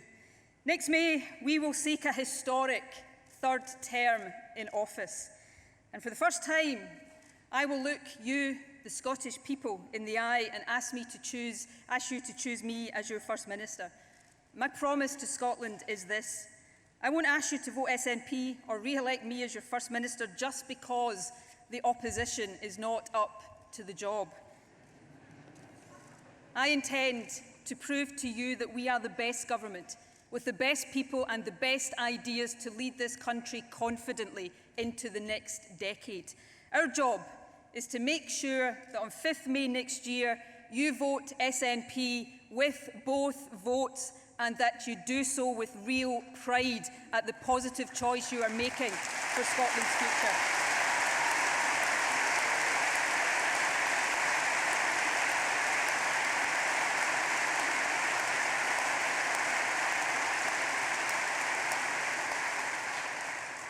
I think one of the reasons for our success as a party is that we always stand up for what we believe in. I think people like that and respect it, even if they don't always agree with us. And friends, make no mistake, we believe that Scotland should be independent. We always have and we always will.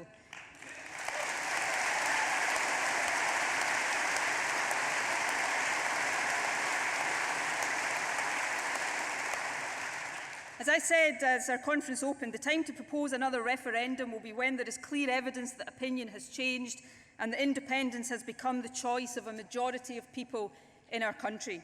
And for us as a party, that makes the challenge clear. If we want Scotland to be independent, and we most certainly do, then we've got work to do. There are no shortcuts. We must build the case and make it stronger, convince those we didn't convince last year, and persuade a majority of Scots of what we already know to be true. Independence is the best future for Scotland.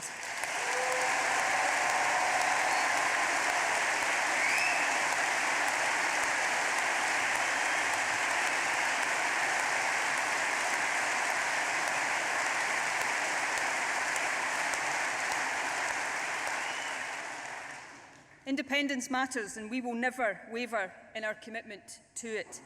But what we say about jobs, schools and hospitals matters just as much to people across our country. That's why, as we look forward to the election, our message to the Scottish people is clear. We have a strong and proud record of delivery and what has been the toughest of financial circumstances. We have the best team, the best ideas and the clearest vision to lead Scotland forward. We are Scotland's voice of hope, fairness and social justice against a Tory government that is extreme, out of touch and uncaring. We are stronger for Scotland, and Scotland will always be stronger with the SNP.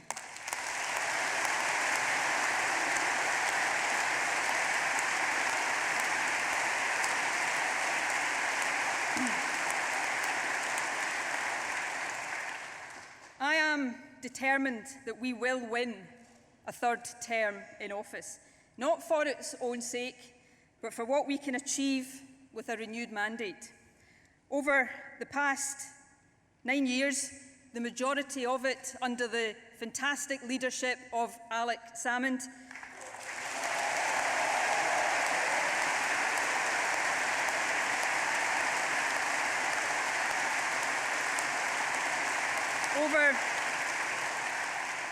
Over the past 9 years, we've laid strong foundations. I want us now to build on them. The other parties say they want to fight the election on our record. Well, I say, good, because so do I.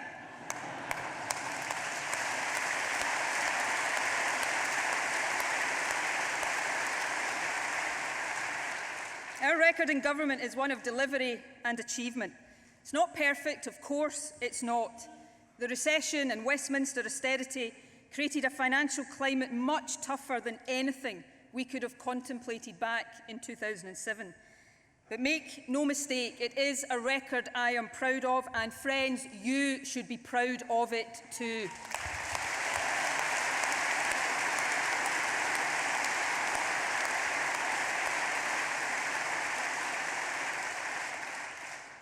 Let's look at just some of those achievements. We have protected free university education. There are no tuition fees in Scotland, and let me pledge this. One of the reasons that I, a working class girl from Ayrshire, can stand here today as First Minister of Scotland is that I had access to free education. I have no right to take that away from this or future generations, and I never will, for as long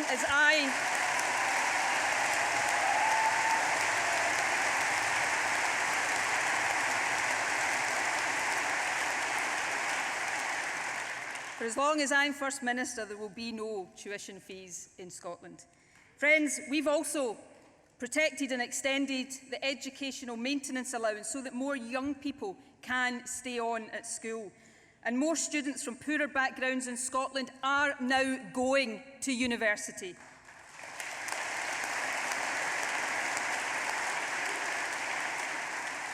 We've delivered a record number of modern apprenticeships, and youth employment today is at its highest level since 2008.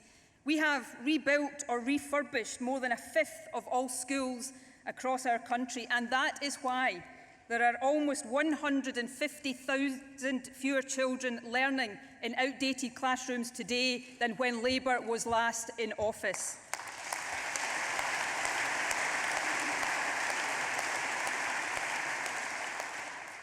We have extended free early years education and childcare. And friends, we introduced equal marriage and made this country fairer as a result.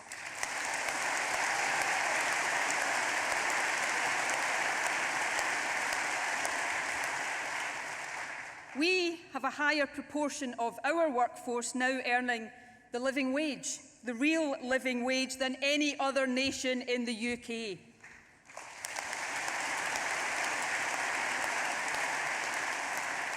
We're meeting our targets on renewable energy, and we're cutting carbon emissions, and we are safeguarding our environment with a moratorium on fracking.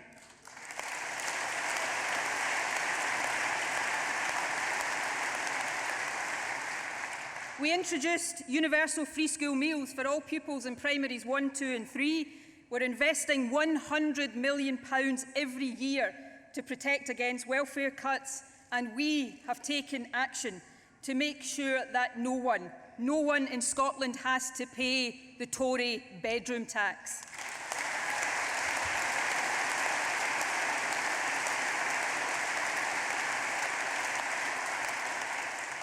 We've created the most competitive business rates regime anywhere in the UK, and inward investment is at record levels. Friends, the small business bonus today is helping almost 100,000 businesses across this country. Crime is at a 41-year low, and delegates, we have frozen the council tax for 8 straight years in a row.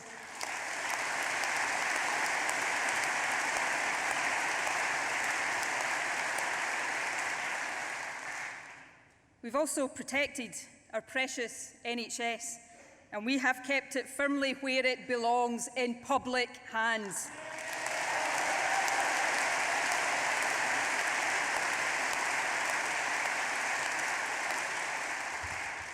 The NHS budget today is £12 billion.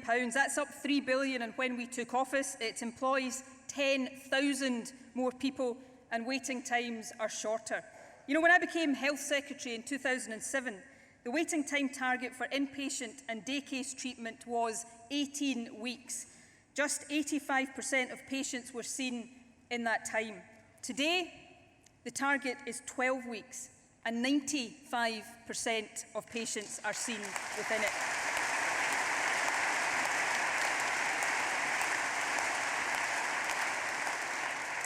That is real improvement, delivered by NHS staff, supported by your SNP government.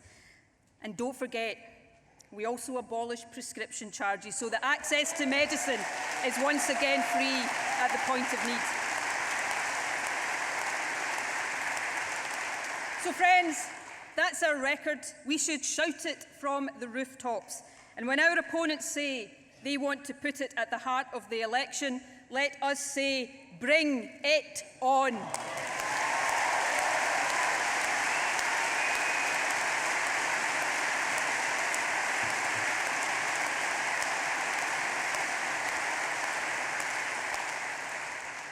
But then, let's also remember what I said earlier, no resting on our laurels. Let's not talk just about what we have done. Let's talk about how much more we can do together to build Scotland's future. Under our leadership, Scotland is making its mark on the world. More universities per head of population in the world's top 100 than any other country on the planet. World leading.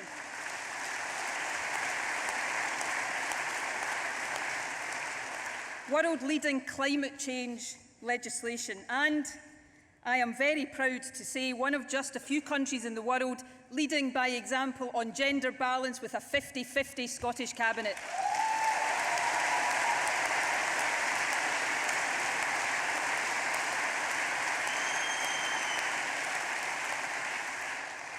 We should be proud of all of that, but we should aim even higher. Our dreams and ambitions for the future of this country know no limits. A favourite book of mine by Canadian author Arthur Herman is How the Scots Invented the Modern World. The book charts all the Scottish-inspired innovations in philosophy, education, commerce, engineering, industry, architecture, medicine that have shaped the world we live in today. Friends, let's dare to dream that Scotland will shape tomorrow's world just as decisively as we have shaped today's, and let us turn that dream into reality.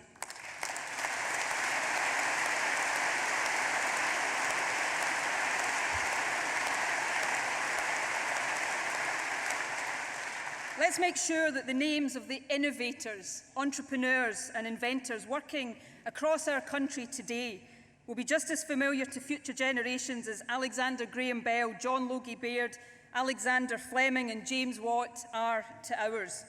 But let's make sure that in future some of our brilliant and talented women feature as well.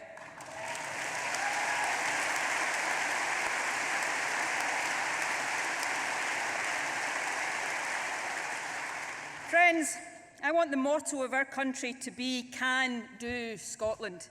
Labour and the Tories, Scotland's can't do parties will hate it. But it is the spirit that will make this country the powerhouse that we know it can be. Friends, we are the party of the future. That's why I've put closing the educational attainment gap at the heart of our government's agenda. It matters so much to me that I've done something politicians don't often do. I've put my own neck on the line. If I'm standing here seeking re-election in 5 years' time, I want to be judged on the progress we make. Access to high-quality early years education for children from deprived backgrounds is the most effective way to reduce the gap in attainment.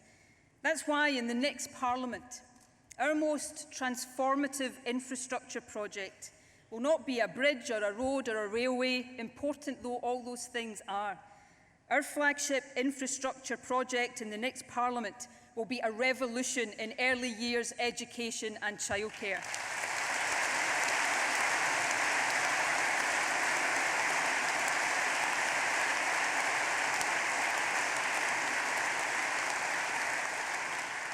By the end of the next Parliament, we will double childcare provision to 30 hours a week for all 3- and 4-year-olds and vulnerable 2-year-olds. Friends, that's a commitment worth £4,500 a year for families across Scotland. Nursery education is all about giving children the best start in life. That's why quality is so important. Over the next Parliament, we intend to substantially increase the number of qualified teachers working in nurseries.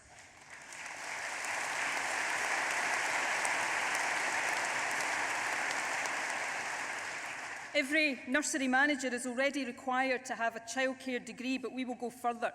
I can announce today that by 2018, every nursery in our most deprived areas will have an additional qualified teacher or childcare graduate working in it.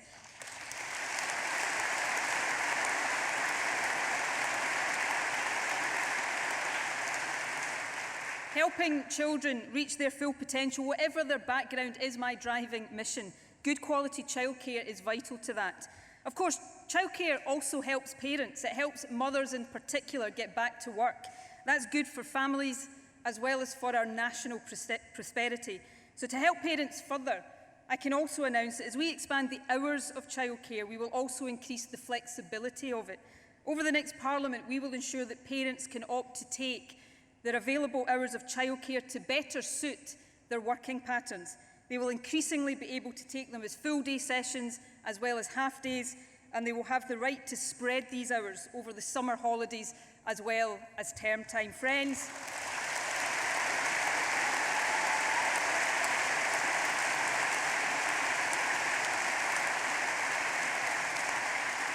that's the SNP in action, real practical action to help working parents and give our young people the best start in life.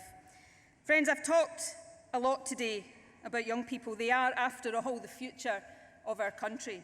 That's why I'm so proud that this SNP government has extended the right to vote to all 16 and 17-year-olds.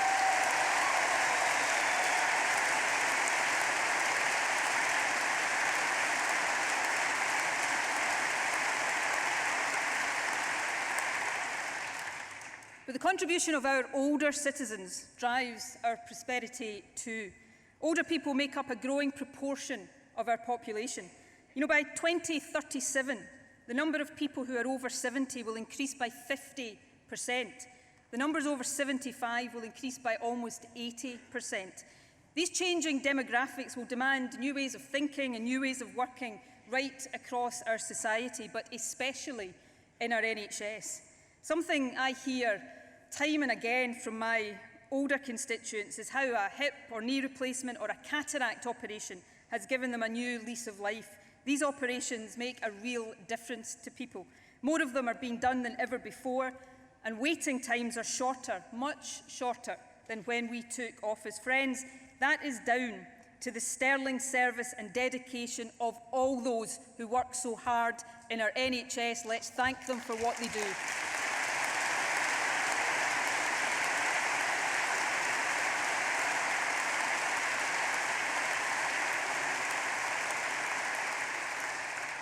But as more people live longer into old age, more and more of these operations will need to be done. If we don't prepare now for 10 and 20 years ahead, our NHS will be overwhelmed by the demand. So we will act. We are already integrating health and social care.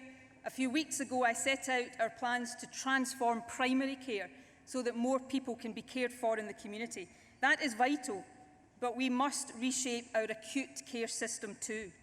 The Golden Jubilee Hospital in Clydebank has been a huge success, specialising in elective procedures like hips, knees and cataracts, and helping to take pressure off our emergency hospitals. We now intend to extend that model. I can announce today that over the next Parliament, we will invest £200 million to create a new network of elective treatment centres.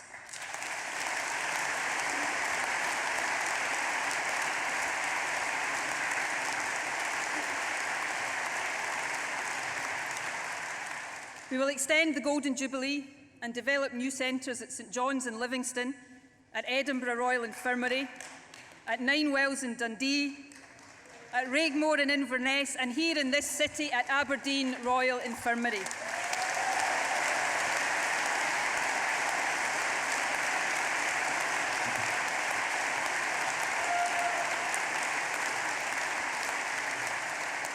Friends, that's the SNP in action. Real action from your SNP government, making our NHS fit for the future.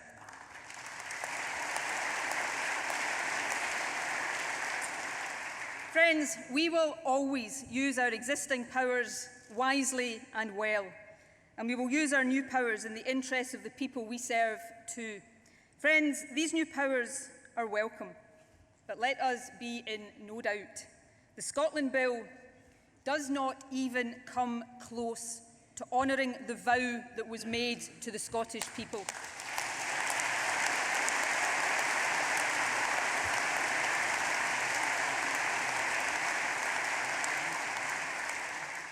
Even Gordon Brown, the architect of the vow, is now crying betrayal. Friends, what Gordon Brown really should be doing is apologising for acting as guarantor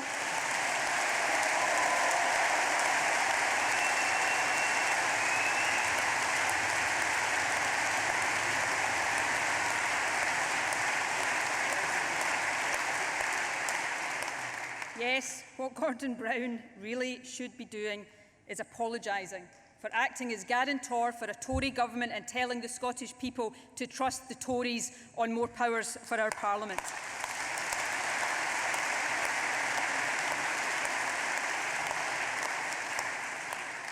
Ever since David Cameron stood on the steps of Downing Street the morning after our referendum and told us that Scotland's expression of self-determination was really all about English votes for English laws, he and his government have treated Scotland with disdain, pressing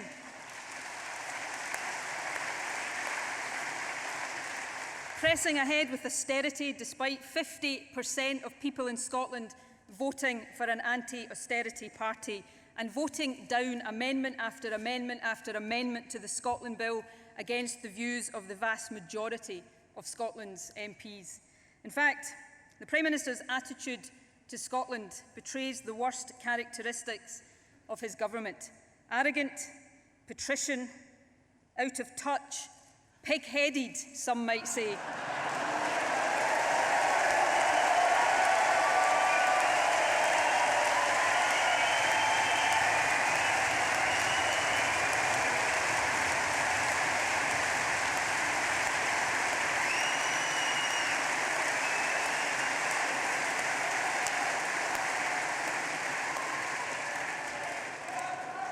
Well, friends, I have a message for the Prime Minister today.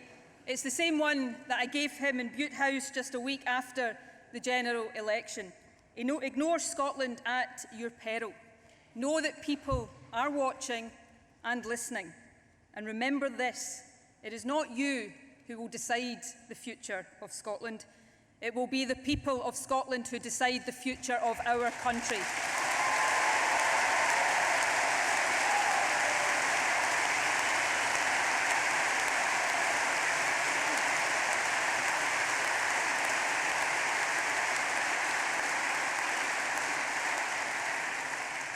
Friends, we want powers for a purpose. That's why in the first year of the new Parliament we intend to publish a Scottish social security bill to set out how we will use our limited new welfare powers. Fairness and dignity will be at its heart. Today I can confirm one of the specific commitments that the bill will include. The contribution carers make to our society is priceless.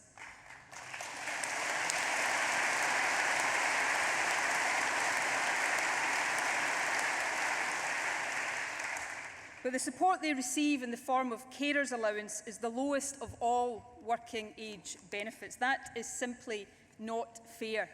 That's why I'm delighted to announce today that when our government gets the power to do so, we will begin to increase carers allowance so that it is paid at the same level as job seekers allowance. Friends,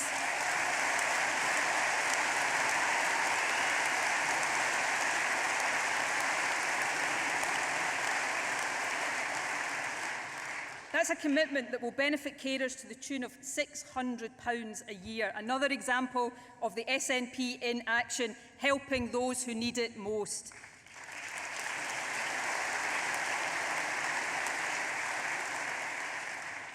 Friends, if somebody had told me on the day I joined the SNP that almost 3 decades later I'd be standing here as First Minister, ready to seek for our party a third term in office, I wouldn't have believed them. That tells you just how far we have travelled. The success we enjoy today has not come easy. It is built on solid foundations of hard work, principled politics, and a determination to always do the right thing for Scotland. We don't claim that Scotland is better than any other country, but we do stand firm in the belief that we are every bit as good.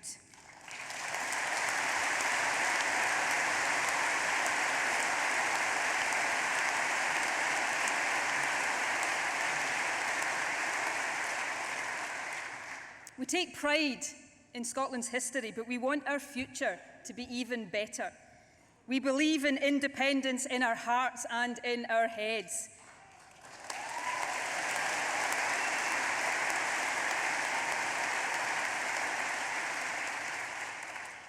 Our ambition for this country is not about flags and anthems. It is about 5 million people. It is to them, each and every one, that we owe our allegiance and our duty. The duty to build a strong economy and a safe society. The duty to make our schools and hospitals the best in the world.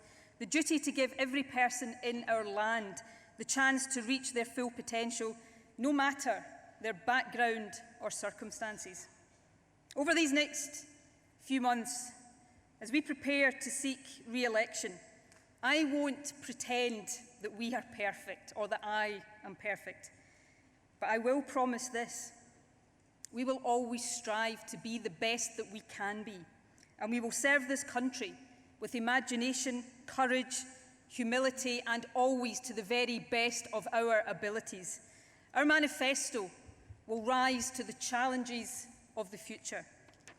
But the choice at any election is about more than individual policies. It's about who you trust most as your government and your First Minister to provide the experience, the leadership, the ambition, the character, and the unity of purpose to lead this country forward with confidence. To the people of Scotland, I ask this: trust us, trust me to always do the best for you, for your family, and for your community. And trust the SNP to always be stronger for Scotland.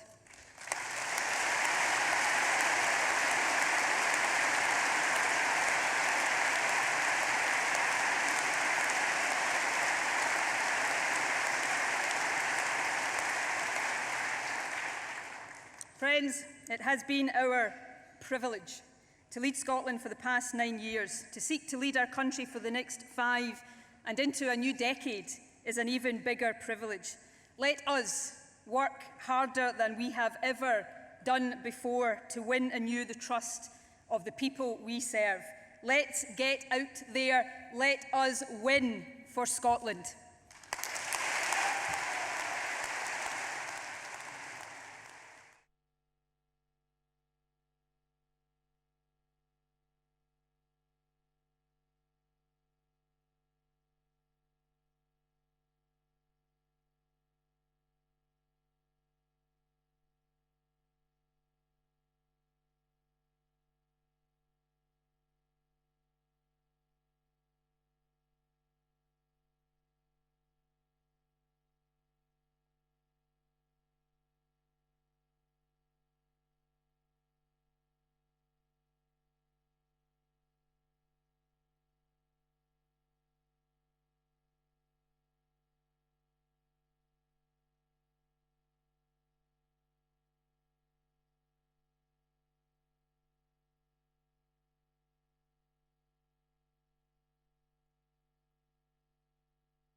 The hard work starts now.